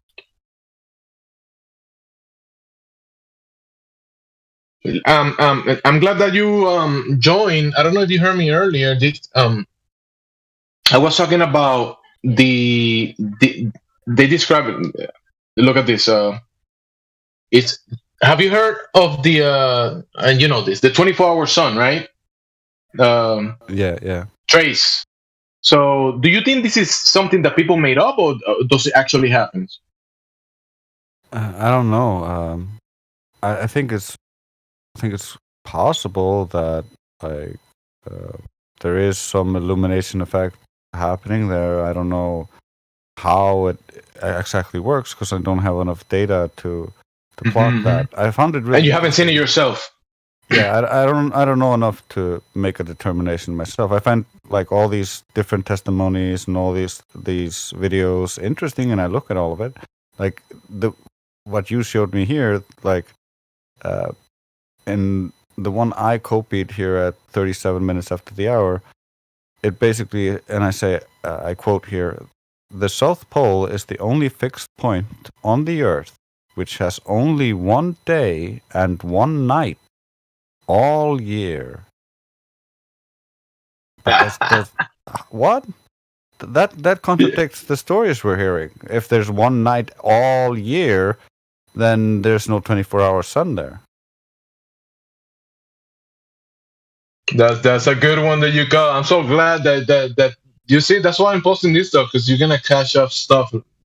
Yeah, I get it. Yeah. You know what? When I read that, I was like, "What does this even mean?" But you extended it, and yeah, where is the 24-hour sun? Yeah. If that's the only place on the Earth where they always have one day and one night all year, then you don't have the same thing that happens in the North, where you actually don't have that. You have days where there's actually no nighttime; it's just all daytime, and so we don't see this. And so for him to like specifically say like this is the only point on the Earth which this happens on, it's like weird.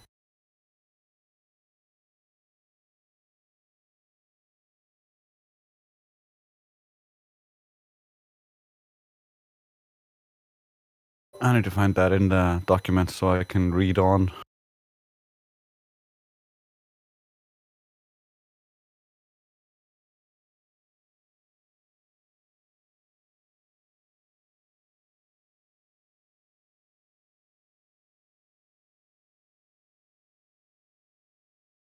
Those big flat areas, that's exactly why they had to say this.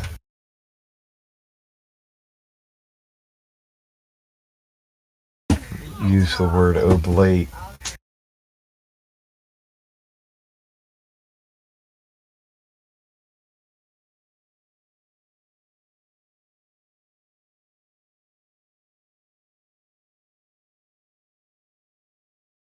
That's their hand wave excuse. Oh, well, it's just flattened at the poles. Okay, I'm reading onwards. And the quote goes on to say other things, which are not consistent with the first part of their sentence. I'm back. Real quick. I posted a PDF. If you look my name, I'm maybe reading through the PDF right now. I found that the follow-up to that quote I was reading, because it's not the full quote, because it ends on the, and so it continues on to say, the sun rises in September and slowly spirals around, round and round in the sky, not reaching its noon until 3 months later. What the fuck? In March, the sun sets and the... Okay, I think he's talking about it just going in circles around them, but I think that's what they're trying to describe here. And then there follows 6 unbroken months of darkness, which is what you would think. During the South Pole night, the stars trace circular paths in the sky over a 24-hour period. All the, like, how can you? I don't. I find that interesting. You can't say that this is the only place on the Earth where there's only one day and one night all year, when you go on to explain that doesn't actually happen. It's so dumb. You know what? You know why? Try to help me out, because I'm trying to. I'm not trying to get in their minds, but remember, in their mind, they're saying that you are where all the longitudes and latitudes converge into a point, right? Or the longitude, and you are at the bottom geographical. The flag that they put there, when you're standing on that flag, that's what they call the place that has one day and one night. That's what you were saying, right? Yeah, but it's like they say with one breath that like there's one day and one night every day all year there, but then next breath they say, but then like that actually is variant, and so sometimes there are days when there's no night, and sometimes there are days when there's no day. To me, I don't want to think about the globe much because it definitely confuses everything. You know that. When I brought this up, I was kind of just looking at the observation that they pointed out, and you see the dome that they had in the base, right? They call it. Were you able to reach the circle of the stars that they say that's like a photograph? That's what they claim, right? And it's saying that after March 31st, where is it again? For them to be able to see the stars, it has to be March 31st, which is an interesting thing. Let me see if I find it again. Are you there? So first stars appeared. That's basically March 31st. That's as the day when. Because they say they have at least daylight, or it seems like they imply they see the sun.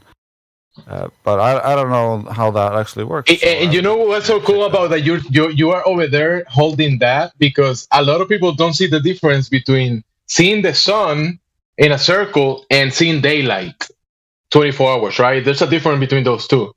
So they're implying, you're saying that they're implying, and that's what they're doing, implying that they're seeing the sun 24/7 or seeing daylight 24/7, right? And I know that's a big debate point. But my point is similar but different, because I'm talking about that once the sun moves away from that region and it is not summer anymore over there, because it's summer when the sun is above that area mostly, and it moves towards where I'm at, right? What I call the north, and it moves away from winter to summer to my area. It's summer now in where I'm at, and if I go further up, people say that we can see the 24-hour sun further north. The point away from that north, where it's doing the 24-hour sun, the point away from that in Antarctica, it's 24-hour night, and you can see the star trails 24-hour, which is an interesting thing for me. Yeah, like for me, I don't really care if there's 24-hour sun or not in Antarctica, because either way, you could always change the modeling around to try to make that work. It doesn't really change the fact that we measure the ground to be flat. Yeah. Yeah, that even if I told people even before I knew about this 24-hour night and seeing the, because remember, I mean, I like you're saying, I agree with you. I agree with you. Even if we see a 24-hour sun, let's say we're in Antarctica and we're standing there and, oh, look, it's the 24-hour sun, and we see the sun doing a circle in the sky, that doesn't determine that we live in a sphere. Oh, look, 24-hour sun in Antarctica. Okay, great. Yeah, they say like, oh, we have an explanation that works, and I'm like, okay, yeah, I got an explanation that works. God made it so. Yeah, that works. That works for me. Oh, it works. Okay, so what now?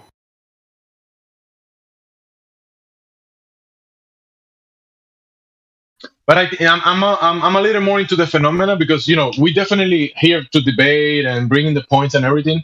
But I enjoy as well the photography, the information, the videos, and what people bring. And I was these days looking. Some people posted about the star trails and all that stuff. And I was thinking, okay, so you get the star trails, but then you get the sunlight. And then I was reading through the Antarctica stuff. And they have a photograph of you can see 24 hours of the stars, which I never seen that. And that is an interesting phenomenon. Seeing the stars for 24 hours in the circle. I think that for me, it makes sense. Actually, the way we can observe, I can see the sun moving from that region towards this region, moving, changing the seasons. And like in South America, if you go to Argentina around that time, or Chile, it is actually winter now. We're getting summer here, and they have winter over there, right? So when you go further south, you probably have. It looks like this phenomena does make sense. That the sky, you can see the night sky, 24 hours. Yeah, we just have no clue what actually the sun is. So any kind of assumption on like how it's happening when we don't even know what it is kind of far gone for me. Yeah.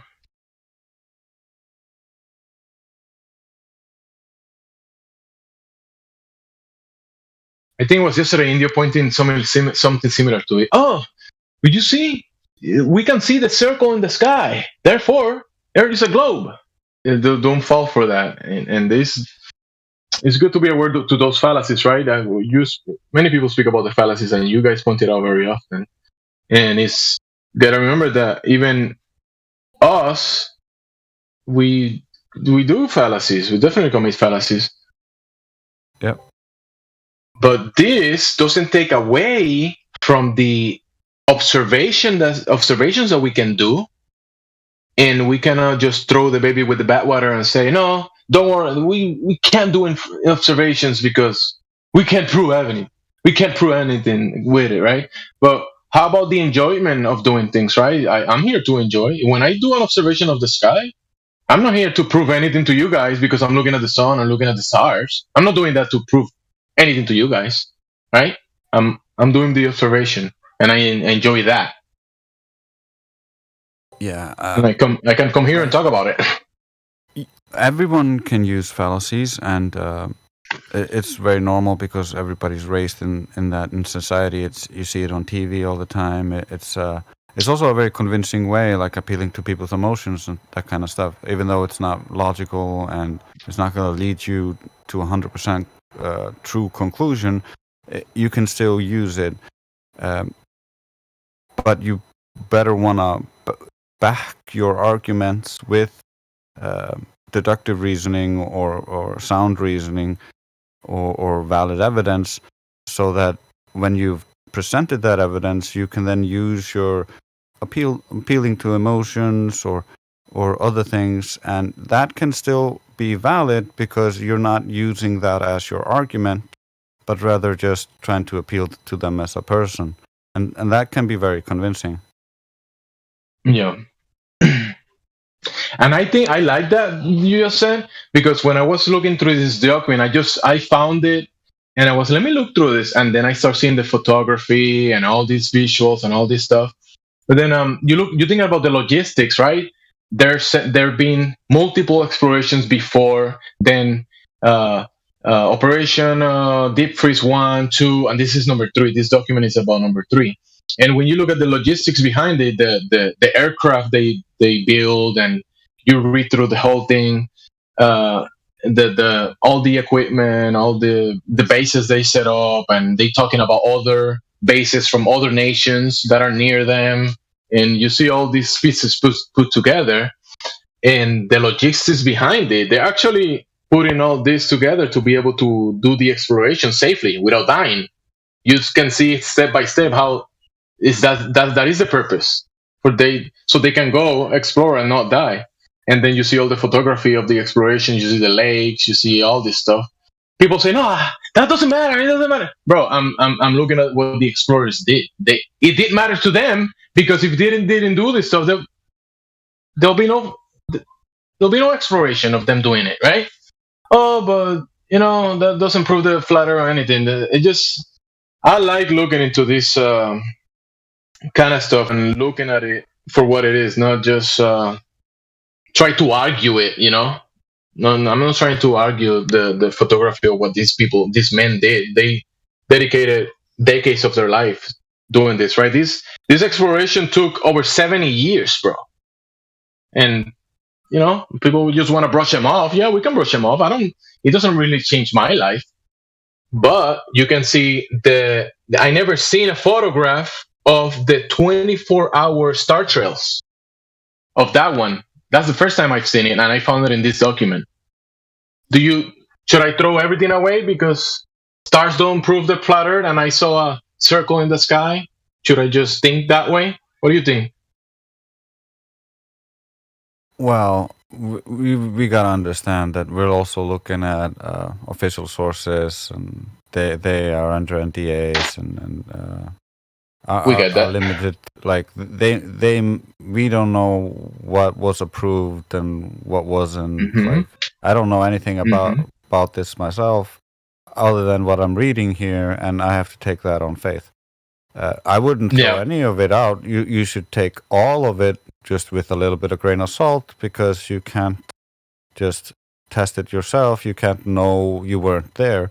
So you just look at what all of them say and then see if it matches with what you experience in reality. Eventually, we might be able to go check it out. But as it stands, it's too far away.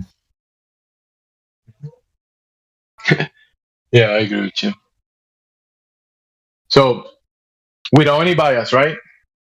The guys, military vessels, thousands of people, resources. You look through the document, you see all this stuff putting together, right? Dogs, they set up these bases. Then they did all this. They went to the plateau, right? They went up to the plateau. They saw the hundreds of miles of flat plains. Remember that part? Hundreds of miles of flat plains, right? That's pretty interesting. Yeah.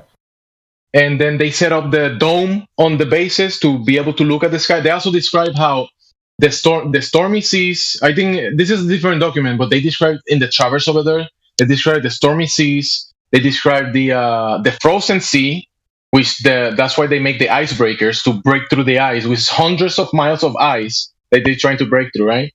If the summer gates haven't opened. And then they did all this, the bases, the hundreds of miles of exploration, thousands of miles they described. They put the flag on the map of the. You remember they going with the globe map and they converging the longitudes, and they're gonna reach the bottom of the globe. Put the flag over there. They describe how the storms of the coast. Real quick, the storm of the clouds, the storms of the coast are not as prevalent as in inland, right? They say that the inland it's more the skies are clear, right, and they can see the stars. And this is interesting that when you look up and you see something, what they did, all that stuff that they did in the real East level, accomplished to make it to certain areas and build the bases, and then they also brought the instrument to look up and take photographies of the sky. And that is possible, right? People can do that. And that is just a little addition to the whole thing. That the interior is unexplored and they didn't go there. The interior? Yeah, beyond the mountains. No. The photograph, they did explore hundreds of miles inland. But the bases plateaus, But they say that there's a bunch of unexplored areas and... Oh, yeah. That was my point of the bigger circle. That there's so much land. The maps and all of the data we get from Antarctica has this gigantic freaking hole in the middle. No one's gone there. Yeah. I agree. You know what? That's part of the point that I was trying to tell either Grace and the other guy, that when you make a circle, right, around my house, I can make a circle, right, and they can make a bigger circle. The county, the country, the nation. There's a bigger circle. When you go further to those points, the circle that you make from there is a way bigger circle than the one that I made here, right? So the land mass, it should be vast amounts of regions of land. That's probably, I don't think they can explore I mean, it took them 70 years to explore certain areas, right? No, I don't think it's probably very, very far away. But the thing is, the observation that I was pointing out, that the photograph of the sky doing the circle, because we can do this photograph and this star trail from the north, and we can see it. And then we can see a similar one of the south that people have photographed on time lapse, right? Of the stars. But this one, my point is, this one that they can see like this, that photography of the circle, that they can see 24 hours of night, it's just something extra to all the stuff that they did.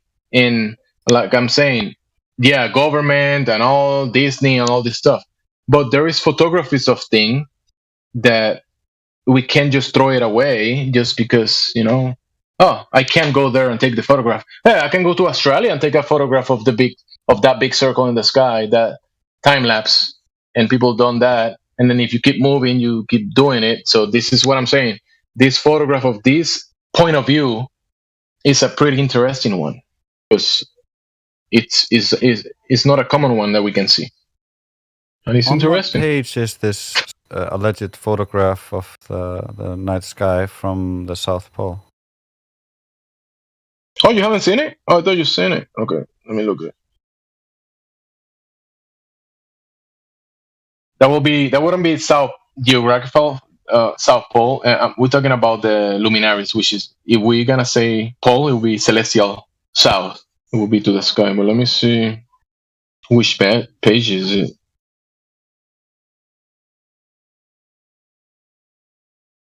Because I see one of the aurora. I'm looking through it. Yeah, the aurora is interesting as well. Yeah, but that could so easily be fake.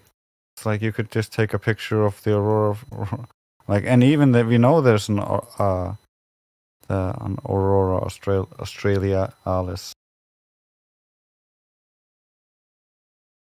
Wait, what? Wait, the aurora be fake? No, I'm just saying, like, I don't know. A photograph of it be fake? Why? It's a photograph of it. I have no idea of the sources. I can't verify any of it. All of them are connected to organizations I don't trust. So big money, big money. Yeah, at it from as objective view as possible. Yeah, big money behind this exploration. Yeah, you see some names. Oh, that's a cool photograph of the sun. I haven't seen that one. Let me see if I find the one. I'm sorry.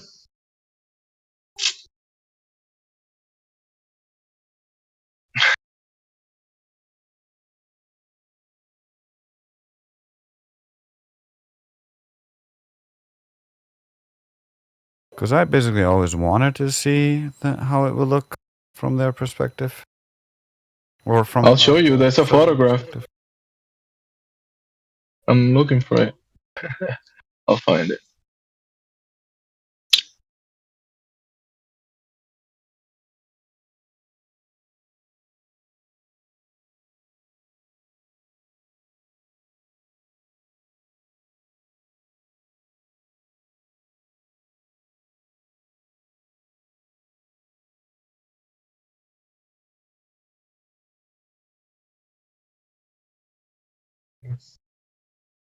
My goodness.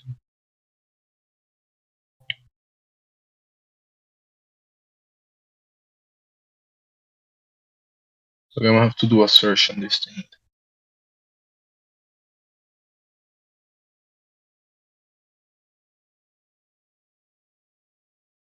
I think I found one. Here's first stars appeared March 31 as days went by. More and more popped out. These are very low quality pictures, and then and then just a picture of the center of the rotation. There's no way to know. Like that doesn't. I'm not even sure. Well, there's a hole there, maybe. It's interesting, but I don't know. I don't know the angle they're looking at that from. That's one of the things I really wanted to know. Like, what? Yeah, that's an interesting question. Yeah, the angle. Yeah, because they when you look at the base, they actually show the base, and the when you look at the dome on top of a section of, because they have multiple buildings, so many buildings in the ice, buildings outside, bunch of stuff, right? And they have this section that they have a whole building, and that building on top of it on the roof has a dome. And from that dome, they do observations, right? That's back then. Who knows what? And then you see many of the instruments that they use, which is pretty interesting. And they're valuable instruments that are used to do sky observations. And then you have the photograph. I mean, what's the angle? That I won't be able. Yeah, that's a good question actually. But the photograph's there.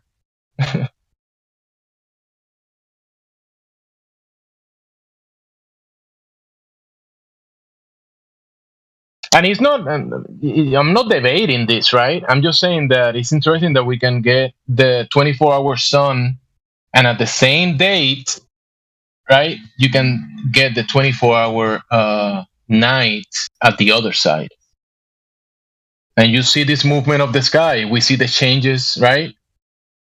We see the changes on seasons here. So that's an interesting thing that when you have 24-hour night, you can see the 24-hour star trails, and from that location you see the circle of the south. Which what that is and how that works, I don't know. It's just an observation. Well, depending on the lensing effects and where the sun is and how it's working, there is a potential to create all of that. So, like, we can't really say what's causing it, but it is interesting, and that's one of the reasons why I would like to have a serious study down there where you track the sun, you track the angles to all these things, and then you explore the interior.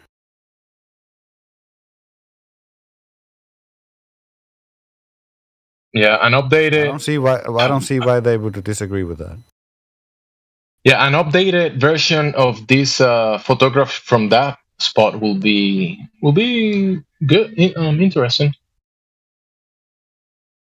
But I wouldn't deny that the circle of the sky is happening and it can be observed. I mean, yeah, I've never done that.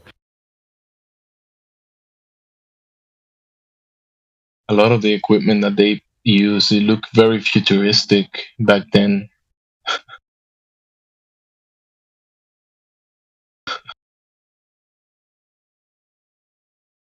I even saw them like doing the. I'm not gonna mention that.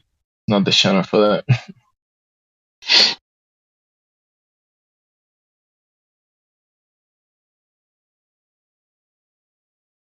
Maybe they are in Canada, and they say they are in Antarctica.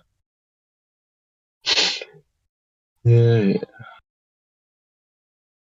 Well, there's also the same problem. Like, we have a North Pole that no one actually goes directly over, and we never get any pictures of, and they just all go around it. But they go much closer there. In the south, they don't go anywhere freaking near that hole, and they can't send unmanned aircraft in there. They can't send satellites in there. What the fuck? Why can't we see what's in there? You mean in what? We can see what's in what? On all of their maps and all of their data, there's always a hole at the North Pole and at the South Pole. Okay. Yeah, and the hole at the South Pole is even bigger than the North Pole.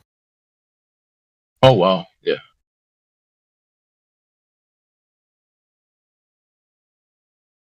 Yeah, interesting. Like, if they have satellites flying out in outer space, there's no reason for them not to be able to see into that hole.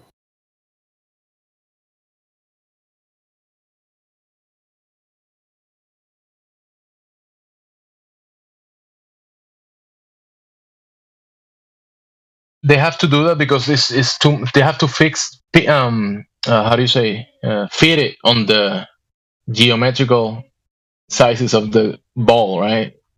They have to fix it there, and you have to cut the map from there, and that part that you cut out is gonna look like a black hole. Yeah, look at the marine tracker. Look at the marine tracker for ships. I did this yesterday, and all of these little boats you see here sailing inside the landmass of Antarctica are all fishing vessels.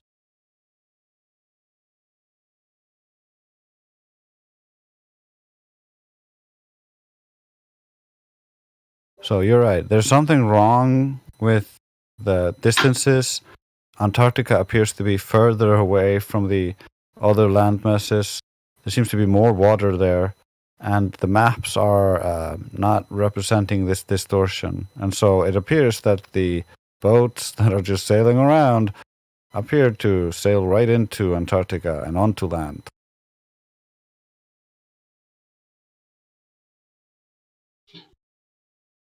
Yeah.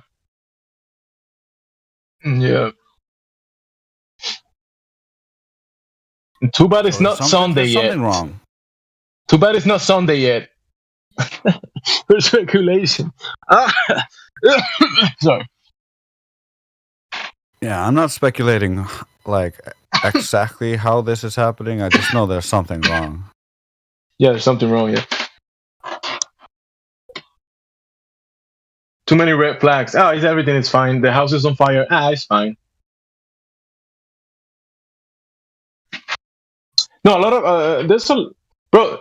Whenever you sit down in the computer, open this document. The open it up and look through the imagery, and there's a lot of interesting stuff. It's just some cool photography from the past. I mean, there's also photography of the landscape, some lakes, mountain ranges. There's some maps. There's also a list here of all the nations. This is I will say relevant information. I mean, I don't know how relevant you'll find it, but look at this list that they put in this document of all the bases that were down there from all the nations. Do you find that interesting or no? All the nations that were participating doing explorations back then and building bases down there. I mean, we only get this document is probably just the Americans version of it, the Disney version of the Americans. So this photography and this stuff is from one group of people, you know.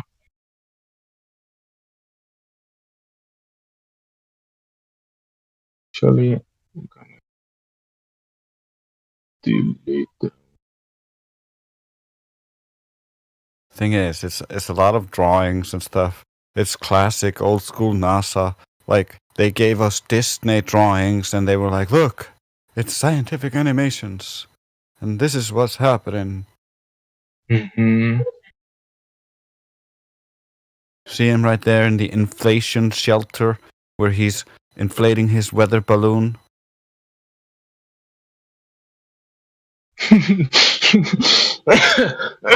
Yeah, there is photography of balloons. Oh, you know what? Oh my goodness, I'm sorry. They call it Rockaloon or something like that. Like it was they were releasing this balloon rocket or Rockaloon or something like that. And they have like balloons that were releasing back there. So yeah, pretty cool. Rockaloon. That never heard that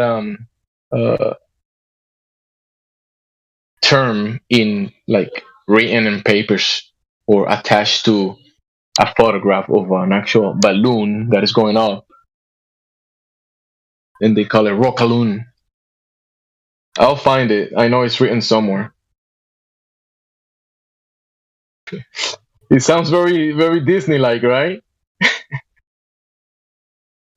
Yeah, it's also. But then you have a balloon that is going high up, and you could attach camera and see things right with it, right? That's what people do, and test the air and stuff. I mean, people do that. Temperature. It's also who were the guys who were financing and doing all this stuff? And all you gotta do is look at the names of the islands and the names of the locations. The winter night on Rockefeller Plateau was quiet. You're in my mind. Oh my goodness. Yeah.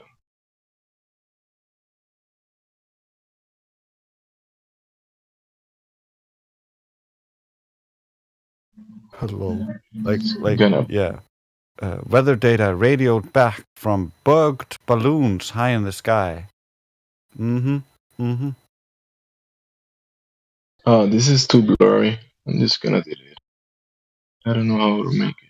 I don't know why it doesn't look too clear. I know you'll find it later.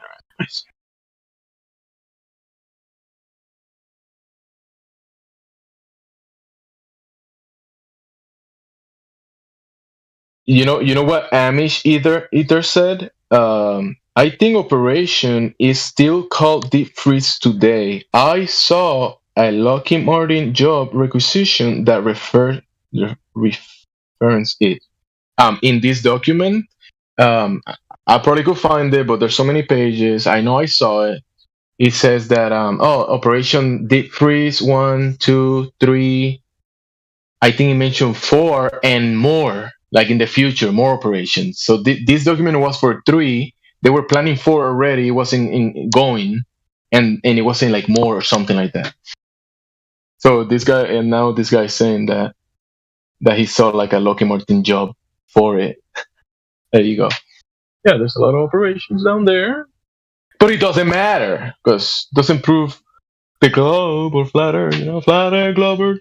I don't know. I like looking through this information. Okay, apparently, I always thought there was like part of the Antarctica still unclaimed, but as of 2015, Norway has claimed the rest of the unclaimed part of Antarctica. What the fuck? Wow. Australia has a big piece. What? Norway?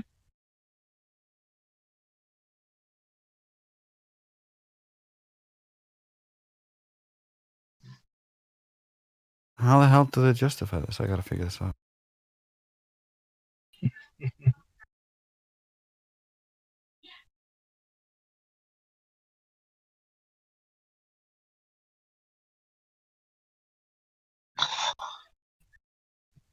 One of my points earlier was this. You see how they make Antarctica this island, and I don't know. It could be an island. There could be a bigger circle around all of the islands. I don't know. I forgot it. Whatever.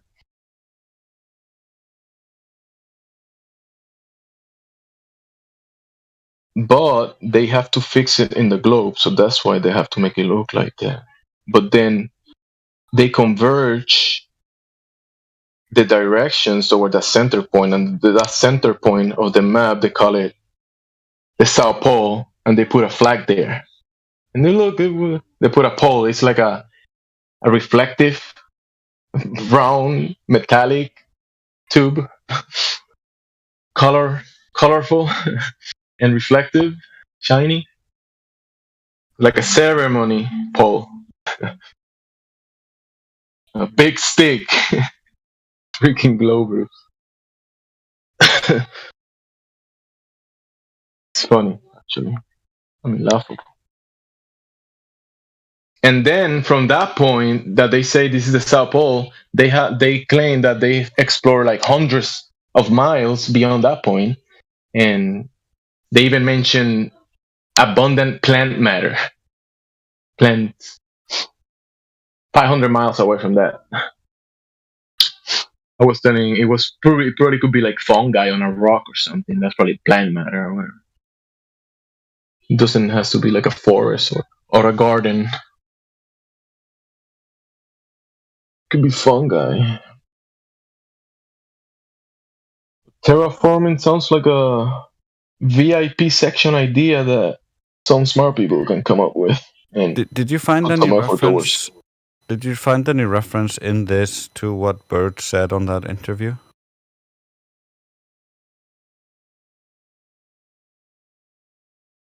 Yes, that's basically my point. What Bert said that okay, so we put that base, we reached the shore, made a base, we went up, made another base, we went further, made another base, then we went further, made another base. They made a bunch of bases, right? That's what they say, and Bert was sending signals from there. Says.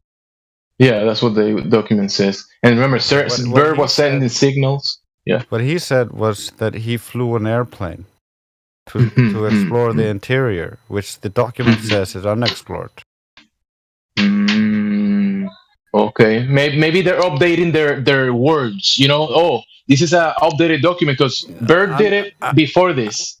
Yeah, I'm pretty sure they just like have like here's the official story and the document that goes with that, and then Bird went on TV and said stuff that he wasn't actually supposed to say. Exactly. Yeah, that's pretty. For me, that's kind of obvious, actually. I mean, I'm with you on that. Yep. Because Bird is the hands-on guy. Remember, Bird is the one in the airplane with he's the front guy. On the ground. He's there with all the guys doing all this stuff. Exactly, and he saw with his own eyes hundreds of miles of flat plains and mountains and mountain. You know how people describe? I've heard people describing it: mountains behind mountains. Like, you see, land behind lands and lands behind lands. And when you think about it, like the plateau is already at the height of like our tallest mountains, and then when you add mountains on top of that, those mountains are pretty tall. And then you have ice that is 14 to the highest peak that they claim they measured. Ice that goes from 3,000 to 14,000 feet at the hills of the mountains and everything. The ice is that high. Yeah, that's pretty crazy. In some areas, I mean, I will say obviously, and they also describe lower, like a valleys. They call them. There's some frozen lakes and other lakes. There's even lakes with water, like fresh water, and there is areas that they describe as lower than sea level. Lower than sea level. They describe that as well. Yeah, I'm reading here. Remember how many? They describe how many feet lower than sea level, I think, as well. I'm reading here. When someone died here, they're talking about. It was a calm, moonlit morning, clear, cold, with visibility of 30 miles. That's pretty damn far if you're on a globe. But they're on a plateau, and in a glober's view, you should be able to see forever across a plateau. But there's 30 miles. Where was that thing I'm reading?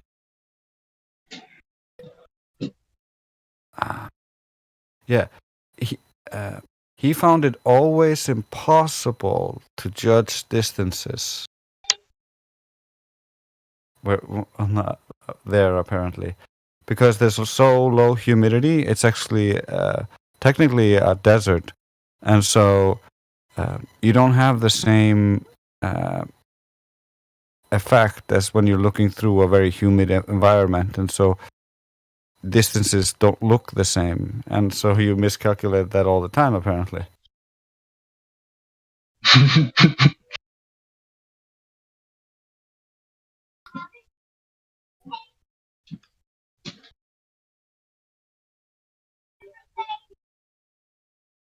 The system could be designed to drive you crazy if you don't have the correct isolations, because you have to isolate your body, your head, you have to isolate your breathing, in a sense.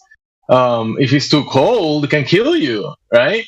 So set up a base, because also if the light is 24 hours, like they say, daylight, and if you go in and all that light is reflecting on you, I don't know what type of effect that stuff gonna have. Like, you can't just walk. I found another problem. All dandy in a desert like that, and the frozen temperatures. I found another problem. They're talking. They drive you crazy. They're saying the lovely twilight glow on the northern horizon became more spectacular as Julie melted into August. Isn't this, like, for me, I see it come from the north because I'm in the north. They should be seeing it coming from the south or around the globe. It's backwards. You know something? They also describe winds coming from Africa, from South America. They describe like winds, and for some reason that brought that to me. But they also there's times of the year that you see them not wearing any like protective cold weather gear, and there's definitely big temperature changes compared to times of the year. Yeah. Yeah, I think there's also different like locations. When you look at the tip which everybody goes to, when you go to Antarctic expedition or whatever, or you go to like a tourist thing to the Antarctic, you generally just take it down to that tip and then back up again. However, that tip is closer to the equator than I live to the North Pole. So the conditions on all of those islands are about the same as, if not better than, my conditions where I live. So there could be multiple Epstein's Islands right there. Yeah, I think that's one of the elephants in the room kind of thing, in my opinion. That there is so much when you do that big circle, right? That huge circle that I'm saying all around everything. You make that huge circle, you go towards that area. The sizes, the scale of things gets bigger and bigger and bigger on landscapes or whatever, water, lakes or whatever. Why is everything frozen? Everything is ice? Or maybe a huge region is ice. How do you know another region is not like a rainforest? Huh? I mean, you can't go there. Well, they claim they know that because the Earth is a ball. Like, we don't actually know what is there until we check it. You can't. That's why we keep it here. We keep it in reality. You know, we measure right here around us, worry about the stuff around us. But I know we're going far to Antarctica, and maybe we'll never make it there. But I think we're allowed to speculate a little bit. But keep it in the realist level for sure.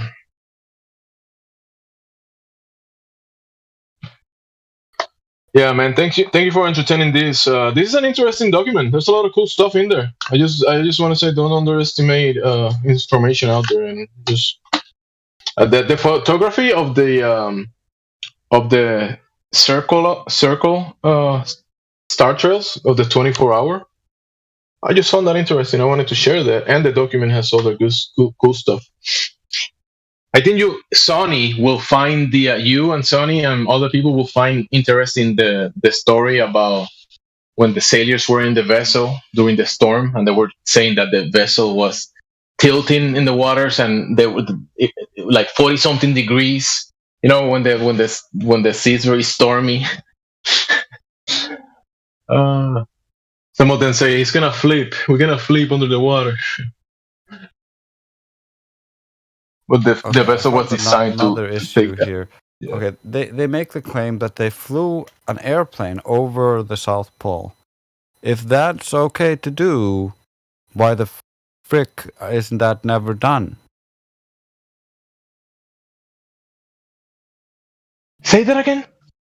They claimed that they flew an airplane directly over the South Pole into the area that we cannot send satellites over because reasons.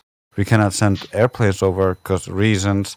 But apparently in this document they did. And why was that not a problem? And if it's not a problem, why don't we do that? You know, I think reading through the document, I read something similar to what you're saying. They say that they did flew from one side of the shore to another long side of the shore, thousands of miles to the other side. And I see that possible. I don't see a problem with that. Going from one shore above the land or ice or mountains and all that stuff, flat plains, and going to the other side and reaching another shore. I saw them describing something like that. So Yeah, I don't see a problem with that. This, if you look in the voice stream text chat.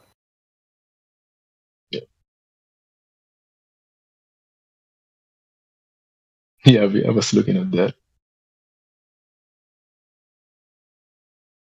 Now, this is an extraordinary claim that has never been repeated, and they claim cannot be done today. So I'm like, how did they do it back then, and why didn't we have a horrible accident when everybody got lost because of this?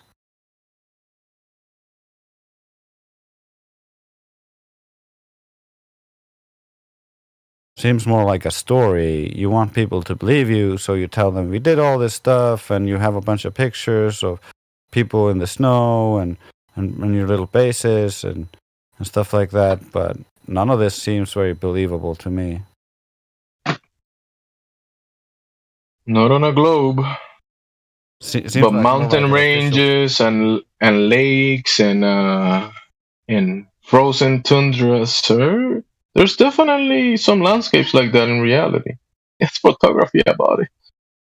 Yeah, and you can take a bunch of pictures of that, and then you can make up a bunch of stories based on those pictures. If you look at nature documentaries with a little mouse, and you hear him saying, "Oh, Billy's just woke up today," and all that narrative of the story of the mouse, when what really happened is there are 13 mice that were used over the course of the video, and the story and narrative is just bullshit. Yeah. There are a lot of bullshit in narratives.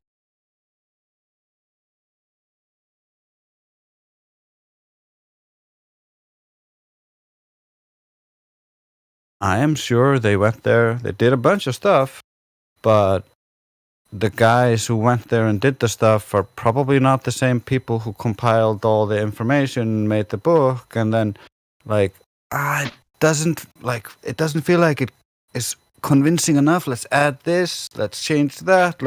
Let's add this sentence here, even though it actually contradicts what's said. The Disney version.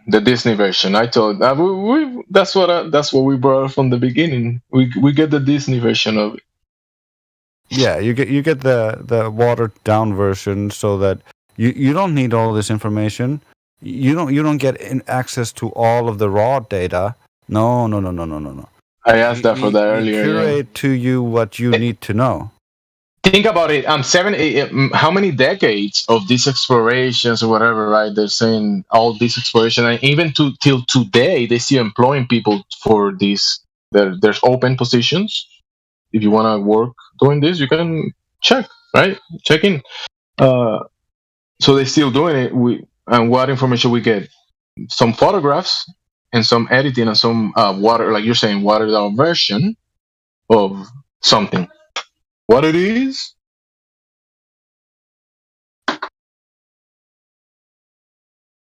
Gotta find out then.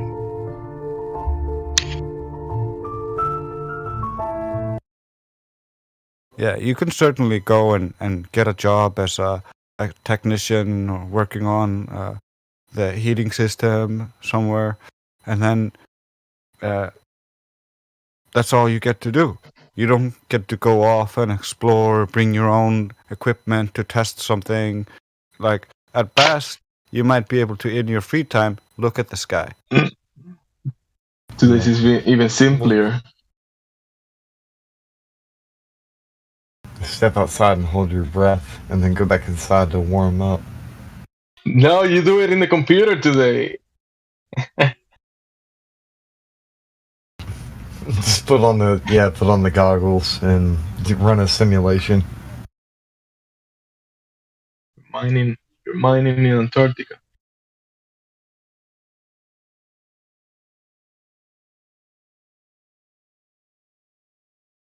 Antarctic mine. I think I will still take into account a lot of I will say photography. I will take some into account, not the narrative so much, because that's what I was saying earlier. It's coming from Glover's perspective, so we gotta question the whole thing, obviously.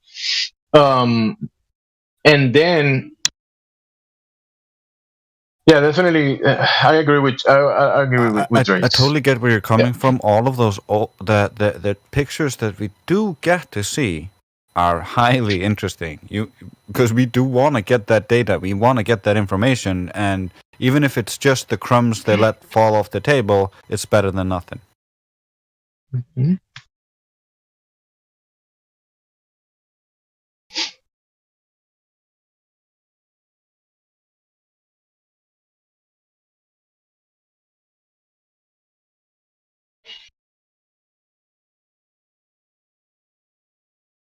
You see the point that you're pointing out? That over there they have a flag. Oh look, no, they have a pole, and you go there. Oh look, you want to go? Let's go to that pole. You are at the bottom of the ball. Congratulations. Let's go back. Getting cold.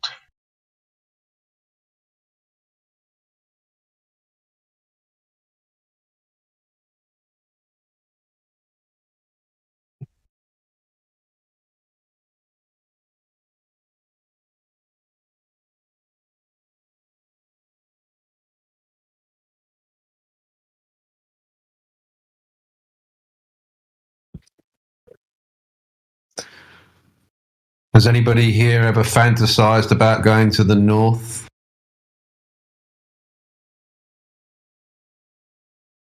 Yes.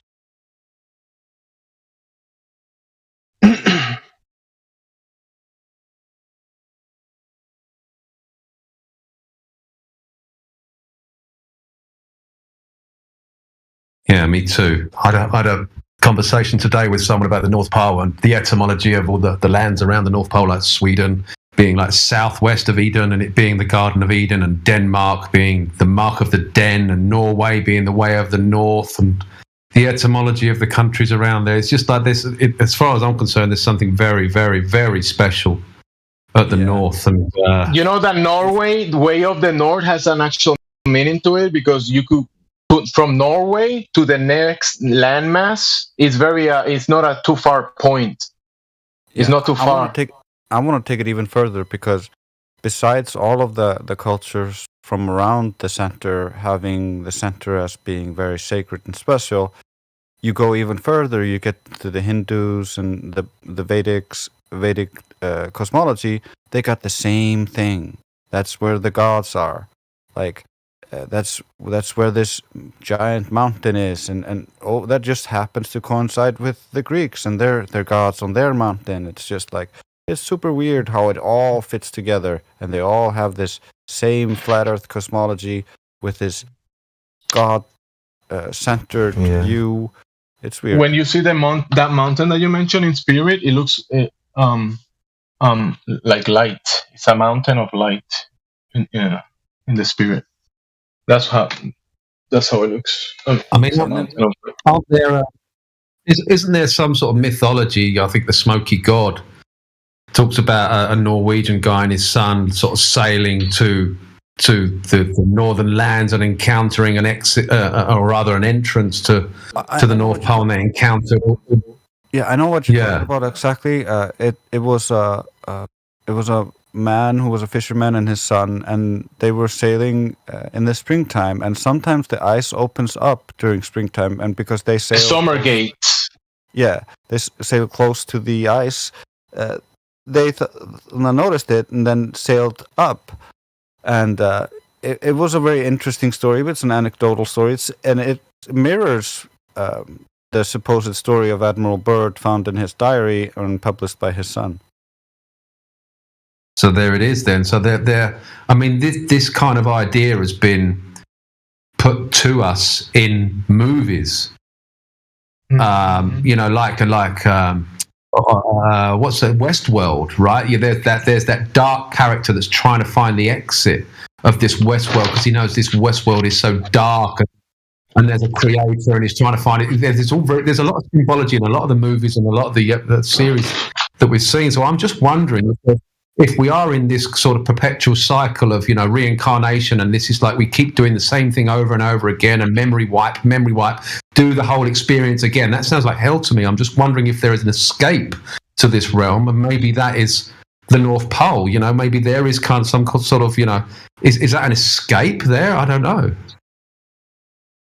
Yeah, I don't think there's an escape personally. I think we do need to explore our realm, and perhaps there are things there for us to find, but I don't think an escape is necessarily the point. The only real escape is death, and I think we're all preparing for that with how we live. Yeah, I just wonder if there's something more godly, something more higher, energetically, something more. I don't know. I don't know. I just there's something in my gut that tells me that there's something at the north, like compass, like your compass. Every compass points to the north. Like, put it logically, right? Put it logically, right? In the document, good thing that you mentioned compass. In the document, they mention magnetic compass, right? And it said that a certain location it starts pointing downwards, right? And that's a kind of like another stuff about that document. The compass, yeah. Go ahead, bro. My bad.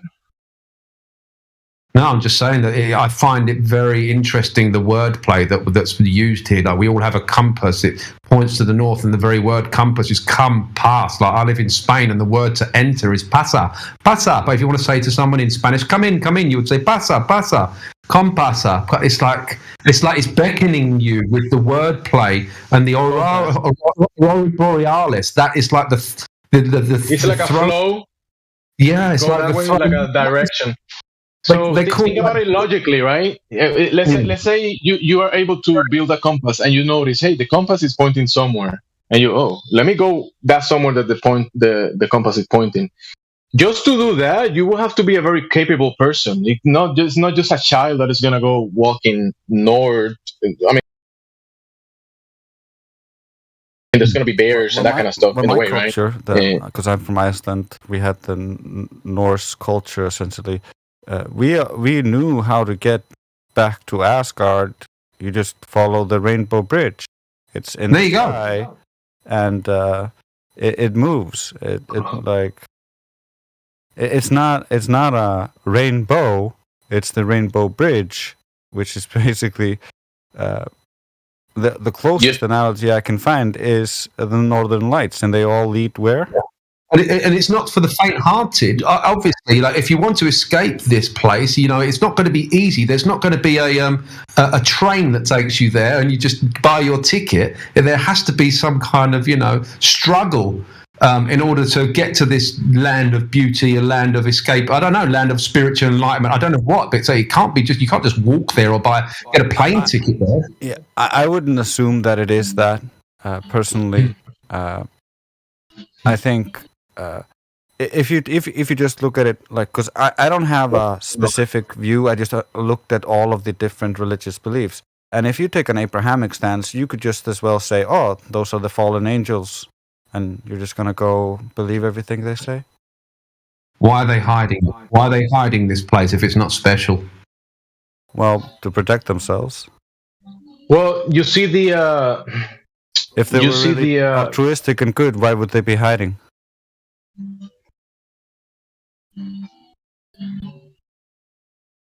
Go ahead.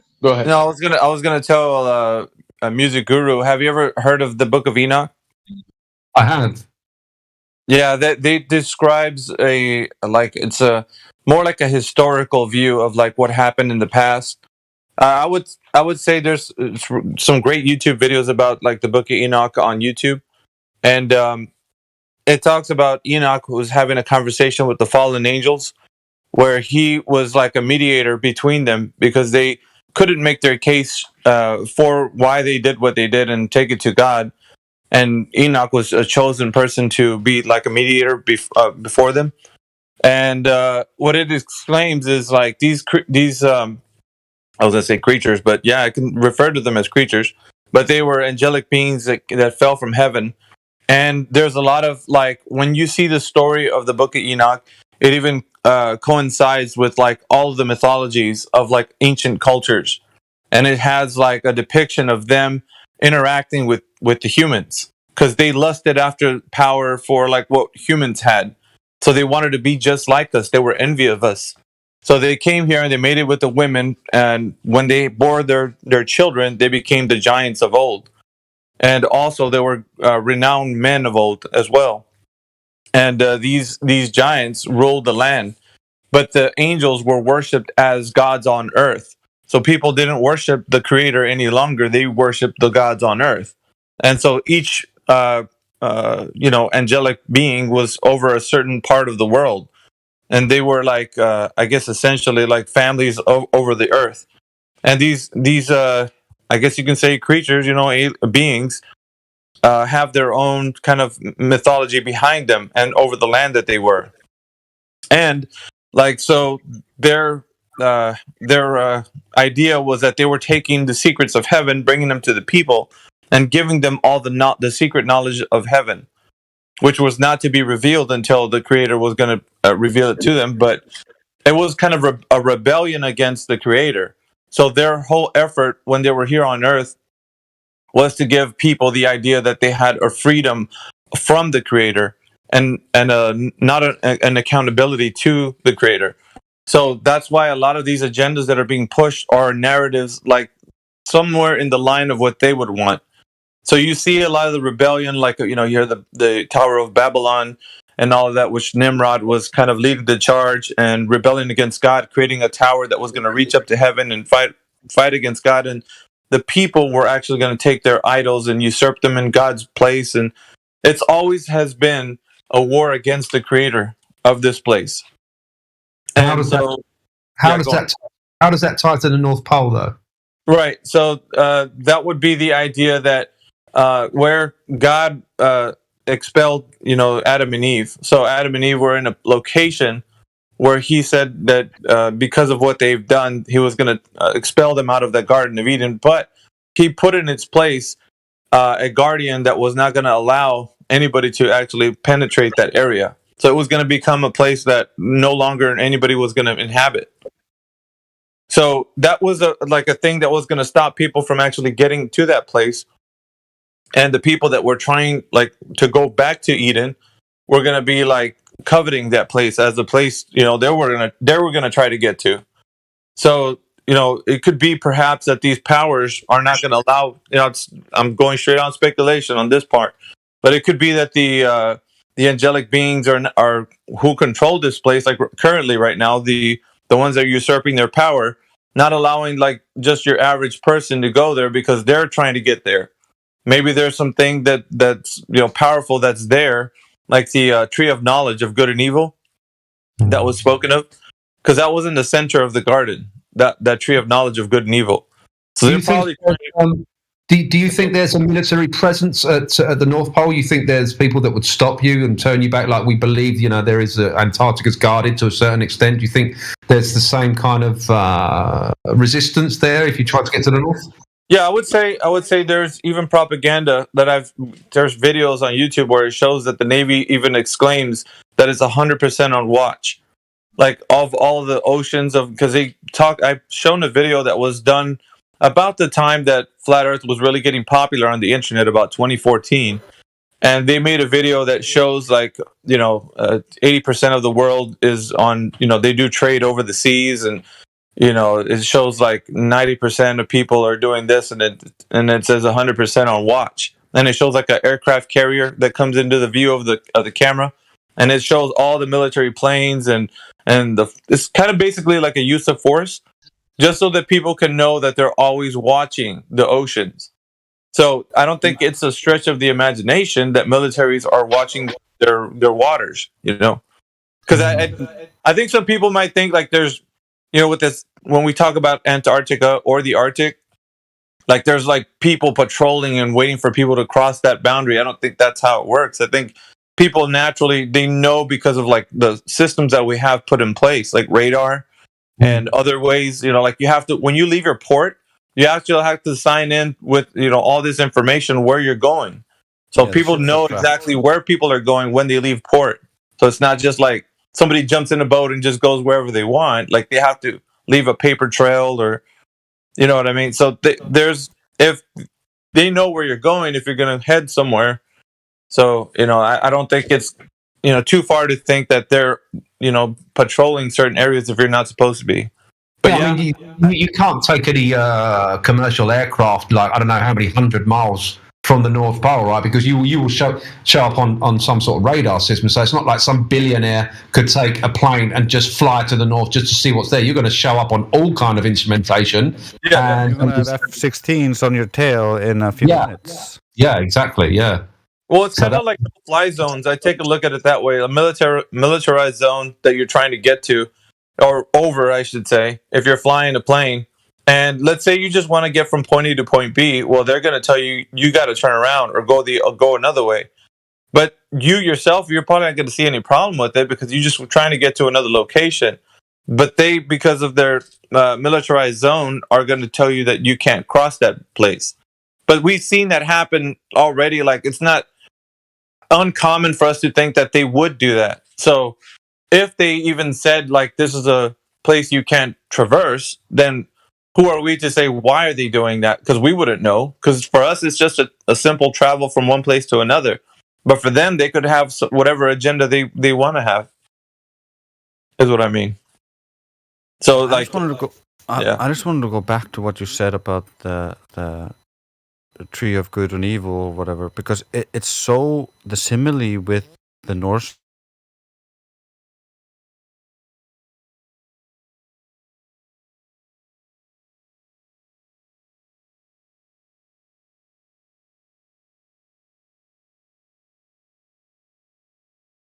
kingdom, Asgard, in the crown of the tree.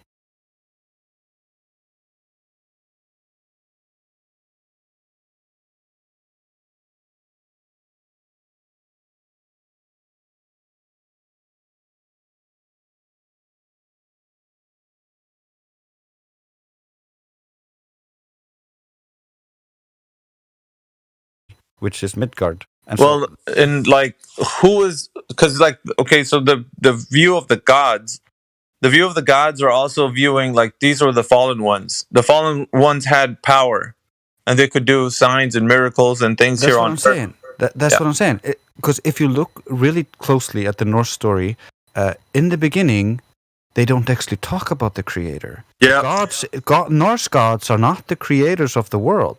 In the beginning, there's a world, there's hot and there's cold, and then where that hot and cold meets, there's a rift, and in that rift, there are born two powerful entities and a tree.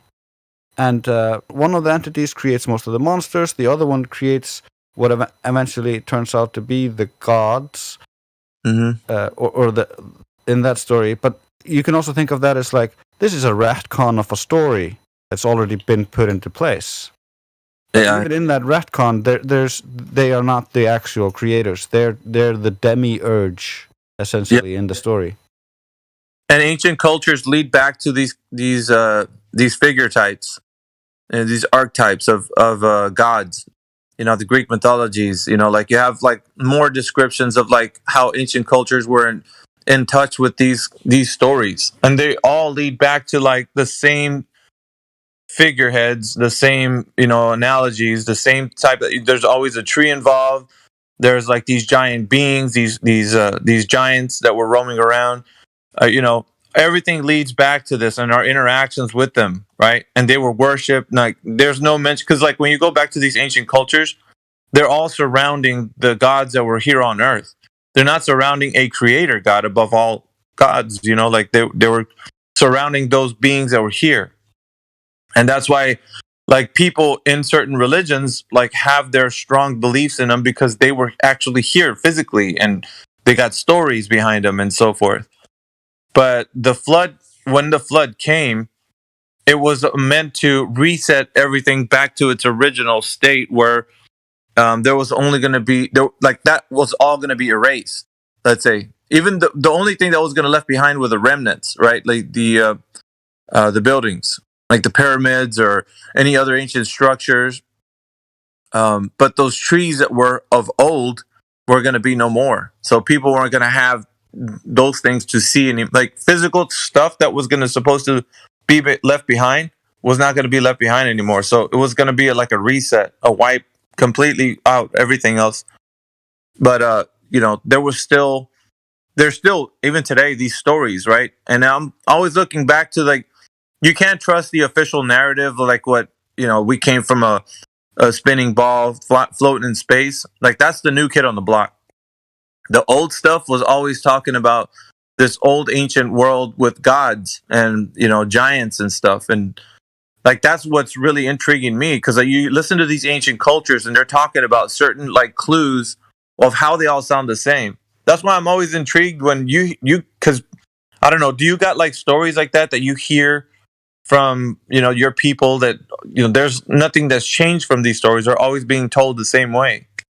Like, because you can't, if you wanted to, you couldn't change anything in that story because it's something that's been told, right? So you basically are going to tell like people about it. In South America, there's people that pass down that there's this natural wonders. It's like a big rock. They call it El Peñol in other natural wonders, and even the valleys. They say that the flood that stuff was there after the flood. So the flood made the valleys and made all that stuff. It changed the landscape. Yeah, that's in the stories, and then you find that that obviously, how did the people survive? How did the people knew that, right? Okay, you find inside of many places a bunch of structures that are rock chambers, like huge chambers inside of the soil, right? That people go in, and there's storms outside and all that stuff, and they're inside these chambers while there's storms and tornadoes and floods. And it was like a storm, right? You could say it was like a shelter.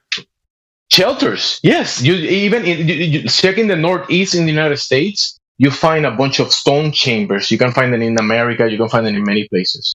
And people went into places, and some people survived. Yep. So we can say it was a reset, but it could also be said that maybe perhaps some people, that were in these shelters could have weathered the storm. I don't know. Like that's all speculation, but because you get like a view of the world after the flood, and then there was still like these things that were popping up, like where you're hearing stories of like still these remnants of like, but the giants that were of old, they died out with that. Like certain things didn't make it past the flood, and then certain things, it sounds like they were still people after the flood. But anyway, okay, I'm just imagining some crazy stuff based on everything you're talking about. Back in the day, there used to be higher concentration of oxygen, and there used to be more pressure according to ice core samples. So Correct. Something must have happened that caused the loss of pressure.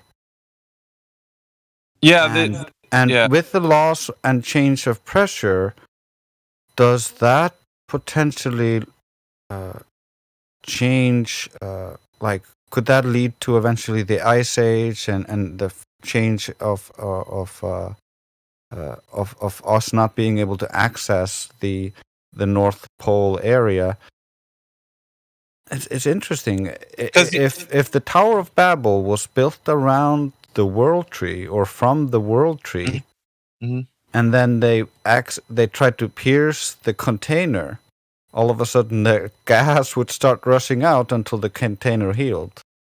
Well, that happened. I think that happened with the floodgates opening up. The floodgates that were on, I guess, above the container, because that's water poured in from the container and also underneath. So you got there was a trifold. The idea that waters broke from underneath the earth, like people are looking. That happens with the loss of pressure, because all of a sudden now it's going to come up from the ground because there's nothing pressing on it.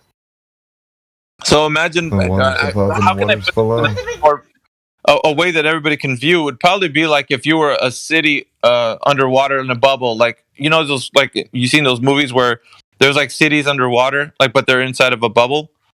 Well, imagine this is all speculation, but like to say that we are in a bubbled city underwater, right? Like, but this whole world is, and if you were to if you were to open up a window in that bubble, the water would just rush in, like completely starting to fill inside of that place. And you could also say that water would break forth from underneath the earth, and it would be like rain, like all that combination of like things like filling up this location, this earth that we're on. And so like maybe the idea of Pangea, like when everything was connected, could have been an idea of like where there wasn't that much water, on this earth, and we could travel to different places. with the idea, because like you look at well, the underwater cities are now.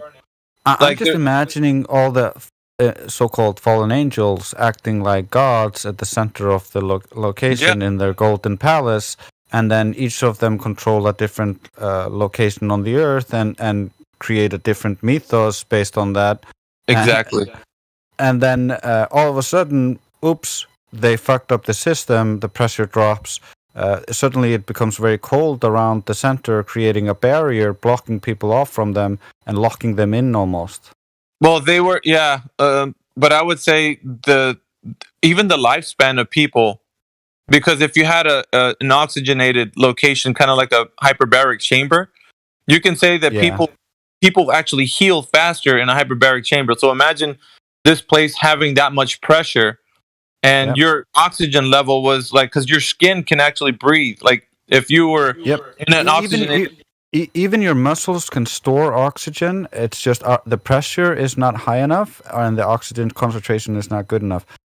They do this to dope up athletes by using hyperbaric chambers with high oxygen content and high pressure, pushing the oxygen into their muscles, allowing them to perform at a much higher level for like 45 minutes afterwards. And that's one of the ways they can dope without actually using any drugs and it being detectable. Right. Which is kind of like the thing that you think about when it's like, okay, if this whole world was that way and everybody it's like a bunch of supermen and women. Like we could do a lot great. We could run faster without getting tired. We could live longer, essentially. So even the plants, like they tried growing plants under these conditions, and they become proliferate massive amounts of food, fruit, that kind of stuff. Tomato plants just creates 2,000 tomatoes, and you're like, what the? And they're all perfect, and they don't spoil and just stay healthy on the plant until you pick them. Right. It's insane. Isn't all of the spraying, all the excess and release of vehicles and chimneys, and isn't all the spraying in the sky kind of changing the mixture and composure of the air, therefore changing the density or the pressure or whatever?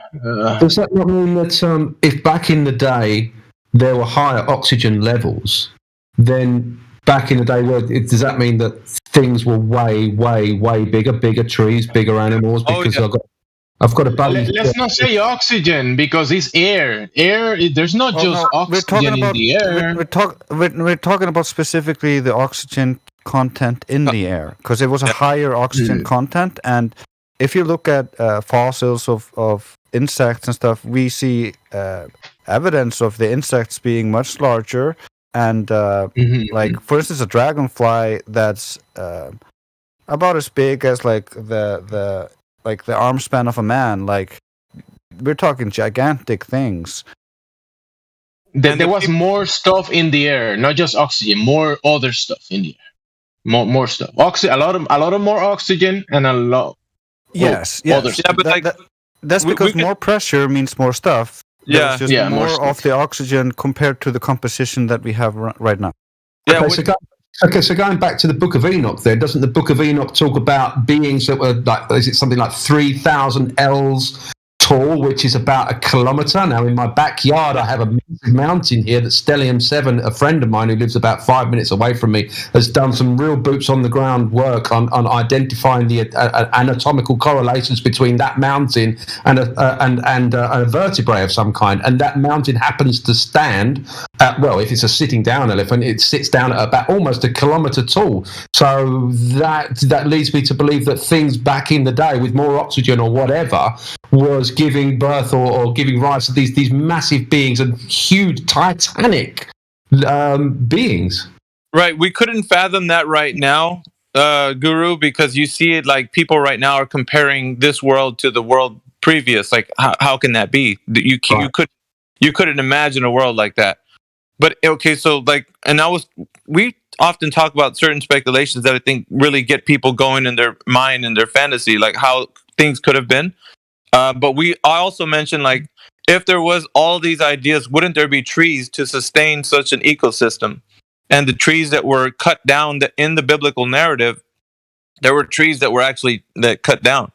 So, and these trees that were mentioned were also ones that you could actually see remnants of today. And this is my personal speculation. People can say they're volcanic rocks or whatever, but if you've heard of Devil's Tower in America, there's one in Iceland where Drace is. It starts with a K. I think it's Kirkfeld. They're everywhere. They're everywhere. My buddy Stellium 7 has just done many streams on the large trees. There's so much evidence for them. There's a lot of petrified giant remains of giant trees, and that's what was fueling this particular system on a much grander scale than we can possibly perceive today. Correct. And I was thinking also, people were living to be 900 years old in those days. And because of like the ability to be able to, be on this earth and live that long, it was like every single day was like breathing in and out and just living was exhilarating. Could you imagine being in that state? Like we couldn't even think about that because our lifespan now is only like at best 120, right? Yeah, you didn't need to hunt. You didn't need to do anything because just food was everywhere. Oh, yeah. And there was more land because there wasn't that much water. And, things, I don't know. It was a different landscape. So these beings that were here previous, they ran amok, and they were worshipped as gods. And so there was this, and still today, I would say, the war against the creator continues, right? It's just a different repackaged version of how people are looking at with the ball earth, going to space and all that. They want to do what, of course, in the biblical narrative, Satan is a character that aspires to be like God. So in Isaiah 14, it relates to like them, his aspiration saying, I want to be like the Most High. I want to rise above the stars of God, above the clouds in the north. And so he says he wants to ascend and be worshipped. It's almost like we've been downsized in a way, because if you think of like beings that stand a kilometer tall, how quickly would it take for a being that, taking in mind that every step you could probably travel 1 kilometer with every step that you take, it would take you probably a day to traverse the earth. So if you're downsized, then it's a lot easier to control humanity when they're a lot smaller and their living space is a lot bigger. Do you see what I mean? Oh yeah. Earlier, I was trying to point out that let's say me in my where I'm standing, I could draw a circle around my house, right? And the scale, it's my reference from here. But if you draw a bigger circle around that and a bigger circle, and you go further away, the circle only gets bigger. So the scale of things can only get bigger the further away you get from that circle, right? So the world can be a really big place. You just are thinking in your small circle, and you see the control of the resources, travel. You need permissions from 10 people just to go somewhere these days, right? Yeah, of course. So how are you gonna? Also, if you could devise you can devise a functional floating zeppelin, right? A floating device with hydrogen or whatever, and you're gonna be told to get down. Wait, I'm going to the north. Leave me alone. No, you can't do that. I mean, can you just get on a hot air balloon and you can design it yourself and just go on that direction? There's nowhere left to go, Truman. Everywhere's been explored, right? That's the ball earth. But you're not allowed. Even if you want, you're not allowed to. Exactly. That's the ball earth right there. The ball earth is a prison for your mind, and so everywhere you want to go is regulated. And so like, no, we can't go past the 60th parallel. Stay in, keep yourself in line there. And we can't go to the north either. Like everything is even the places that we can go here and, where land is and all that, there's even militarized zones where you can't go. So it's like Area 51. There's communities that you cannot drive to. There's places that you can just drive anywhere. No. Repeat after me. I am free. Yeah, exactly. And where on earth could you be the most free? Nowhere. Dude, it's such a mind fuck. Oh yeah. But like I'm always talking about the connection between the ancient like structures, like these trees that were of old, like all that stuff in connection with like the book of Enoch, like how these were worshipped as gods, and this war has always been against the creator. Always, always, always. It's never been like some people say, well, if everybody found out that the earth was flat, everybody would be unified, it would be utopia. I'll be like, hell no. Because the people that came against God in the Tower of Babel spoke one language, and that language and the people that were led a charge against the creator. They wanted to build a massive tower so they can say, you know what, we're going to do away with this creator who's above us. We're going to reach to the heights of heaven and war with him. And then once we come back down, we'll declare to ourselves we can live how we want. So the people don't want to be held accountable to a creator, and they're going to fight against it. And that's the human nature in us. Because like we thinking about it like, well, shoot, we want to be free people. We want to do as we want. We don't need a creator. Come on. And so that the deal is enticing to people. So how do we know the creator is good? Well, because there's all things that are created here. We are built with innate understanding. So you and I have this understanding about like characterizations of who you are. So when, let's say, for instance, a family is something that is endowed in everybody to understand like that is good without you even knowing like what good and bad is. When you start to have a family, you know that that's good inside of your heart, your own heart. Even though you reject sometimes and you see some families go like really bad, but everybody understands that, like when with children is something very precious, like we understand like the feelings that you have, like you can have love, empathy, all the other good characteristics it is for humans to actually have. We are loving our little slaves, aren't we? We are breeding more slaves, aren't we? Well, in essence, we only teaching them what we've learned, right? But that's nobody ever researches anything. I think that's just if you just take any narrative that comes your way, then you'll just be another slave, in essence. Yeah, but like, and we're not slaves to the creator. Otherwise, people wouldn't be rebelling. And the funny thing is, like all of these rebellions and all of this globe nonsense we're in, all happened on a flat Earth, and everybody knew it was flat at the time. It slowly gets corrupted. That's what I was saying. Like, it doesn't matter if people knew the Earth is flat. That wasn't the end all be all, because they'll still want a war with the creator in a different way. But now in this way, with the globe, and the water ball in space, you can do away with the idea that the creator even exists. So you don't have to war with it, because it's like, what am I warring? I don't have to war with anything. I just have to say to myself that God does not exist. And so people, when they're in that mindset, live a godless life by proxy of saying that they don't think God exists. But that wasn't good enough. That social experiment only had so much to go on. The new kid on the block that's coming forward is now saying that, well, if we're going to look that this is all related to like people saying that they want to have some kind of creator, you can think that way, but you are the creator. What if we are all gods because we create things? So why can't we say we're God? So the new idea is going from saying there is no God to we are gods. And now everybody's going to be happy because it's going to make sense. Well, yeah, I see creation. I see things out there. I would say that we all are creators of this place. And that the external agency of a creator God we can do away with that anyway, because we are the ones here creating everything that, you know what I mean? So it's going to move into that area where people are saying that creation story is going to be because we are the ones who created it. Like you don't need a God. I think we're the ones that have fucked up this place. I don't believe in a Satan or I think there's evil certainly, and we're the ones that have fucked up this place. And I'm a true believer in be the change you want to see. That Michael Jackson lyric springs to mind. If you want to make the world a better place, take a look at yourself and then make the change.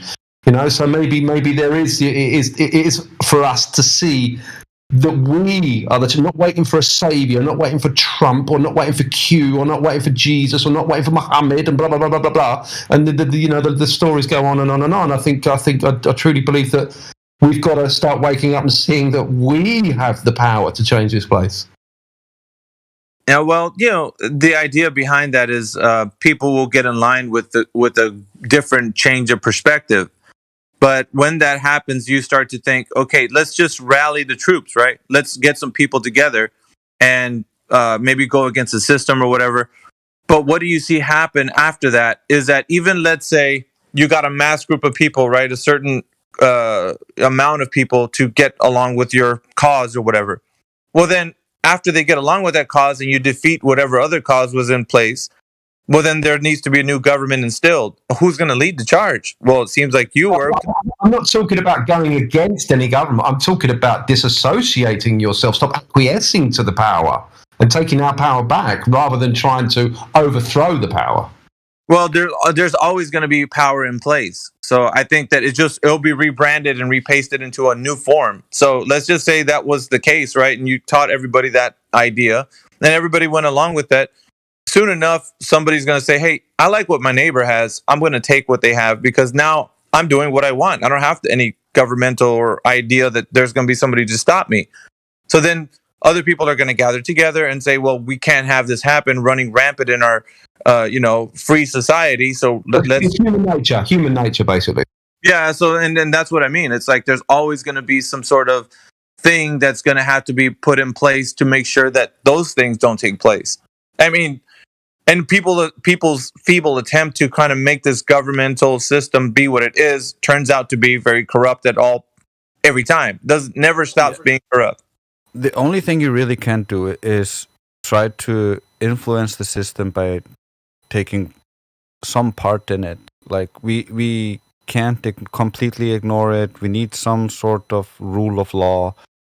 And if we just completely give up, then of course it's going to get worse because we have given complete control over to people who don't have our best interests at heart.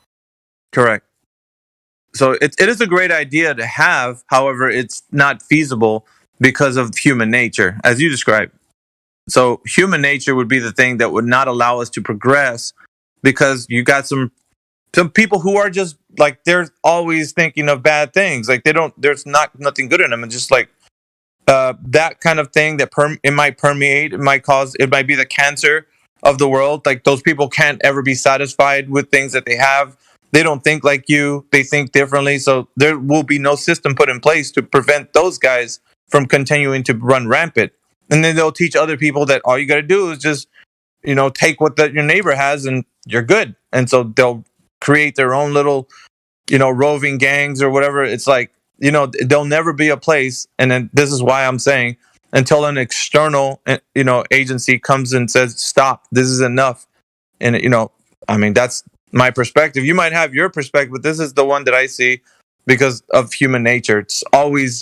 It'll always corrode and erode. It will never be something that we can see.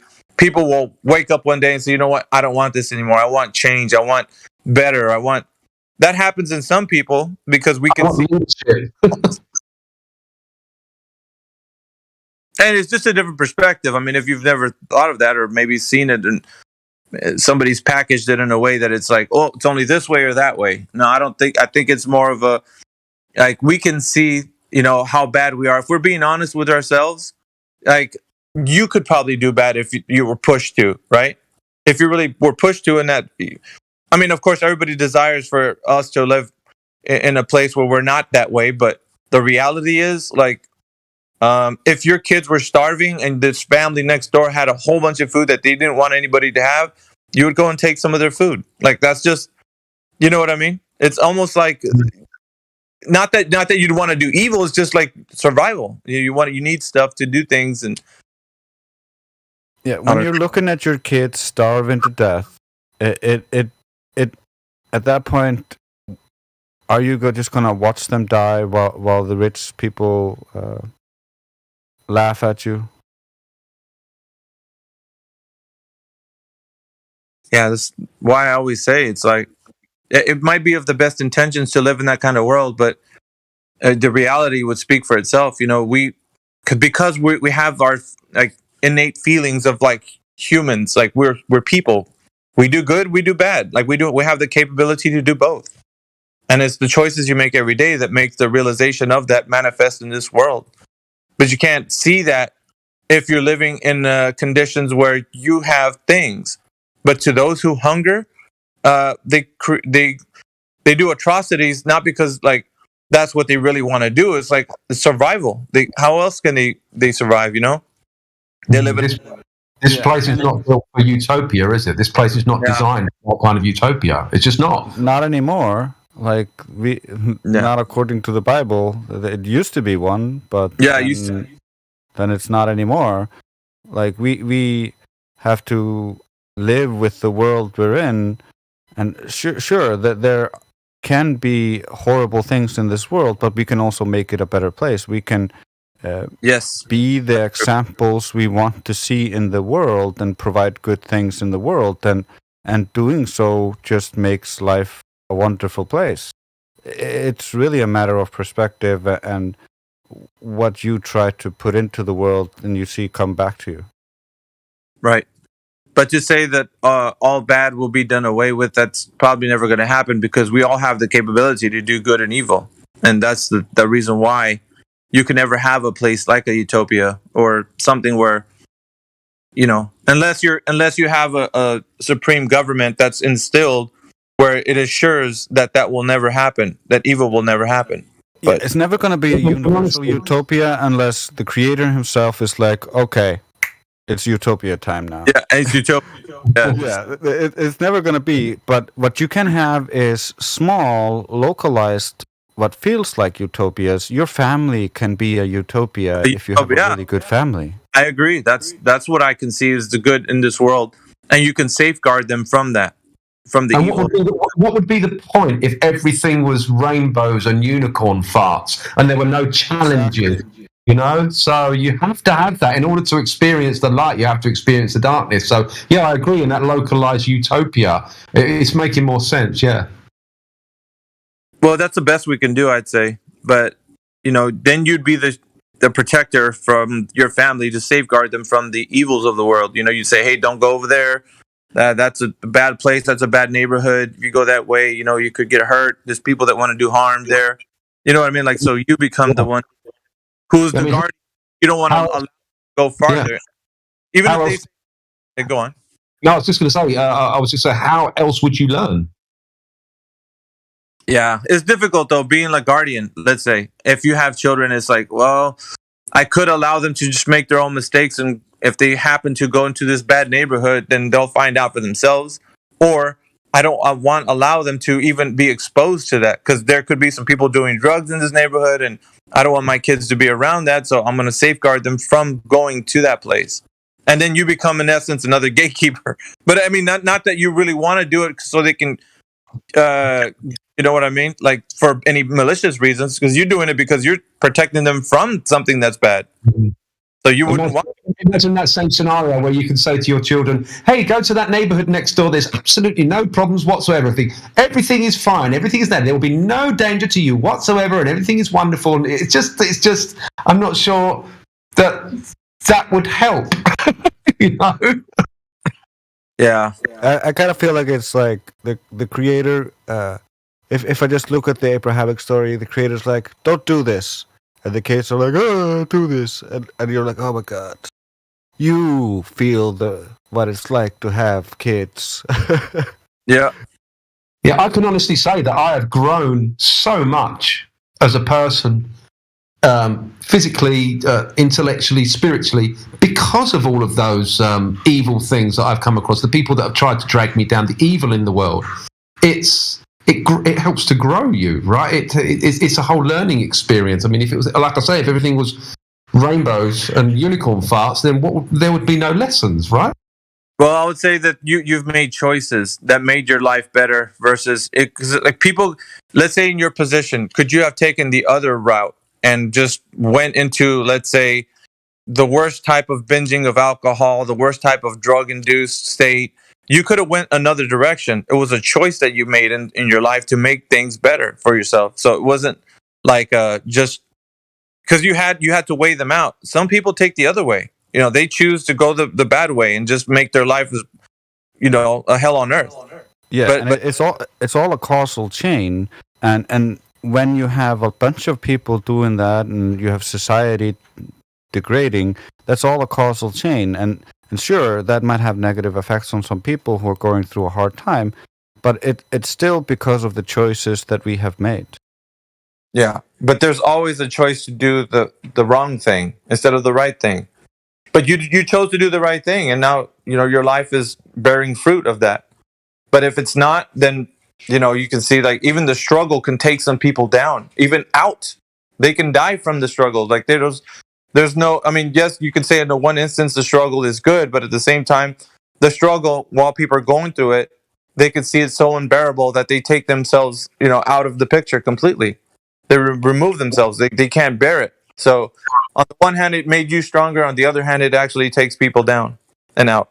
Yeah. Well, the thing with people in life is making the right decisions and making the right choices. It could be that simple. Yeah, I think life is you only get as much as you can handle, and when you can't handle it, you're out of here. And people choose oftentimes, especially like when they're going, they're sick, they just want to go.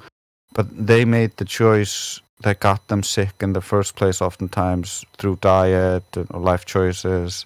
Mm-hmm. We have to take accountability for that and make good choices in the moment if we want to live a happy life. Otherwise, it's just going to be a string of bad choices.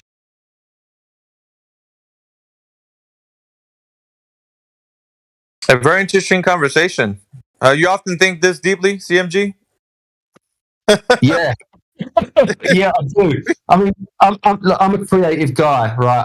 I'm very, very right-brained. I'm very musical, so the left brain doesn't work. I can't read music. I don't even like reading. I can't memorize. I've got terrible memory. I'm very much on the right side of my brain. So I'm always thinking creatively about what this place is. Is there more? What are the answers? Where is the escape? I always, yes, in answer to your question, yes, I do think this deeply. I don't often express it in interviews, because when I do interviews and things, they're always like, "Oh, so how did you get into truth? What are your musical inspirations?" Like the same questions all the time. But now I come on Discord, all you fuckers are talking like really deep shit, and I love it. Hey, you know what? It's good to let your hair down, bro. Because yeah, I love it. Like, even people that are prolific, man, you guys need to have your time too. Like your people. Like, yeah, of course. We've all been through this sort of journey, and it's been a real mind fuck for me over the last 10 years, and a great mind fuck. But don't get me wrong, it's given me such a burst of creativity, and it's just thrown my brain in so many different directions and stuff. I have way more questions now than I have answers, which is probably why I'm hanging around this Discord, because I really enjoy the deep conversations about what are my next moves, because I thought the flat Earth was the be all and end all. I've discovered the biggest secret ever, because I now know the world's not a globe. But then you go, oh shit, there's way more than that. It's just, yeah, do you know what I mean? That's where I am now. Like flat Earth, right? It's kind of like, man, I know that. It's like I want to know more. I want to know more about what's beyond Antarctica. I want to know what's at the center. I want to know more about what happens afterwards. I've got lots and lots of questions, and I love having these questions, because me 10 years ago, I didn't have any questions. I was watching the television and going on X Factor auditions and, a completely different man taking drugs and womanizing and all that sort of stuff. And here I am having these kinds of conversations with guys like you. It's a fucking honor. It's great, man. It's great because we often speculate on things and we don't do it much because like people that are listening to the live stream, like they don't know anything. They're on the ball side. They're the ballers. They're thinking that the world's a globe and spinning and all that stuff. So just to even get them to where we're at here, having these conversations, they have to do away with the whole heliocentric notion. And it's such a hard job to actually get them to realize that they don't live on a spinning ball Earth. Like that. You cannot ask these kinds of questions when you believe you're on a ball. Oh hell no! Imagine saying these things to a baller, and they look at you like you got 3 heads. They're like, exactly. What? You exactly or something? Like, what's going on?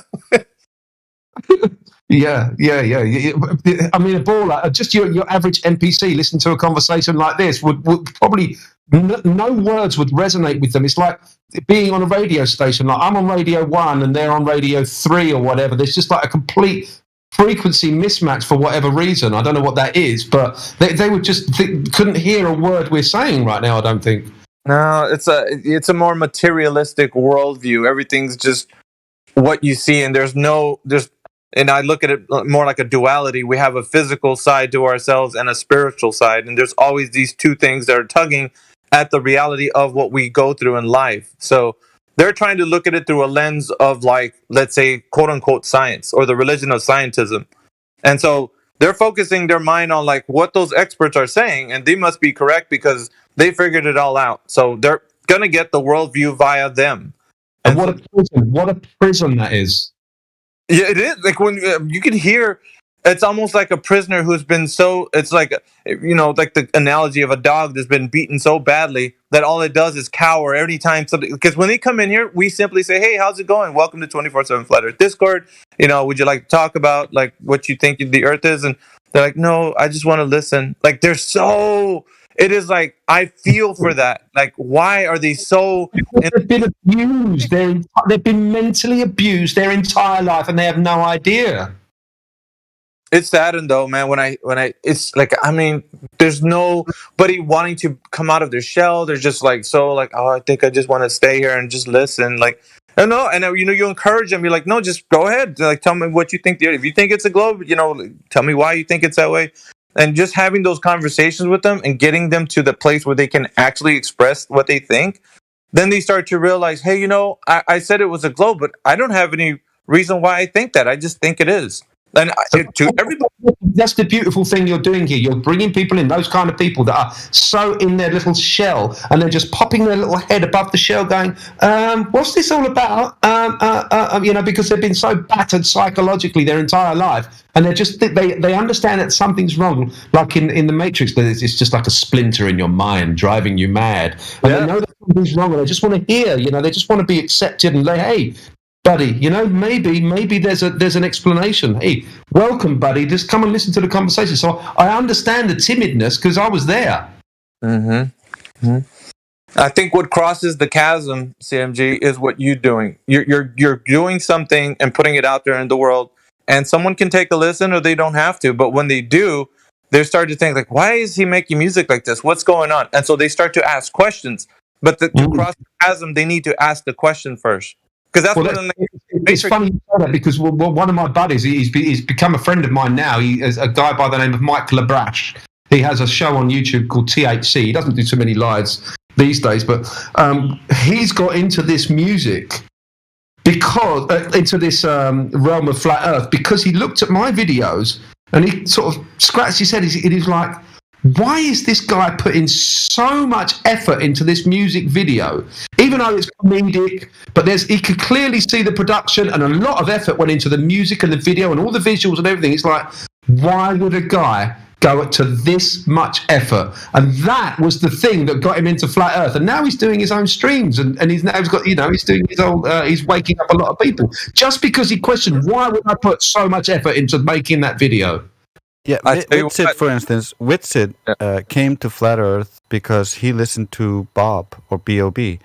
And B.O.B. was making so much sense with his Flat Earth stuff, he was like, wait a minute, I should look into this. I looked into other stuff that B.O.B. said, and it was actually correct. So, what is this? That is the beauty of music. How just one song lyric or one chorus or one verse or just one line in a song can make you go, hold on, that makes sense. And now we have Witsit. Isn't that amazing?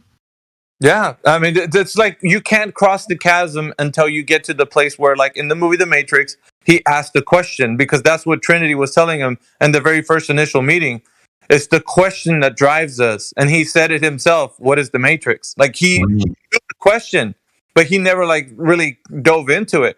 So then it's like, do you want to know how far the rabbit hole goes? Like, is that what you want to know? Because if you do, you can make that walk towards like, reality and how the way we all experience it versus what the wool has been pulled over your eyes to believe whatever it is in this world, that it's a globe. Like one of the things that I think is important is having people come to the realization of like, okay, because I was going over those 3 points that sometimes gets a little pushback in the server because some people say, well, it's too much reality at too fast. It's like, wouldn't you like?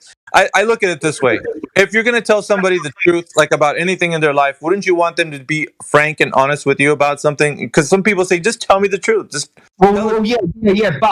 But there's that line in the Matrix where Neo says, "We don't often." No, Morpheus says to Neo, "We don't often free a mind until it's not until before it's reached a certain age or after it's reached a certain age." That's the right word, because the mind has trouble letting go. So yeah, they're set in their beliefs.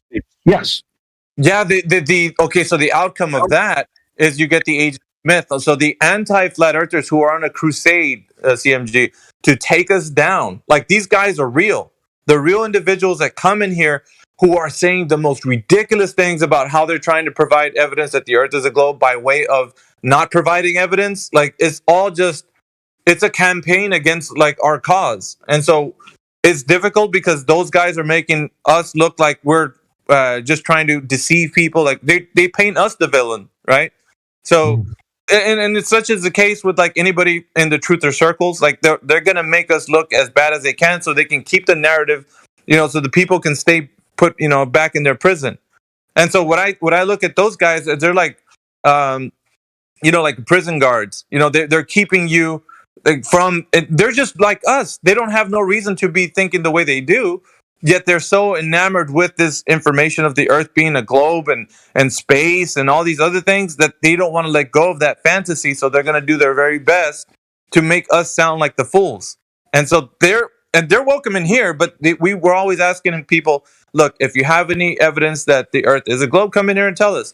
But what they come in here with is like, oh, it's the craziest things. You miss these debates. There was one guy came in yesterday. His name's Dogs Are Gods. And his evidence that he provided that the Earth is a globe was fishing line on these toe tanks. And because the fishing line is on these toe tanks that was measured with precision. And then the article that he brought up was that the toe tanks were actually saying that the Earth is measured to be a sphere, curvature, and that's why they did the toe tanks the way they did with the fishing line.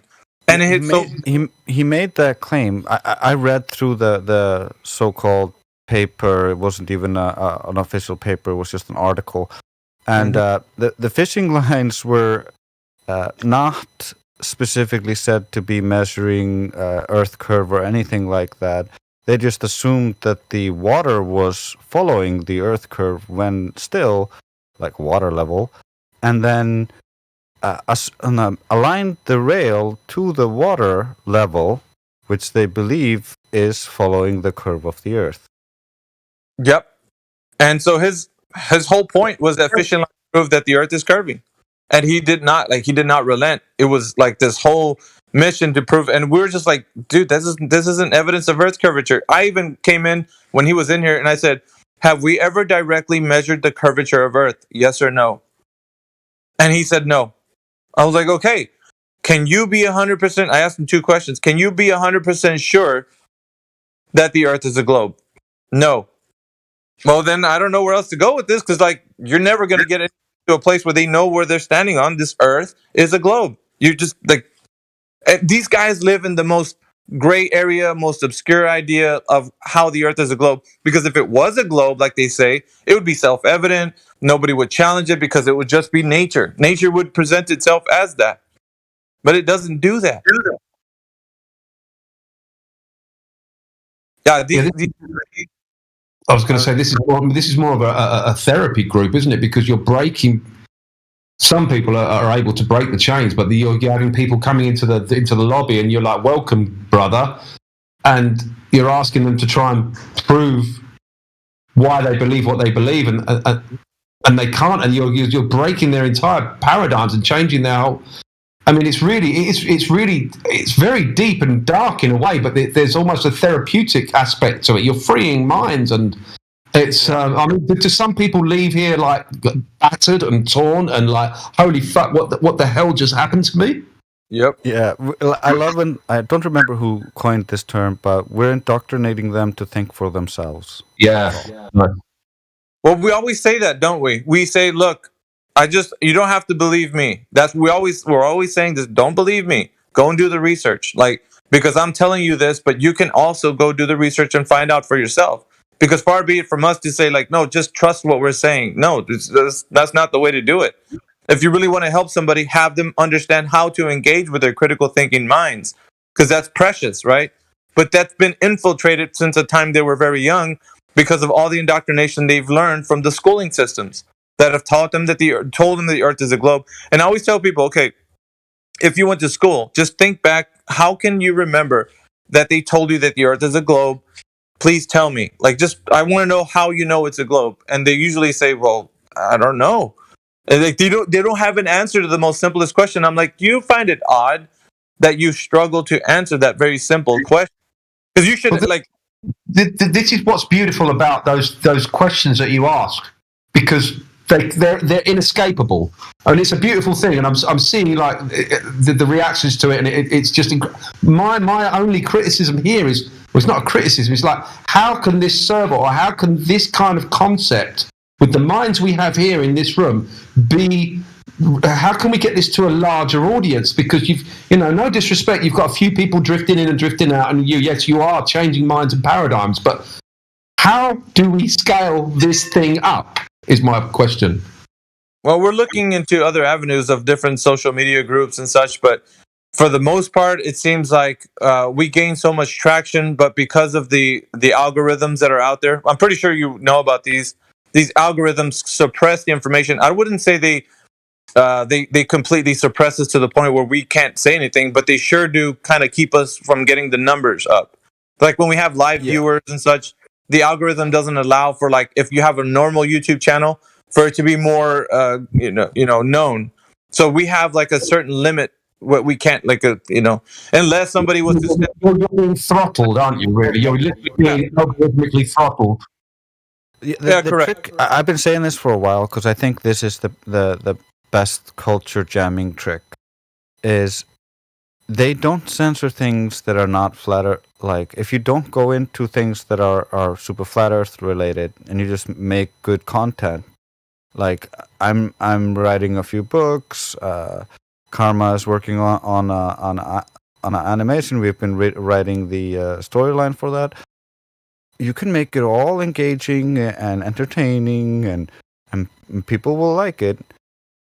But then in the end, after a few books, when they've already gotten invested, then you reveal throughout the series that the earth is flat, and how they measured it, and how all the you flat smack them through the entertainment. That's what they've been doing to us. Very true. Programming us with this globe through all the entertainment. But and that's another reason why. I mean, I have a bunch of children's books, which are my songs in children's book format, and I put them on Amazon, and I get criticised because Amazon are the devil, right? According to so many truthers. Why are you supporting Amazon? But I'm like a Trojan horse in that this kind of information is on Amazon, where all of the normies go, and people are searching for children's book on gravity. They will type that into Amazon. The first book that comes up is my children's book, Don't Believe in Gravity by Flat Earth Man. So, that's the kind of way we have to use this sort of evil system and try and sort of Trojan horse them in a way and get our sort of stuff out there, because we are battling against the censorship, the algorithms, and I'm just, because I think you're doing such a wonderful job here. I just want it to be, bigger than it is, and I just wonder how we can, think outside of the box and reach more people rather than just. Well, yeah, we've the CMG. We've always existed as a living organism, 24/7. Like we curated a culture. No Glober will hold office in our server. It's all about truth. It's all about people gathering together and freeing their minds. It's all about community. It's we can't reach a larger audience. We can do so much like from ourselves, but we have the staff to actually host like a 24-hour like continual influx of people coming in. We always have. There's a lot of moderators in this channel. If we grew to a number where we could sustain a lot more, then we'd have more people to care for it. Let's say, but what we say, we always point out is that we're unlike any of the other places that people go to, because we don't let Globers hold office. Like, nobody that's against truth is going to be like in a moderator position, because then it's going to run rampant their ideas. So we're always kind of getting people to actually engage with their critical thinking minds, and it's a beautiful thing. But to get out there, that chasm that where you're trying to make it well known. You'd have to do it kind of the approach that you're taking, the one that Drace is talking about. So kind of like a Trojan horse idea, because they're using this technology to suppress people's minds and keep them under control with the globe. But we're trying to free their minds, or at least there's no buffer at all whatsoever to keep that indoctrination from hitting those young minds, except for you and me to stand up and say, you know what, I'm going to be the light in this dark world, and I want people to know the truth. Like, you know, because obviously, once they pick up your book, now they'll say, hey, you look, it's like, what does he mean by this? And they'll ask their parents, and you know what I mean? Like, it's such a hard thing, though, from where we are right now to, to outwardly say that, we can come out with this information and the algorithms won't suppress us, because we have such a long road ahead if that's the case. Oh yeah, it's tough. It's also, we have a lot of traffic come in waves. Currently, we're on a little bit of a low, and back in the day, it was a lot higher because we were one of the highest Discord server, most amount of users, and so we were really high on that list. They throttled us a little bit there, so there seems to be as we get more users, automatically users get deducted. So sorry to interrupt, but is that Discord throttling you there?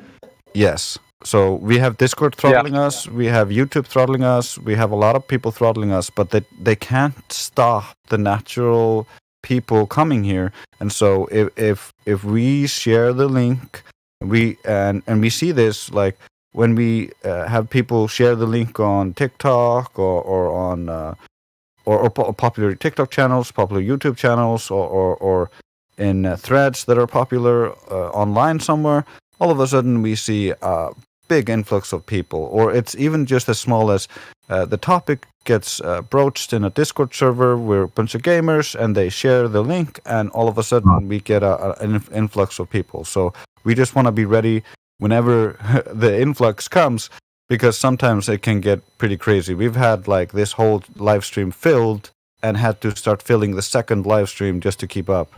Right. So are you streaming now on TikTok? YouTube. What about TikTok? I mean, I hear for now that the algorithms are quite favourable for Flat Earth. I mean, it seems to be one of the most searched for topics currently. I mean, I'm sure, in the future there's going to be some suppression there, of course, but now TikTok seems to be great. It's probably the only platform that's actually sort of not censoring Flat Earth currently. So I'm wondering, I've heard. We are aware. We are. Some of us are trying to work on getting some content onto TikTok, but what we kind of need to do is get a hold of the TikTok content creators who are flat earthers, who are making this content that people are looking at, and get them in here so we can help polish their shields and sharpen their spears so that they can make really good arguments. Well, I mean, I know a couple of them. There's two TikTokers that I know, which is Caleb and also Troubling Tribune, and they don't need any polishing. They are incredible. They're almost at Austin Witzer. I wouldn't say, but they're very, very good. They know their points. They are very articulate, and they know their stuff inside out. So that's Caleb on TikTok. I mean, Caleb Effie, I think he is on TikTok, and there's another guy called Troubling Tribune. His first name is Skylar, and they're having a lot of success on TikTok currently. So I'm just thinking of ways to get this particular idea, this particular platform, this Discord with your great questions to a broader audience. And I think TikTok is the way. If you can broadcast simultaneously on TikTok as well, I think you might reach a lot more people, because I don't think there's the censorship there is on TikTok that there is on YouTube currently. I just think there's a lot of content that's being missed. We're kind of dropping the ball here. Like people like Caleb and these other guys could come in here, talk to Globers here, talk to Flat Earthers here, get a bunch of new arguments, get a bunch of new content that would make their channels get more views because they have more content, and at the same time they could advertise and get us to get more random people in here. So it's a win-win. Yeah. I don't know. I think you're doing good work here, and I just think it needs to be heard. And I'm just thinking of ideas of how it could reach a broader audience, but without marketing and all that sort of stuff and a budget, you're just a slave to the algorithms, aren't you? Yeah, it seems so at the moment, but I'm pretty sure that we just keep doing what we do. We'll get noticed by the right people, and that's what we keep doing. The things we do, and we don't stop. We do have a lot of manpower, and that's one thing that we have. We have a lot of great people who do a lot of things for the server and are always suggesting new things to do. We have never been like, hey, we need people to do this, and try to get people like into these kind of positions where they're doing this. So we have a lot of untapped manpower here, I think. But most of the thing, what I see though, Drace, I think is because we all have to keep the lights on in our own home, so we have to have like a working job or something where we're not. It takes away from like this campaign or this activism that we're doing here. But we like personally me, if I knew that this was my job, I would love this every single day, bringing this information. But right now, since I have to support a house and I got bills and stuff, like I can't do it full time. I can only do it whenever I can. It's kind of like volunteer even. Yeah, that's what I'm saying. We have a lot of manpower that's voluntary. Like, there's a lot of people here volunteering to do a lot of stuff, and a lot of the times it's just we don't have perhaps a clear project or goal that people see and be like, hey, I could do that. I could help out here. But rather they're like, is there anything I could do? Because we don't really... We don't have things that we tell people to do because we are very considerate of people's real lives. I just wonder what this platform would be like if you were reaching thousands of people a night, or tens of thousands, if there was a real audience and real debates, like there's YouTube channels dedicated to debates and sometimes they get 1,000 people in the chat. And I just wonder, what it would take to take this to the next level, this work that you're doing. It's just, I don't know, I think it takes... Well, it takes dedication. It takes a lot of money as well. There's obviously places it can go, but it takes a lot of dedication and money and finances and marketing, unfortunately. The thing I think would work would be something like, you see how that Fresh and Fit podcast is getting more popular? If you got enough great flat earthers and you got a format that looked good enough and you had a platform that had enough traffic, you could probably get these conversations going, but you would also need actual people dedicated to try to pull in the Globers for the conversation. Just like with the Fresh and Fit thing, they're constantly looking for girls to come on the show so that they have the audience to talk to. Like, a lot of times we're just sitting here hoping they come when we could be actively going out and trying to like fish for more Globers. Here, fishy, fishy, fishy. Here, fishy, fishy, fishy.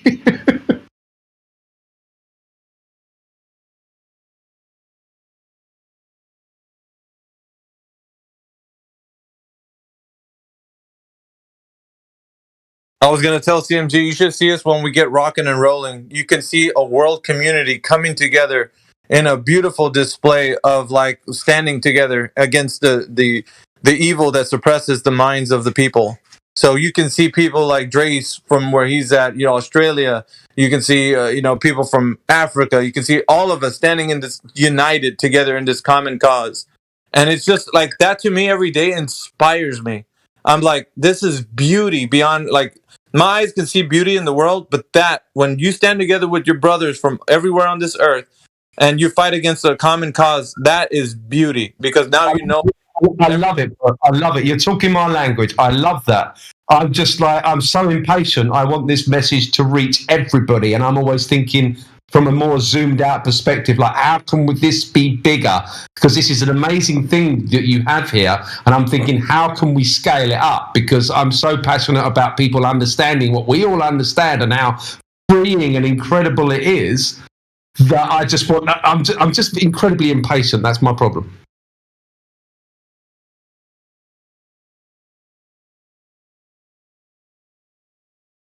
I totally get you, man. Yeah. I hear you, bro.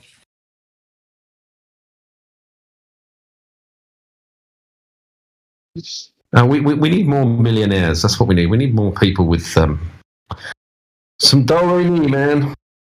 Yeah, that's one of the reasons why I'm like focus on building yourself up, create content that people are gonna enjoy. That you don't even need to have Flat Earth as a prominent in that.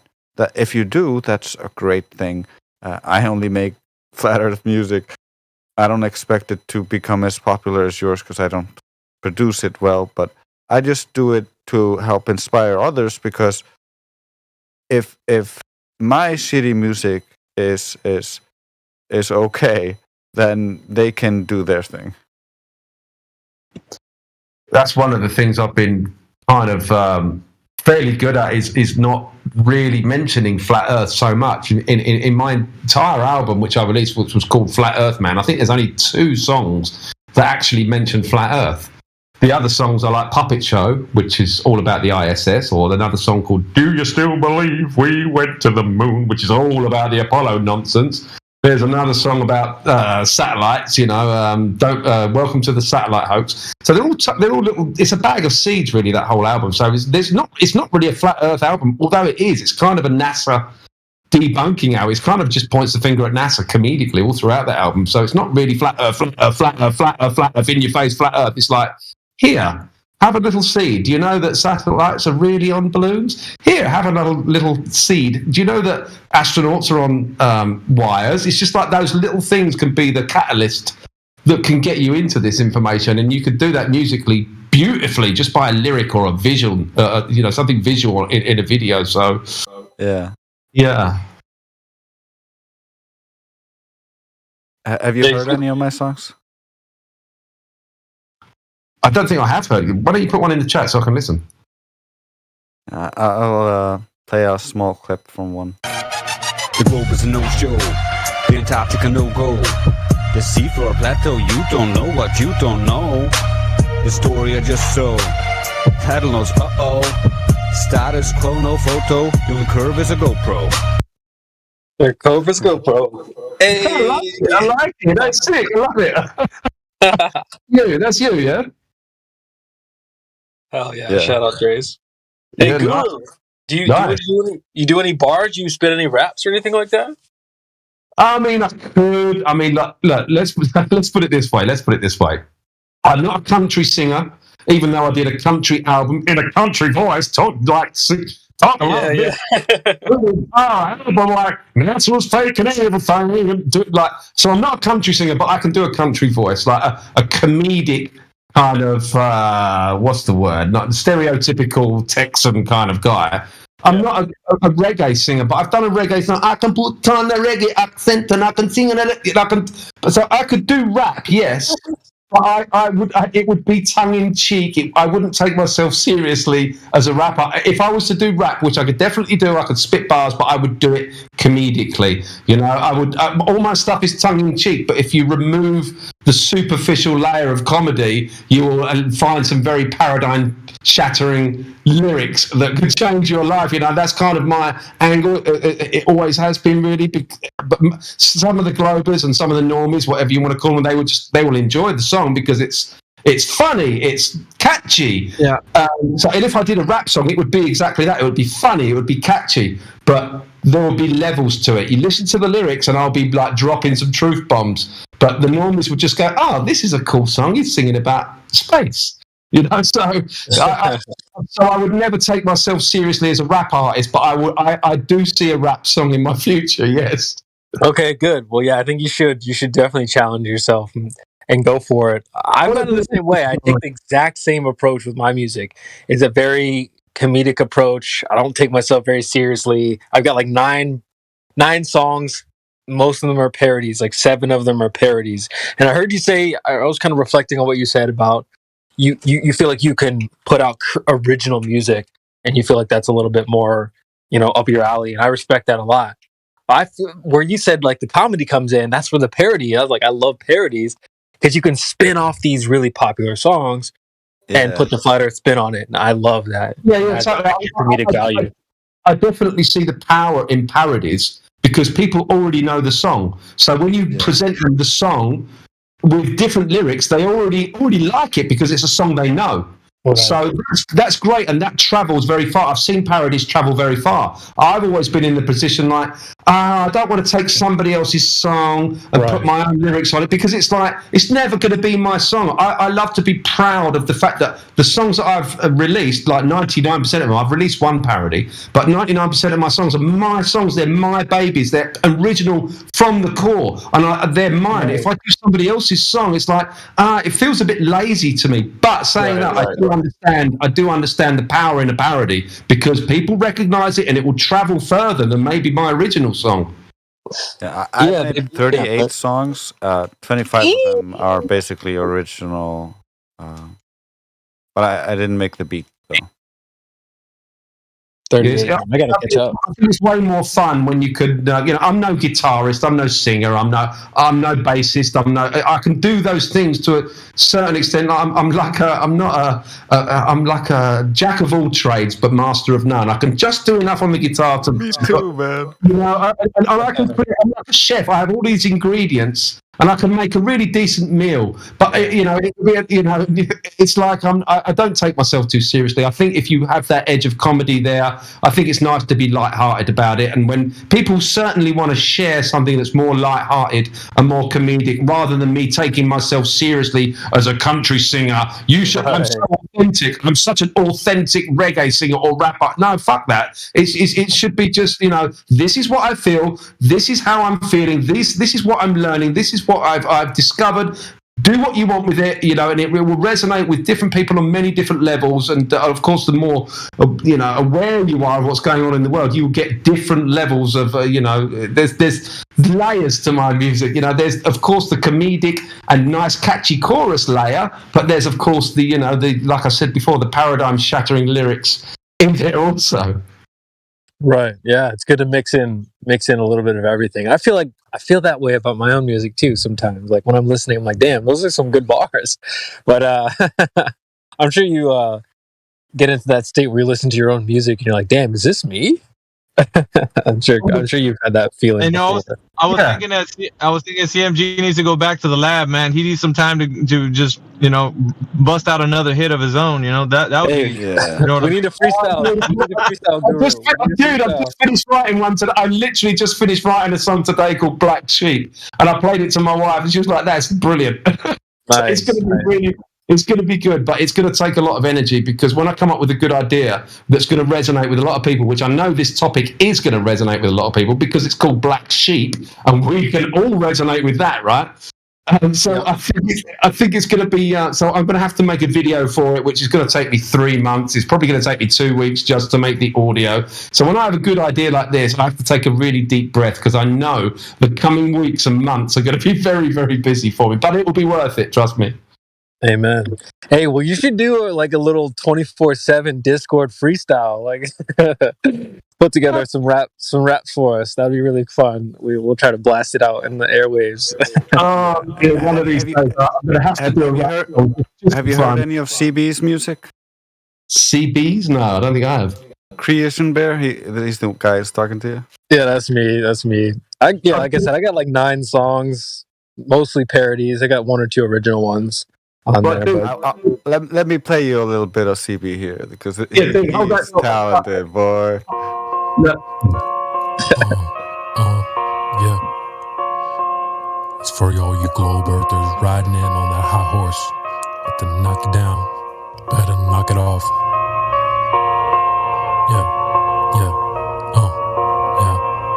Shout out to the lobby, y'all. Catch me on the live stream, y'all. 24/7. This that new shit, the earth ain't moving. Globers talking all that shit, but they ain't really doing it. Betty say that it's a globe, he ain't trying to prove it. Heard him say the earth is moving, he's clueless. Got him asking what had happened, the globe's on backspin. Globers came into the trench and we fucking trapped them. That's the flatter than the napkin. getting flat smacked. My bullets, they unrefracted. Get back, bitch. In the globe, getting smoked. Elon Musk on Rogan's. Cultivating all the facts while I'm putting tokens. Start to throw, we take his rolls, throw him in the moat. Quick, put your bitch right on a flat earth. Yeah, we told him. Cause, bitch, I'm a globe earth killer. Yeah, it's flat. Nigga, smoked all the globers. Extort the feelings. You can't front with us. I can't fuck with your wig split. Pilum, cog disc, Hillum, globe. I'm a stump, curve dumped in my trunk. Bitch, shadows in them sticks. That shit's weak, archaic. Ayy, fuck do you mean? Aim that beam at the beach. Black Swan, he put his face in the dirt, yeah, with that Nikon D. Ayy, Black Swan, Nikon D at the beach. Down in the rabbit hole, drew to go deep. Black man, the clipper, yeah, now he can't sleep. Some of them lurk, yeah, some of them creep. Said he measured out just like a dop and then a dip. Got a Nerf gun, no bullets on his hip. Wilbur proof, but the trigger goes click. Shadows in the dirt, popped up a couple sticks. Brought up black holes, now I'm cheesing. Talking about gravity to please him. Now he's talking about seasons.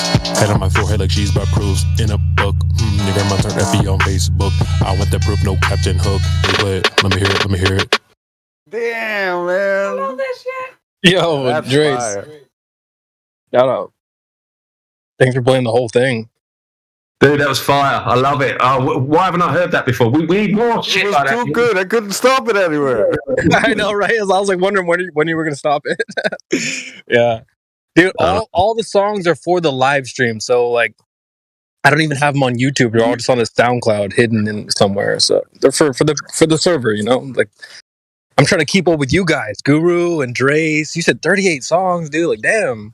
So I'm just trying to add to the fire. There's a lot of people making really good audio like that, and fucking, I love it.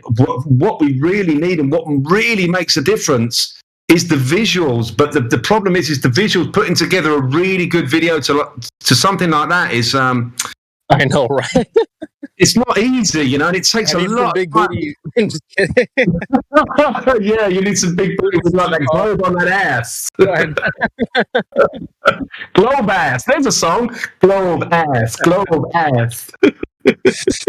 I have thought about doing videos before, but I've never really taken the steps to go down that route. I do like that you do that. That's an extra element. That's the thing I'm trying to say. It's so important to have the visuals because people like me are visual learners. I like listening to conscious music, yeah, but I love to see the conscious visuals. That's how we learn. That's how creative people learn. That's how I learn. I love the visuals. I think the visuals are more important than the audio to some respects. But if you start, you know, adding to the equation like visuals as well, it's like, oh, now I've got to get someone to make a video, and I've got no one that can make videos for me. I have to do it all myself. So I have to, like, you know, have sleepless nights and think about how am I going to do this scene, that scene. I've got to get this video clip, that video clip. I've got to edit, and I want this transition and that transition, and it's like an absolute nightmare. But once you've put yourself through that hell for a couple of months making a really good video, it's there forever. It's there forever and ever and ever and ever. That'll be there when I'm dead. So it's so worth the stress that you have to put yourself through. By any means, I've got to make a good video, you know. So I kind of apply that thinking every time. I've just got to do this once. I've only got to do it once, and it'll be there forever. So the music's great. There's a lot of it. I just want to see more music, more conscious music videos, you know. Hey man, I think that's my weakness is I get an idea and I want it to be out as fast as possible. So even if it's like not as mixed, it's not mixed perfectly, I'm still rushing to get it out. Yeah, you're impatient. That's the problem. We're all impatient. Like, I make songs and I'm like, oh, maybe I should, this song's so great, maybe I should really keep this aside for a future album. But I'm like, no, I want everyone to hear this right now. Yeah. We're so passionate about it, but we should really hold back and say, you know what, this is that good that it needs to have some visuals. Let me just hold back a little bit and be patient, find the right visuals, right, and then it'll be more impactful, you know? Yeah. See, I'll take some notes. I can learn from that. Yeah, it's hard when you've got so much passion for your own music. You want everyone to hear it instantly. And I've been definitely a victim of that. Like, I'm so impatient that I want everyone to hear it right now. But like, I've just made a song today, written a song, and I was kind of like acting it out for my wife. And we was both laughing and pissing ourselves like, this is so good, this is going to be brilliant. And I know when I make the audio for it, I'm going to want to release the audio without a video. But I know I'm going to have to hold it back a little bit and make a really good video for it, because it will be so much better. It'll be worth it'll be worthwhile just holding back and being a little bit more patient and just making really good visuals for it. Because, like I say, you've only got to do it once. Yeah, That's really good advice. Also, like last time when I was talking about the production, you take the time to make it perfect the way you want it. Whereas I'm like, I think people can get the idea roughly of what I'm thinking about here. And because when I started making this, I'm just like, I want more truther music. I'm sure there are better artists out there.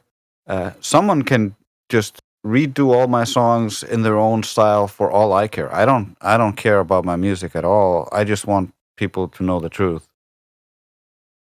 There's there are people that can make your videos for you, but that's kind of a lazy approach. I mean, you can go on Fiverr and find people that will happily put visuals to your music for not a lot of money, but it will never be the way you want it to be. You know? Yeah. So there's a lazy approach, and there's a harder approach where you want to specifically visualize every single lyric, what you're saying, or every single word to a certain extent, so you can really express what you want to say visually. But that takes work, that takes research. You've got to find the right video clip to put right next to put next to the right lyric. And that's what I've tried to do. I've obsessed over, trying to visualize exactly what I'm saying, albeit comedically. But it's a lot harder work. But again, you've only got to do it once. And I look back on my videos and I'm like, I'm so proud that that video took me 2 or 3 months. I'm so glad that I put myself through that stress of finding all the right video clips, as hard as it was and as stressful as it was. And the amount of sleep that I lost trying to figure in my mind, what am I going to do for this line? What am I going to do for that particular chorus? How am I going to put myself in this scene? As stressful as that is, I'm so glad that I put myself through that, because those videos stand alone now. They will be there forever, and I'll be forever proud of those. Yeah. Hey, Guru. Sorry. Go ahead, Trace. Go ahead. I was just going to say, I think it's really important to do that. Otherwise, when you're playing truther music, and I've noticed this when people listen to my song, they're like, "Oh, did you say this?" or "What did you say there?" When you have the visual aids with it in the video, you're actually making it more palatable, more understandable, and so it reaches a wider audience. Not only that, but what you find with my videos, what I started to do when I was doing rock stuff, because a lot of the lyrics can get lost in the rock guitar. I mean, you have to be a really good producer to make the lyrics really crisp and clear for everybody of all languages to understand it, which is very impossible sometimes. So sometimes the visuals can get lost on people. So what I tend to do now is I actually put the lyrics in English at the bottom of the screen, so there's no doubt as to what I'm saying, because a lot of stuff gets lost in the mix. So I put the visuals there, I'm obviously the screaming voice or whatever, and I put the lyrics on the bottom of the screen, and that can be really helpful. I was going to ask, do you have a favorite song of yours? Of mine? Yeah, like of your own catalog. Do you have one that stands out, one that you like the most? God, that's like asking me who's my favorite cat or my favorite child. Let me rephrase the question then. I can rephrase it. Is there one that the audience, the crowd, seems to like the most? Oh yeah, I mean, if you want to go on figures, then the most popular song on my channel is "I Told You So," which I made in an afternoon. I literally made the song and the video in an afternoon, and it's the most popular song on my channel. Yet my other videos that took me 3 months to make, it's just like how I don't know. There's something music for you. That's music for you, right? Exactly. Yeah. So you can never really know how successful a song's going to be. So sometimes those quick and easy ones end up being the most successful. But yeah, "I Told You So" is like a blues rock song, and I made it when I was very frustrated, because I was like, remember when I told you about 9/11? Remember when I told you about Building 7? Remember when I told you about the fluoride in the water? It's like that frustration. Like, remember when I told you about the New World Order? It's all of that frustration that we all put into one song. And that's why it resonated with so many people, because they were like, he's saying exactly what I've been trying to say for the last 5 years or whatever it is, So that's why it got shared around so much, because it's an angry song, and also, those 3 chords or 3 or 4 chords, and it's just really catchy, and it's got that na, na, na, na, in the chorus. I told you so. Na, na, na, na, na. So I think a lot of people resonate with that. So that's probably in terms of how many hits or listens across all my music, I would say I Told You So is definitely the most popular. Not necessarily my most favourite song out of all of the ones I've done, but certainly it's my wife said it's her favourite as well. So Shelley is my wife's favourite. There you go. Is there a close second, or is that one kind of just way out ahead of the rest in terms of statistics or whatever? Well, in terms of, on my channel, that I Told You So has had like 560,000 just on my channel alone. Now, if you collate all the views it's had on other channels like Facebook and BitChute and Rumble and blah, blah, blah, blah, blah, I'm sure that particular song has had, maybe a couple of million views, which is great. But the song that is the second best to that is the country song that I did called No Photographs of Earth. Like, there ain't no photographs of Earth.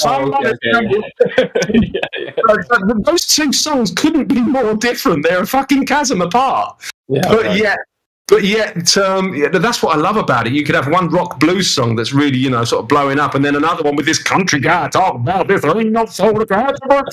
It's like, how are those 2 songs my 2 most popular? It's so, I love playing with that, It's just, they're the 2 most popular songs because they're very catchy and they're very simple chord structures, the people with the, so it's just, those are the 2 most popular ones I've done, and I would have never have said that those would be the most popular songs I've ever done, but here we are. Yeah. So now that you've had some time to think about it, is there one that maybe kind of does stand out just a little bit for you, in your own opinion? Say again, sorry? Your favourite. My favourite. Yeah. I don't know. God, that's so difficult. That is so difficult. I'll tell you which one I like the most. But I don't know the name of it. I'll have to kind of just... Is it Don't Let Them Take Your Mind, by any chance? I don't know the name of it. I really can't think of the lyrics off the top of my head, but I remember Rose 777 was hyping it up big time. It's more of a rock. Dun, dun, dun, dun, dun. Yeah, it's called Television Watching News Believer. Yeah, that one. Yeah, I really like that one a lot. Forever you will acquiesce. It's like very Metallica, right? The guitars are awesome. Like, I don't even listen to music like that normally. I really was into that. That's when I was going through my really pissed off with the world kind of phase. I was like, oh.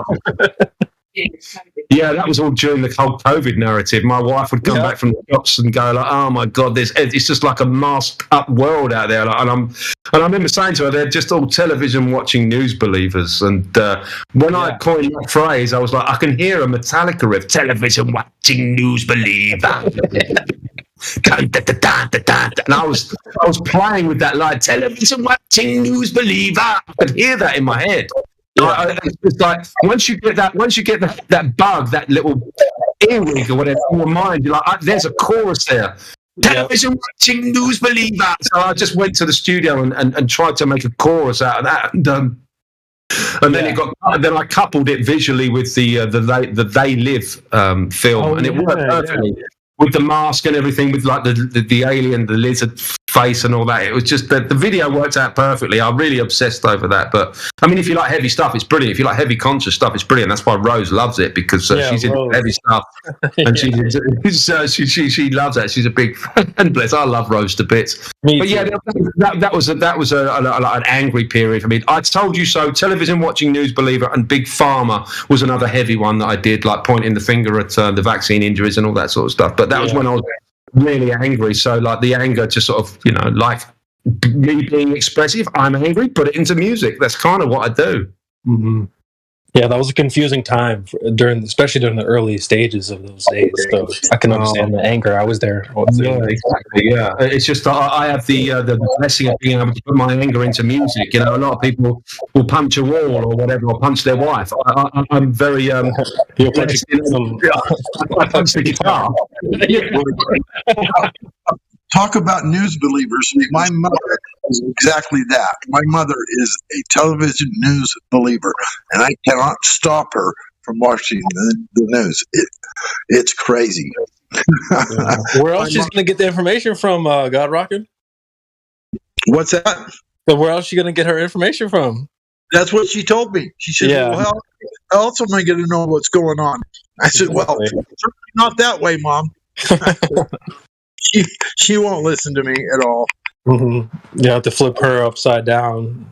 Yep. I'm shocked. Yep. She is a television news believer. There is no doubt about it. I get it though. I feel like my mom's is the same way, and probably most people are like that. To be able to watch the news and go, yeah, that's bullcrap. Yeah, well, it takes a rare breed. Yeah, we all know what's going on.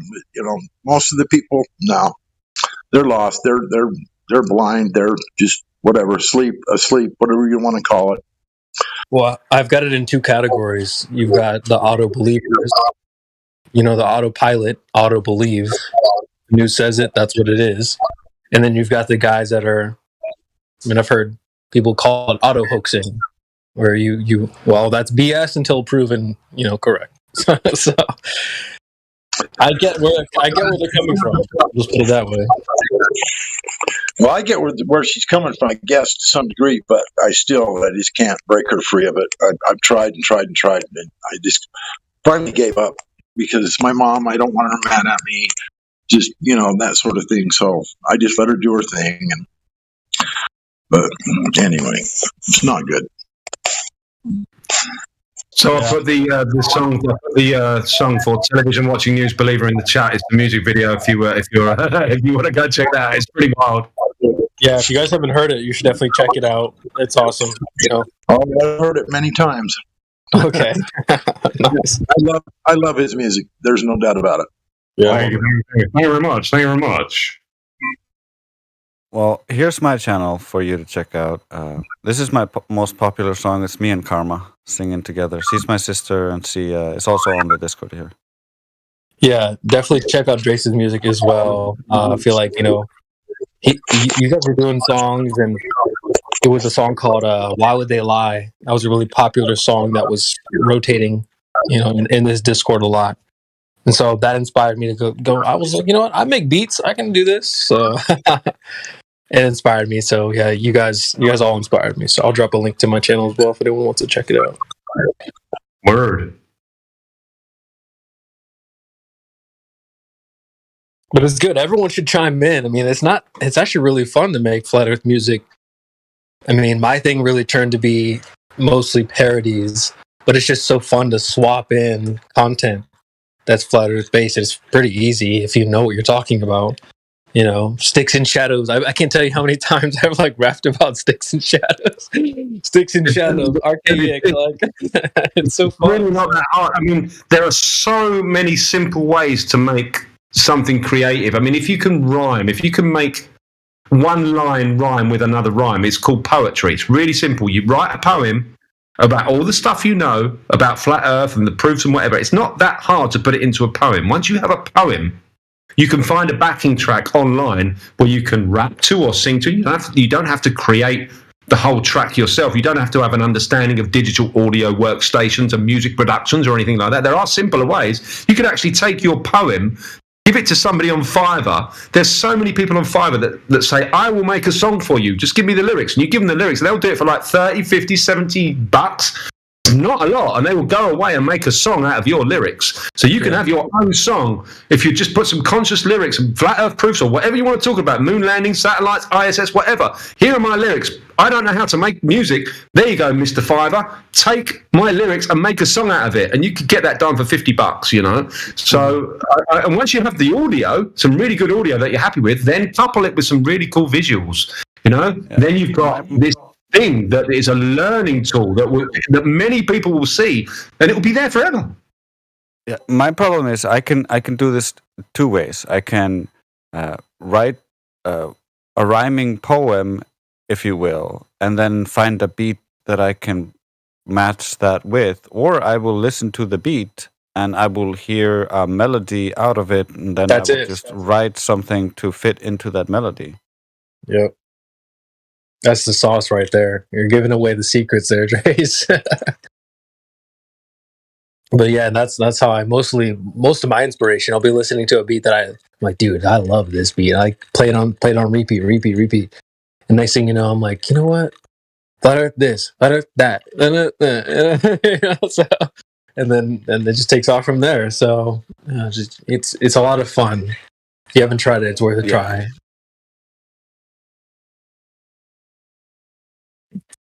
You might not become your music guru like day one. I know I'm not. You're just gonna improve with each song you make, and you're gonna learn along the way. And it's such a rewarding experience that I recommend it to everyone. I find it funny. I agree with Grace there as well. But I do find it funny that Guru pointed out how, like, his most popular song is one that, like, you know, it was a fun one. That's kind of how I feel. My most popular song is the 10 Flat Commandments. And that was just a really fun kind of, you know, off the cuff type song. Not my favorite. I don't dislike it, obviously. Not my favorite song, but it seems to be everyone's favorite. It's just funny how that seems to be a common phenomenon. But I meant to ask, like, Drace or Guru, like, do you guys have any ideas that are kind of floating that you're working on that you haven't quite put on paper or got in the studio to work on yet, but you're excited about? Do you have any projects kind of still in the thought bubble? I do, yeah.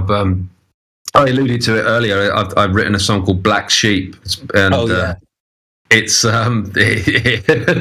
when people like us hear it, you will under. It's gonna. I think it's a really great concept because everybody in this truth community knows what it's like to be a black sheep. Absolutely. And some of the rhymes in there are really good, and the song starts off really sort of solemn, like nobody likes me, everybody hates me. I can't get no love, even from my family. It's like all really somber, and almost Queen, Bohemian Rhapsody, like really somber. And then the song sort of takes a turn, like, but look how the tables have turned with everything, almost like a musical, with everything that I have learned. And it starts to build to like, it is no measure of health. No, it is no measure of health to be well adjusted to this hell. I'm a black sheep of the, and the kind of chorus goes like, I'm a black sheep and I'm proud to be a black sheep. And it's like what we've all been through, really, but in a musical. The idea is fantastic. If I can get it working from a musical standpoint and from a visual standpoint, it would be fantastic. I've got it in my head, and I kind of theatrically did it in front of my wife, and she was sort of laughing. We both had a really nice moment. We knew this was going to be a great song, but it's only an idea that exists in my head at the moment, and I've just got to get it to get it into the studio and get it working with the visuals, which can take months. But the idea is brilliant. But it's going to take a while for it to come to fruition. So yeah, it's going to be a huge project if I want it to be awesome, which I think it could be, because the subject matter alone is going to resonate with a lot of people. Yeah, it sounds like you got the vision. Go ahead, Drace. Yeah, you're very vocally gifted. You can just hear that from you, just off the cuff singing here. Yeah, me and Karma have a few things in the works, a few parodies for her, and we're kind of pivoting away from too much heavy rap, trying to go into a little bit more digital beats or something that you can like shake your ass to. You have to mute up, friend. Or I can mute you if you need me to. Yeah, I'm one of the blackest sheep to ever live. I have done some nefarious stuff in my past, and talk about black sheep. Oh boy, I'm telling you what. I mean, a lot of people know my story on this channel, but I'm not going to get into it now. But yeah, this black sheep thing, yeah, that really resonates with me. So I hope you do finish that song, because that'll probably be one of my favorites, because black sheep, you're talking about me. Nefarious past. That's for sure. There you go. Not that I was a bad person. It's just that I'd done some probably illegal Okay, How dare you? No need to talk about Yeah, I was going to say, Jace, did you want to continue there? We were just getting some background audio there from either God Rock.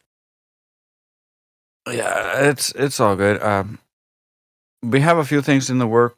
We want to get recording again. We just haven't been recording the last few months. Takes a lot of time as well. So much time. I mean, people don't appreciate the amount of time and effort that goes into creating something that's, professional, From an audio standpoint, it takes an awful lot of production and mixing and mastering and, let alone releasing a CD and distributing it through all the different platforms, and then designing your own CD album, your CD cover, and doing photo shoots and all that sort of stuff. It's a huge task. But slowly, I pick up. Slowly, I pick away until it's done. Till I can release something I'm so proud of. And again, I go back to that what I said before. It's there forever.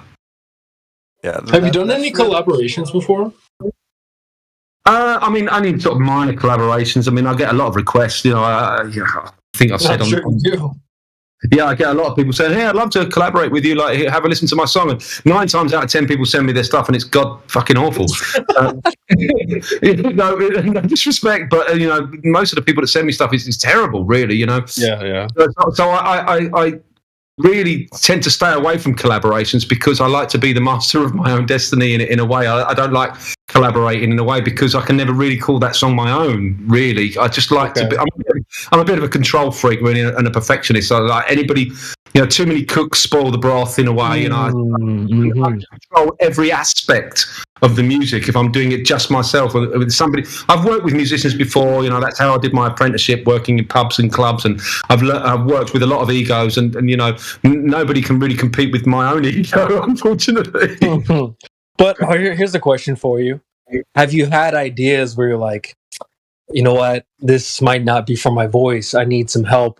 Or do you have projects on the back burner because you can't really do it, or you just haven't wanted to reach out and get some help? Or do you I've had projects like that for myself where I'm like, I need a singer or somebody to do this part. I find that a consistent problem for me because I don't have the vocal range of Music Guru over here.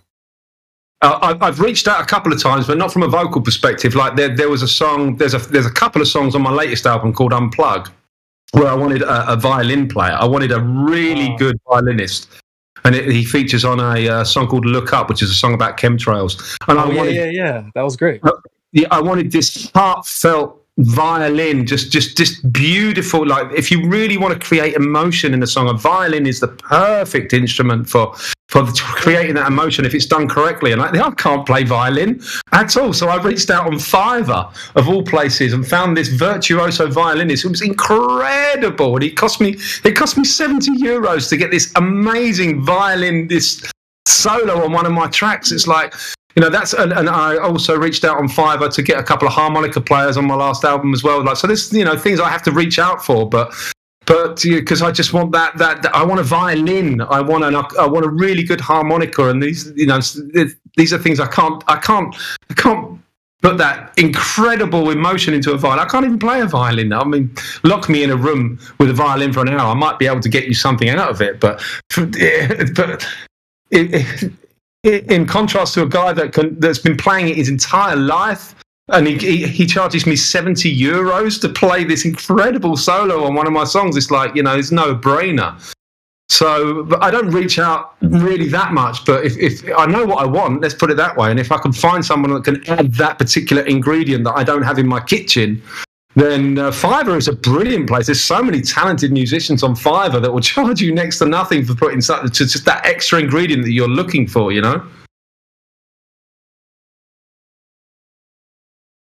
Yeah, what? You can't play the violin, Guru? Come on, man. But it's a good idea if you have the money, definitely. Yeah, I don't think €70 is a lot to have something, to have someone, this violin virtuoso, this like a classically trained, I mean, that would cost you fucking thousands, wouldn't it? If you were to go, looking, if you were to approach a label and trying to find a session musician. But I went on Fiverr and found this guy, and he cost me €70. I mean, it's like, It's nothing to get that the kind of passion that I wanted for that particular track. So it's like a no-brainer for me. But no, I can't play violin. I wish I could. Well, I was gonna say I've definitely had to reach out. Like I've got help from Karma. We did a song together. That was a really fun project. It was like a Justin Bieber, DJ Khaled parody. That was really fun, right? The song's called "Let It Go," so it was super simple. Let it go. Then the ad lib was, let it go, and we just swapped that to the globe. Let it go, the globe. And so we just had a whole song about letting go of the globe. And so it doesn't have to be as complex as I'm doing it. There's songs out there. There's one song out there that I really love by a reggae band called Jabba, and it's called "The Earth Is Flat." And it's simply, the whole song is "The Earth is flat, living an illusion. The Earth is flat, living in confusion. The Earth is flat, living in illusion. People don't know what to do. The Earth is flat," and that's all it is all the way through. Yeah, I've heard it. The Earth is flat, living in illusion, living in confusion. It's like so simple. It doesn't have to be like verses and verses of proofs, and it can just be something. And that is so catchy, and I'll always remember that song. And everyone's and the video that I saw, everyone's dancing and loving the vibe of that song. And all it's saying throughout the song is "The Earth is flat, living on an ocean." It can be that simple. Dude, you made me laugh. You said like bars and bars of flat Earth proofs. I'm like, dude, shots fired. All right, shots fired. Yeah, you don't need. I mean, that's the way that I approach it. I want to put a proof in every line. I want every line to be, a learning experience. Now, I try and pack my songs with as many bullet points as possible, but that might not be the best approach. I mean, it's the approach that I take, but there are songs out there, like I say, that is just "the Earth is flat." It's like, it's not, no, but it's so who hasn't heard that. You've definitely heard that. I've heard that many times. Yeah, and we've all heard it, and we all know, and it's such a great song. It's just I don't know. It could be as simple as that to create that thing that makes people go and look, rather than like filling every bar and every chorus and every verse with so many proofs. There's so many ways you can approach it. Yeah. That is true. There are a lot of ways to approach it, man. That is a good point, man. It's good to see. That's why everyone should pitch in. We're all coming from different angles, so you might as well get in there. It doesn't have to be complicated. It is my point. It doesn't have to be complicated. It could just be a simple hook that just says the same thing over and over again. Particularly in this day and age where music has been so bastardized that we are just used to hearing the same fucking lyric over and over and over and over and over again, and it gets stuck in your head. And that's what that kind of system that we're used to musically is just battering like Cardi B with her wet ass pussy, right? It's just that kind of nonsense. But if we take that structure of music and instead of talking about wet ass pussy, we can actually, or "I Want to Hold Your Hand" by the Beatles, or "She Loves You, Yeah, Yeah, Yeah." We can take those moronic lyrics and change it into something a little bit more conscious. Yeah. Yeah. Flat ass globe or something. Spinning ass globe. Yeah, that was a good point.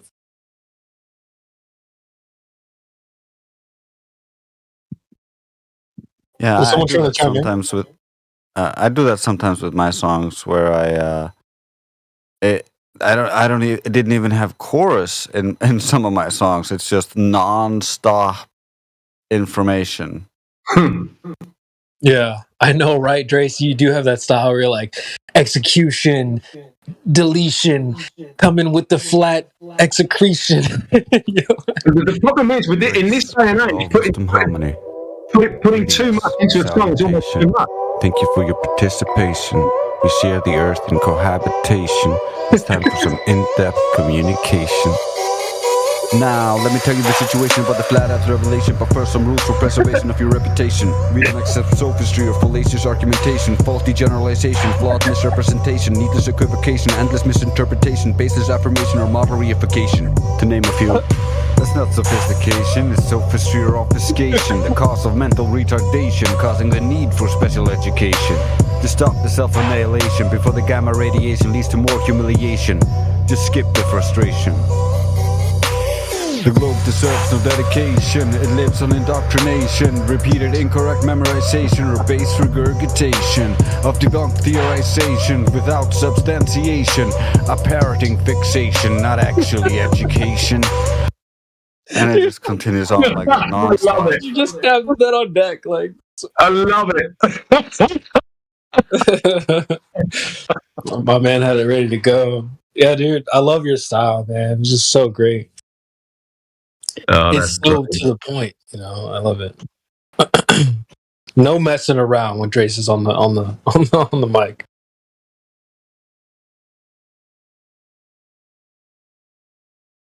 That beat was fire too. Can you drop a link to that one? Yeah, no problem. When's your album coming out, bro? Yeah, I'm think I'm gonna take a page from Music Guru's book. I'm gonna go back because I still haven't deleted anything, and I'm gonna go through all my songs, republish them, reproduce them, and maybe try to make a music video, and redo them so they're not as trash.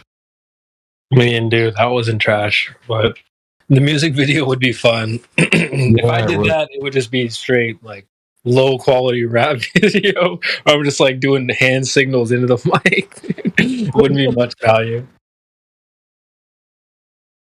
The visuals add so much. The visuals are so important that, you know, you can't just release audio on YouTube. You put some visuals on there, you know, just some basic visuals. It adds a whole new element. Yeah. It's so vital. Yeah, I mean, I do agree though. It would even just teaching people the lyrics, because I've been talking to Guru. Maybe you could join us sometime in the future. I've talked about doing an event where we go over our lyrics. Maybe I'll call it like lyric review. There's a website called Rap Genius or Genius.com or something like that, where they bring on different artists and they'll talk about certain quotes in the song. They'll go over different bars or different, you know, rhymes and stuff, and tell meaning or give context and stuff behind the song. And I thought of like we could do that here for sure. Like have a lyric review where you have a song and you go through like, here's what you missed. This bar usually doesn't get, you know. Oh, for sure. Yeah, there's so much that gets mixed, that gets lost in the mix, and there's so many. Yeah, for sure. That's a good idea. I mean, because, you know, most people fixate on the chorus, you know, and they miss, you know, verse 1, verse 2, and the bridge even, but they're just like humming away the chorus, and they've missed like, you know, some of the most vital parts. But yeah, this is what you could have missed, you know. Yeah, absolutely, mate. See, but when you go through your songs, Guru, you probably hear like, you know, every word, and when I go through my songs, I know every word, but I'm sure like Drace will play a song and I'm just bobbing to the beat like, oh, fire, let's go. So like I miss certain bars and stuff. So I think it'd be fun to go through those with a fine-tooth comb. And it's different for everybody. It's totally different for everybody. Music is subjective, right? So like when my wife listens to a song, she hears every single lyric. I forget, I don't listen to the lyrics at all. I'm always like you. Oh, that beat is fire, man. I love the voice.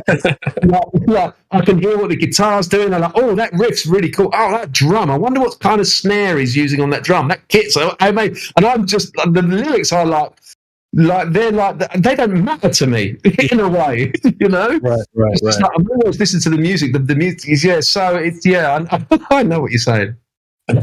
Yeah, I'm actually kind of the same way. I'm always trying to like dissect the song, the drums, the beat, everything when it comes to music. I've always been a bit of an audiophile in that way, so I'm kind of the same way. But yeah, if we've never really done it, but I've talked about it before. But maybe one day we should get together and do a lyric review and pick a couple songs, go through and talk about like, here's what you missed. Here's a couple, you know, lines that are important to me that stood out that maybe went under the radar. Because I definitely have songs that I'm going really fast. Nikon P at the beach. So like, yeah, so you'll miss the content. Yeah, there's almost too much in there for some people. You know, you're going so fast in the lyrics, and so much of that is overlooked. Yeah, absolutely. So it'd be fun to just kind of get a fine tooth comb out and flush the lyrics out for people. I like it. This is called the drowning of inspiration. You're drowning people with inspiration, Guru. It's wonderful. Welcome to my swimming pool, my neutral buoyancy lab. Wait, that gives me a question though, God Rockin'. Like, so Guru, who inspired you? Like, did someone kind of get your spark, going, or was this something you always were inclined to just get your hands, I mean, that's a tough one. I mean, I come from a quote unquote musical family. My dad was an organist in a band with his brothers, my uncles, for so many years. So I grew up in a house that always had a piano or an organ in it. So I was always like tinkling on the ivories from the age of 4. I did my first gig when I was 8 years old in an old people's home playing Christmas songs. Oh. In an old people. So like the music's always been like a big part of my life, and I was a DJ and a karaoke compere, and I was a guitarist in bands. I was an acoustic. I did solos. I did my apprenticeship in the pubs and the clubs, and then the truth hit me sort of in 2012, and that changed my whole perspective of what I could do with music, rather than just play in pubs and clubs to earn, to pay my mortgage. Now I had a different kind of, way of using music to sort of, empower people, if you like. So I did my apprenticeship first, playing those tepid love songs in the bars and the clubs. And, I've always been surrounded with music, but now I think I'm using it for good. Now I think. Yeah, I would agree. I would agree. So was there like a Flat Earth song that you heard, like, wait, hold on, I can do this? Or did you just kind of start just kind of naturally writing when you got into the topic? Yeah, that was it. Yeah, exactly that. In 2016, the Flat Earth topic landed on my table, and obviously, like everybody else, I thought it was ridiculous. Yeah. And then I started looking more and more and more and more into it, and after about 6 months, I finally could let go of the ball. And that was, I didn't let go of it instantly. It was quite a long process. Like it was like a state. I was in a state of disbelief for about 6 months. Yep. Right. You resonate with that. And then after about 6 months, I had enough. I didn't understand it fully, and I still don't.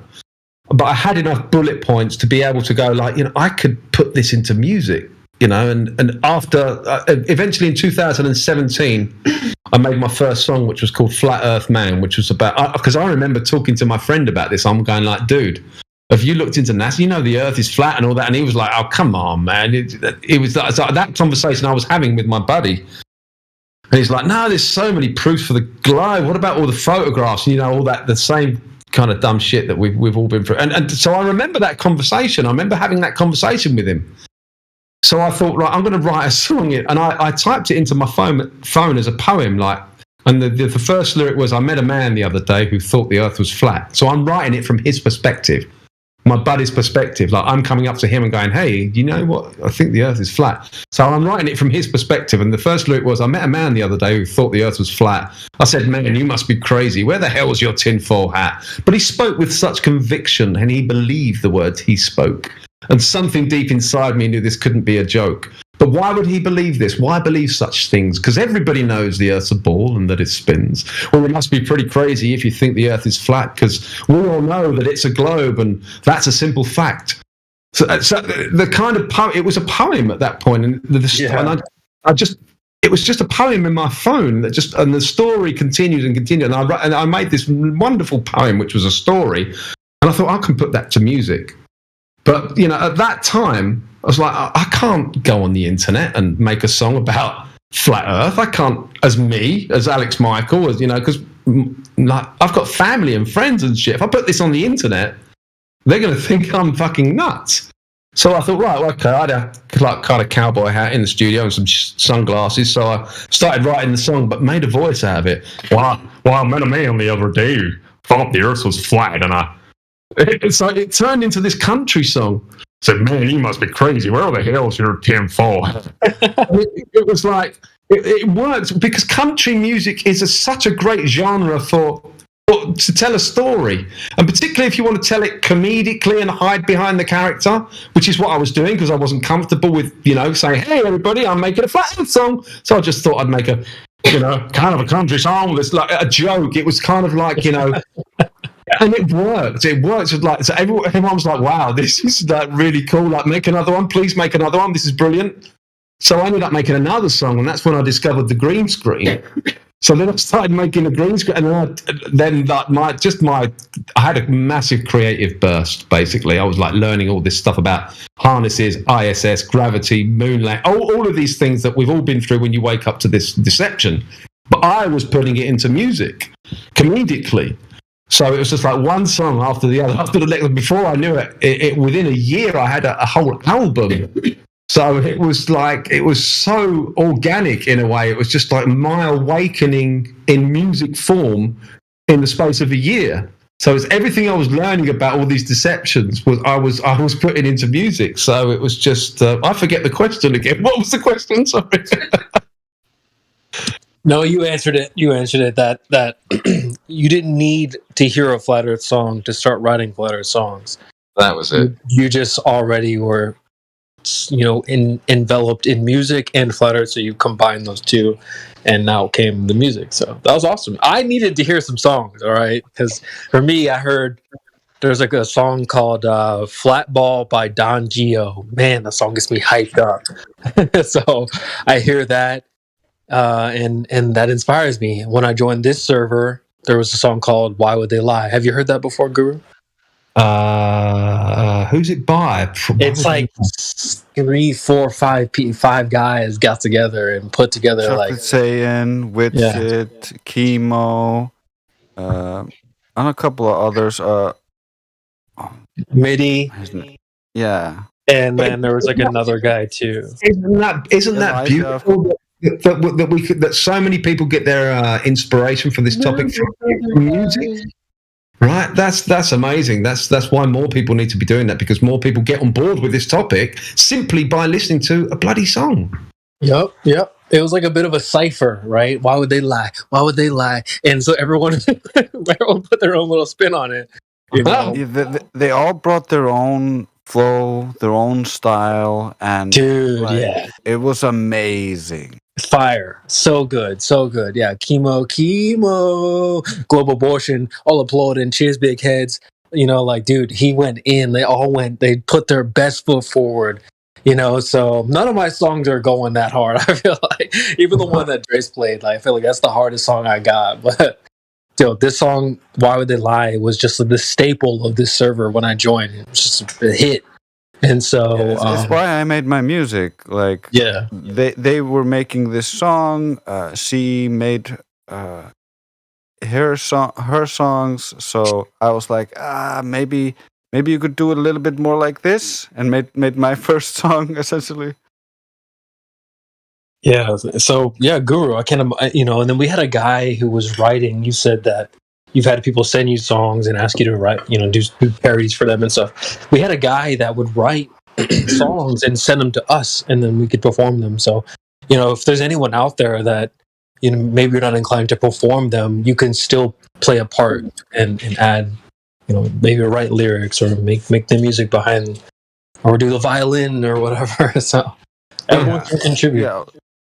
I have a lot of songs with beats that come from people from the server who, after I made a song with a free beat from YouTube, which I have a license to play on YouTube and stuff like that, they're like, "Hey, I make beats. Do you want to listen to my beats?" And I'm like, "Yeah, I listen to the beats, and the beats are okay." And I'm like, "I could use that and make a song." And so we all get to contribute. Hell yeah. I mean, it was really fun making that song with Carmen, now that I think about it. I cannot sing for the life of me. I have a really tough time. I don't really have the voice for rapping anyway, but I just do it because I want to just kind of add to the library of music that we have. But bro, you need a catchy hook. You've got to have if you want to have a little bit more. Stop sneezing, Shelley. For goodness sake, woman. If you want more ears on your music, I think that catchy hook, that you've got to have that catchy chorus. I mean, it's okay having a conscious rap all the way through, but a 3-minute song can sound like a half an hour song if you haven't got something to break it up in the middle, like that catchy chorus, and you need a vocalist for that. That's a good point, actually. That's a pretty good point. Yeah, because I'm over here, I'm the style, when you said crunching in all the Flat Earth bars, I'm like, oh, it was a shot to the heart, because that's definitely more my style, just cramming in all the flat Earth stuff in the verse, So, but yeah, you've got to break that shit up. You've got to go like, okay, give them like 30 seconds of hardcore verse proof, then have a nice little bridge, and then that lead up to a lovely little catchy chorus, something really simple, and then you're back into the serious shit. Then break off, stand back a little bit, have a nice little fluffy chorus with rainbows and butterflies, right, and then back into the serious shit. It captures the attention a little bit more. Yeah, I've definitely gotten better about that over time, for sure, of kind of adding some elements. I started adding choruses, getting Karma to help me both either sing the choruses or background vocal me and stuff like that. We're learning. Yeah. One thing I really like that I started doing, maybe Trace, you might recognize this, but like adding a second voice that's really reverberated in. Like A$AP Rocky does this a lot in his music, if you're familiar with him. But he'll do his verse, but in the background he'll have like he'll respond maybe in a really high reverberated voice, and so I've added that in as well. Kind of adds in like a little bit of different dynamic. Yeah, they're nice little production sort of techniques, if you like. I mean, you can add sort of stereo delay or sample delay to thicken your vocals, or you can, like you say, respond to yourself in sort of, in a sort of conversational manner. There's loads of little techniques to make it sound a little bit more interesting rather than just a beat and vocal. Bars. A beat and vocal just doesn't cut it anymore. It has to be, particularly with the attention spans that we have now, you have to have something happening every couple of seconds, right? Yeah, the TikTok type generation. Yeah, you definitely need to keep it, keep it fresh.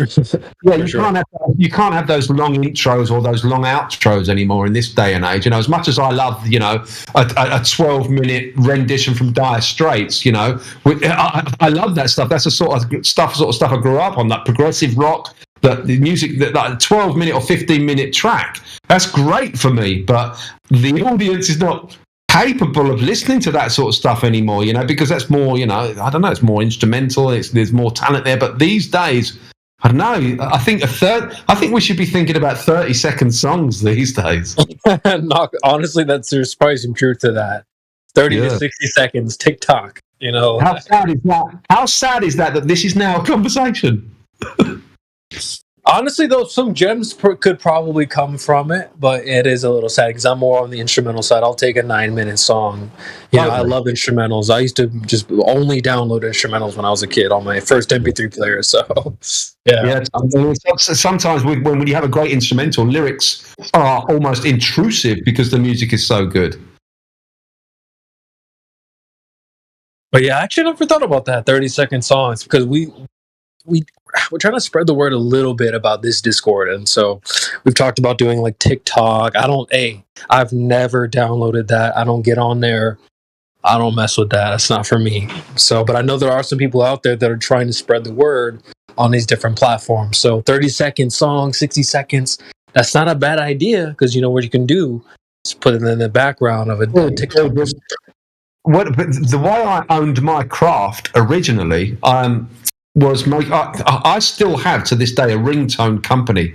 I started making 30-second ringtones back in, when was it, Shelley? 2012. About 2012, I started making ringtones, and I started selling them on iTunes, and it became rather successful. So I became very good at making very catchy little melodies in 30 seconds. Now, granted, they were all little melodies that were like, pick up your phone, pick up your phone, pick up your phone, pick up your phone, and in a barbershop quartet or whatever. But so they were very, very simple melodies. I mean, you can only go really simple in 30 seconds. You can't. I mean, I wasn't trying to get across flat earth information in a ringtone back in them days. It was just like, make something catchy that people will buy. So it'd be like, Alex, pick up the phone, Alex. So I would do like personalized ringtones. So that catchy little thing in 30 seconds could be really, really powerful, because it's that short attention span catchy chorus. Now, if you could do something like that on TikTok, like with one flat earth, I don't know, water always finds its level. I don't know, something, capture it in something. If we could do something conscious in 30 seconds, I mean, it's a hell of an ask. It's a big ask, but it's a seed, isn't it? It's a 30-second seed. Yeah. Well, I don't know if you I'm on YouTube, so I see that they've tried to incorporate this short style of video. So one thing that I have noticed is there's like only a few different songs people will use. I don't know if you like watch these type of short videos, but you could find a song that would be like the staple Flat Earth, little jingle or whatever.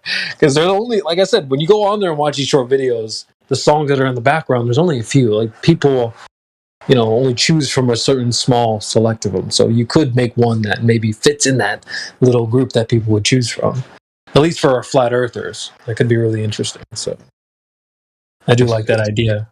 Yeah, it's very tough, isn't it, to try and find, Earth paradigm shattering information into a minute, because YouTube shorts, I think, are they 30 seconds or a minute? I'm not sure. Maybe they're a minute. But to try and get some like paradigm shattering information into 1 minute into a catchy little jingle, I mean, that's why they have jingles and commercials, right? That's why they limit them to 2 or 3 minutes, because that's the consciousness span of people that are watching. They love a little jingle. That's what resonates with people. That's how sadly stupid people are. So you got to come up with that little hook, that little jingle that makes. It's like every commercial, every brand has a da da da da da. I know.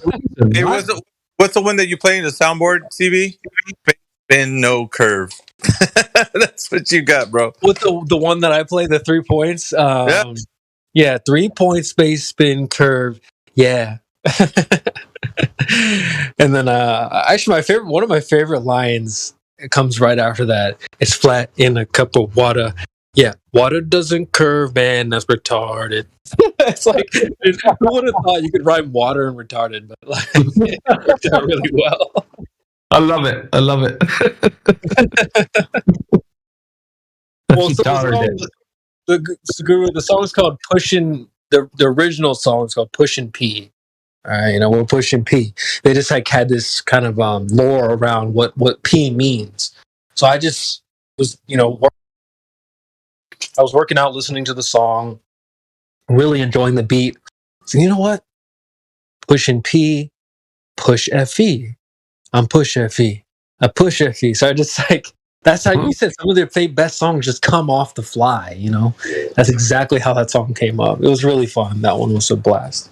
Nice. I'd love to hear a We See Too Far song, just a song that goes over the calculations, the 8 inches per mile squared, and the distances. We shouldn't be able to see this at this particular building is so 300 meters tall, and we shouldn't be able to see it at this distance. And something that goes into the math a little bit. That might be a very cool song. A song called We See Too Far. And if you could do that in 30 seconds or a minute, just a few bullet points. There's it's about getting those seeds musically and visually into a 1 minute video. Those things are really powerful. That's what we should be concentrating on. Because 5 minute songs now, I used to think 5 minute songs were brilliant because nobody wants to listen to a 2 hour conversation with talking heads talking about flat Earth, because no one can really, the TikTok generation can't deal with that. So we want a 5 minute song. And I used to think, I'm doing the right thing because I'm doing 5 minute songs, all these truth bombs. Every line a truth bomb. But now I'm like, dang, I need to be doing this in 1 minute. 1 minute, yeah. Right? You got a minute, yeah. For the TikTok brains out there. Yeah, so it's like, how do you do that? It's very challenging. But if you want to reach the younger generation, then you have to use those kind of tactics, unfortunately. It's very sad, but, how else do you do it? Well, maybe we can get ahead of it. So I like where your head's at. I think I'll try to maybe put some brain power to maybe doing shortened versions of something that would be catchy.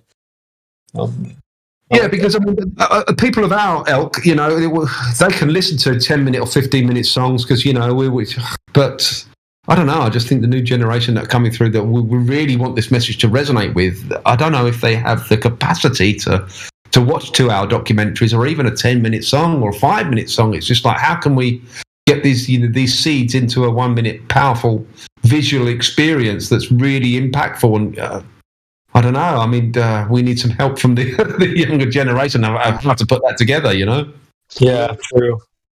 All we need is a fire dance. Really cool, short clip of something that sounds catchy. Flatter song in the background. I was doing the Flatter TikTok dance and popular today. Elijah, you're roboting, bro. Yeah, who invited Stephen Hawking? Elijah, you're roboting. Can you hear us, Eli? The universe is expanding. Well, I did hear him say like maybe something like a flat earth dance or something that gets really popular. That would be funny. Like, get a flat earth version of the Sturdy or something like that.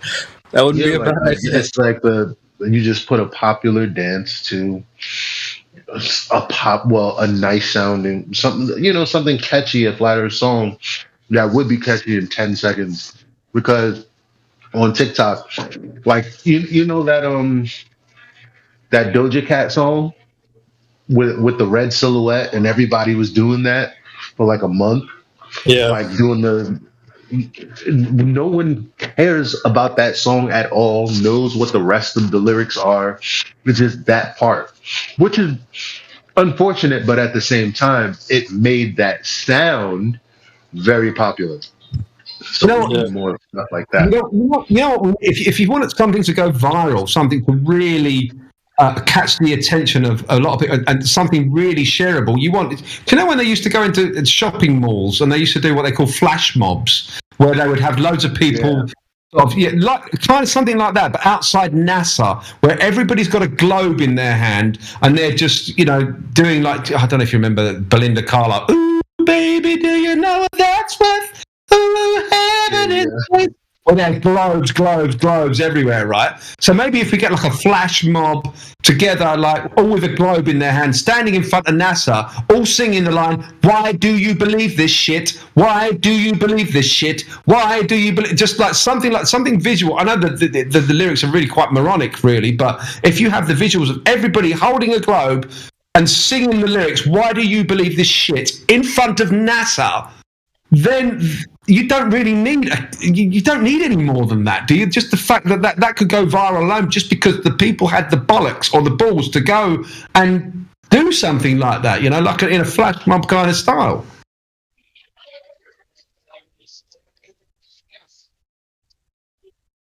I mean, shit, that was catchy in itself. Why do you believe this shit? I'm over here.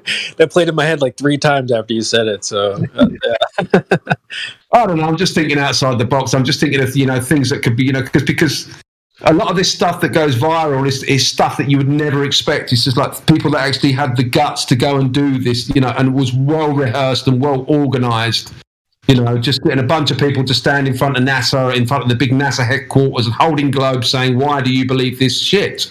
That sort of stuff visually could be quite impactful. And you could do that in 30 seconds. You don't need a verse, a bridge, a chorus, an outro, an intro. You just need people saying, "Why do you believe this shit?" Well, Eli, now I'm thinking, bro, like, we have our different people in the server that do different things, and Alec, Guru does his music stuff, and I'm more like I'm doing the soundboard and stuff like that, and we've got Clipcore doing clips. Do we have like a social media guy? I feel like we maybe used to. I can think of a guy who used to be on the social medias and stuff, but we don't have anyone on social media. I was gonna say, I can't think of anybody. To share, but a real social media person, no. Because if we did, I would put that on his shoulders anyway. Yeah. This place would blow up if we had some PR. Yeah. Like, where the youngsters at? Like, hey, bro, I'm never downloading TikTok. I'm sorry, it's just not my thing. But I just downloaded it, man. After years of not wanting to, but what? My dear friend told me. She showed me something, and I got like almost 1,000 followers, so I'll be able to go live. And I did that in like 4 days. And I got friends that have been on TikTok posting for years, and they only have like 100 and change. So there's obviously a way to do things. We just need that person. I'm not gonna be that person because I got business stuff that I'm doing with that. I don't see you as that guy anyway. Like, no offense. I just like I see you as more busy, you know, doing more adult type stuff. But anyway, but like we need somebody that's younger, that's got their, you know, I'm a millennial, you know, so I'm not, you know, I'm like right on the cusp of Gen Z and millennium, right? The year where it breaks the gap. But we don't have a lot of super young guys that are like in touch with those like 15-year-olds, 16-year-olds that come in here. So maybe we do need somebody out there like on the TikToks making shorts and stuff. We could definitely shift gears. Or we could reach out to some of the flat earth TikTokers and bring them here. Yeah. That way, you know. Shorts are popular, what I man. was That's a thinking. good way to get going. Yeah, go ahead, Dres. Yeah, the shorts and the TikToks and stuff. 60 seconds condensing our ideas down into shorts. Indio, I love. See, he was doing like an animated thing for a while. I really like that. Maybe we could find ways to just 60 seconds ain't that long. It's just about condensing our ideas down. 3 points, 60 seconds, go, boom. You know, so I'm just not that guy. We just need to find somebody who's more There's a lot inclined of to that. things that are can be done. It can be done. Yeah. There's a lot of things that are said in here in 10 seconds. Like, there's so many. There are tens of thousands of reactions that we have in our YouTube channel somewhere. And the thing is that I've been saying this forever. Like, we need to capitalize on that stuff because it's gonna die there. Like, the sad thing about information is too much of it, and people are too busy. We just need to show them how amazing some of these daily interactions are. People go, "Oh, that's happened." You ever watch a movie? It was so fucking dope. You got there and it's like, this wasn't it. I don't give a damn. I want them to come here and go, because sometimes it's dead, sometimes it's not live. But when it is, though, it's popping. Man, it's amazing. Yeah. So that people probably come here during a downtime or when we're chatting, and it's like, I don't know. But back then, when you come into the server and there's already 50 people here, and there's like 10 young kids, some older guy, like that shit is attractive. So all we need to do, because that's not happening right now, is create that. And the only way to create that is to, when the moments do happen, attract more people with those. Yeah, and there's ways to do it for sure. Like, you know, we're talking about doing maybe social media and TikTok stuff, but I mean, maybe you're familiar with the Fresh and Fit podcast, Eli. And I've been, you know, bracking my brain lately. How can we, you know, revamp Ladies Night 2.0, fresh and flat? So let's go. Maybe we can do that tonight. So we'll see, but you know, just that seems to be a popular show right now, and just maybe incorporating those types of ideas, mixing some flat earth into that idea could be really fun in a way to revamp that idea. Ladies Night used to be like the most popular night during the week, and so so like we can get that energy back for sure. Like Ladies Night, I tune in Fresh and Fit, ladies, you know, late night. I'll watch every now and again, and so like maybe we can kind of bring that same energy here as well, fresh and flat, after hours, ladies. So it's about the questions at that point. You know, I don't know if you watch the show, but it's the questions that are really good. It's like Miggy's 3 points. You know, it's a leading. There's a steps to it. I'm not gonna lie, I don't like it.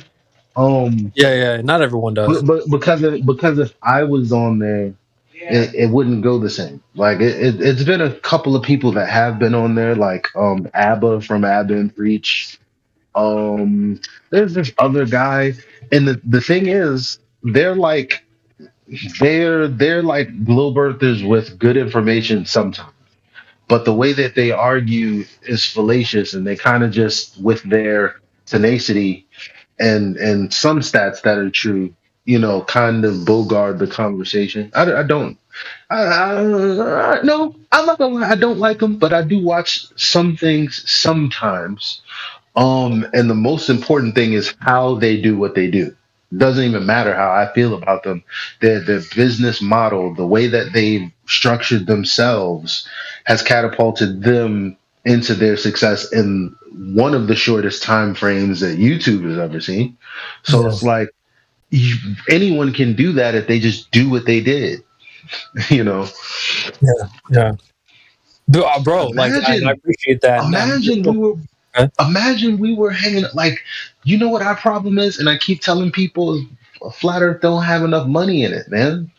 The thing is, what if I flew to come see you, or you and I flew to go see Miggy, because Miggy has like a cool sound setup and he does things all professional like, and we sit down a round table or somewhere nice and have a conversation, like not with, okay, he's on this Zoom and he's on that. Like, how about together we get together and do stuff and show people that we're real people, and the shit we say makes sense, and we're not crazy as fuck, and we're worth listening to and befriending. That's what I want to do, man. Oh, actually, that's a good idea. Just kind of bringing the more real, keeping it real with the flat earthers.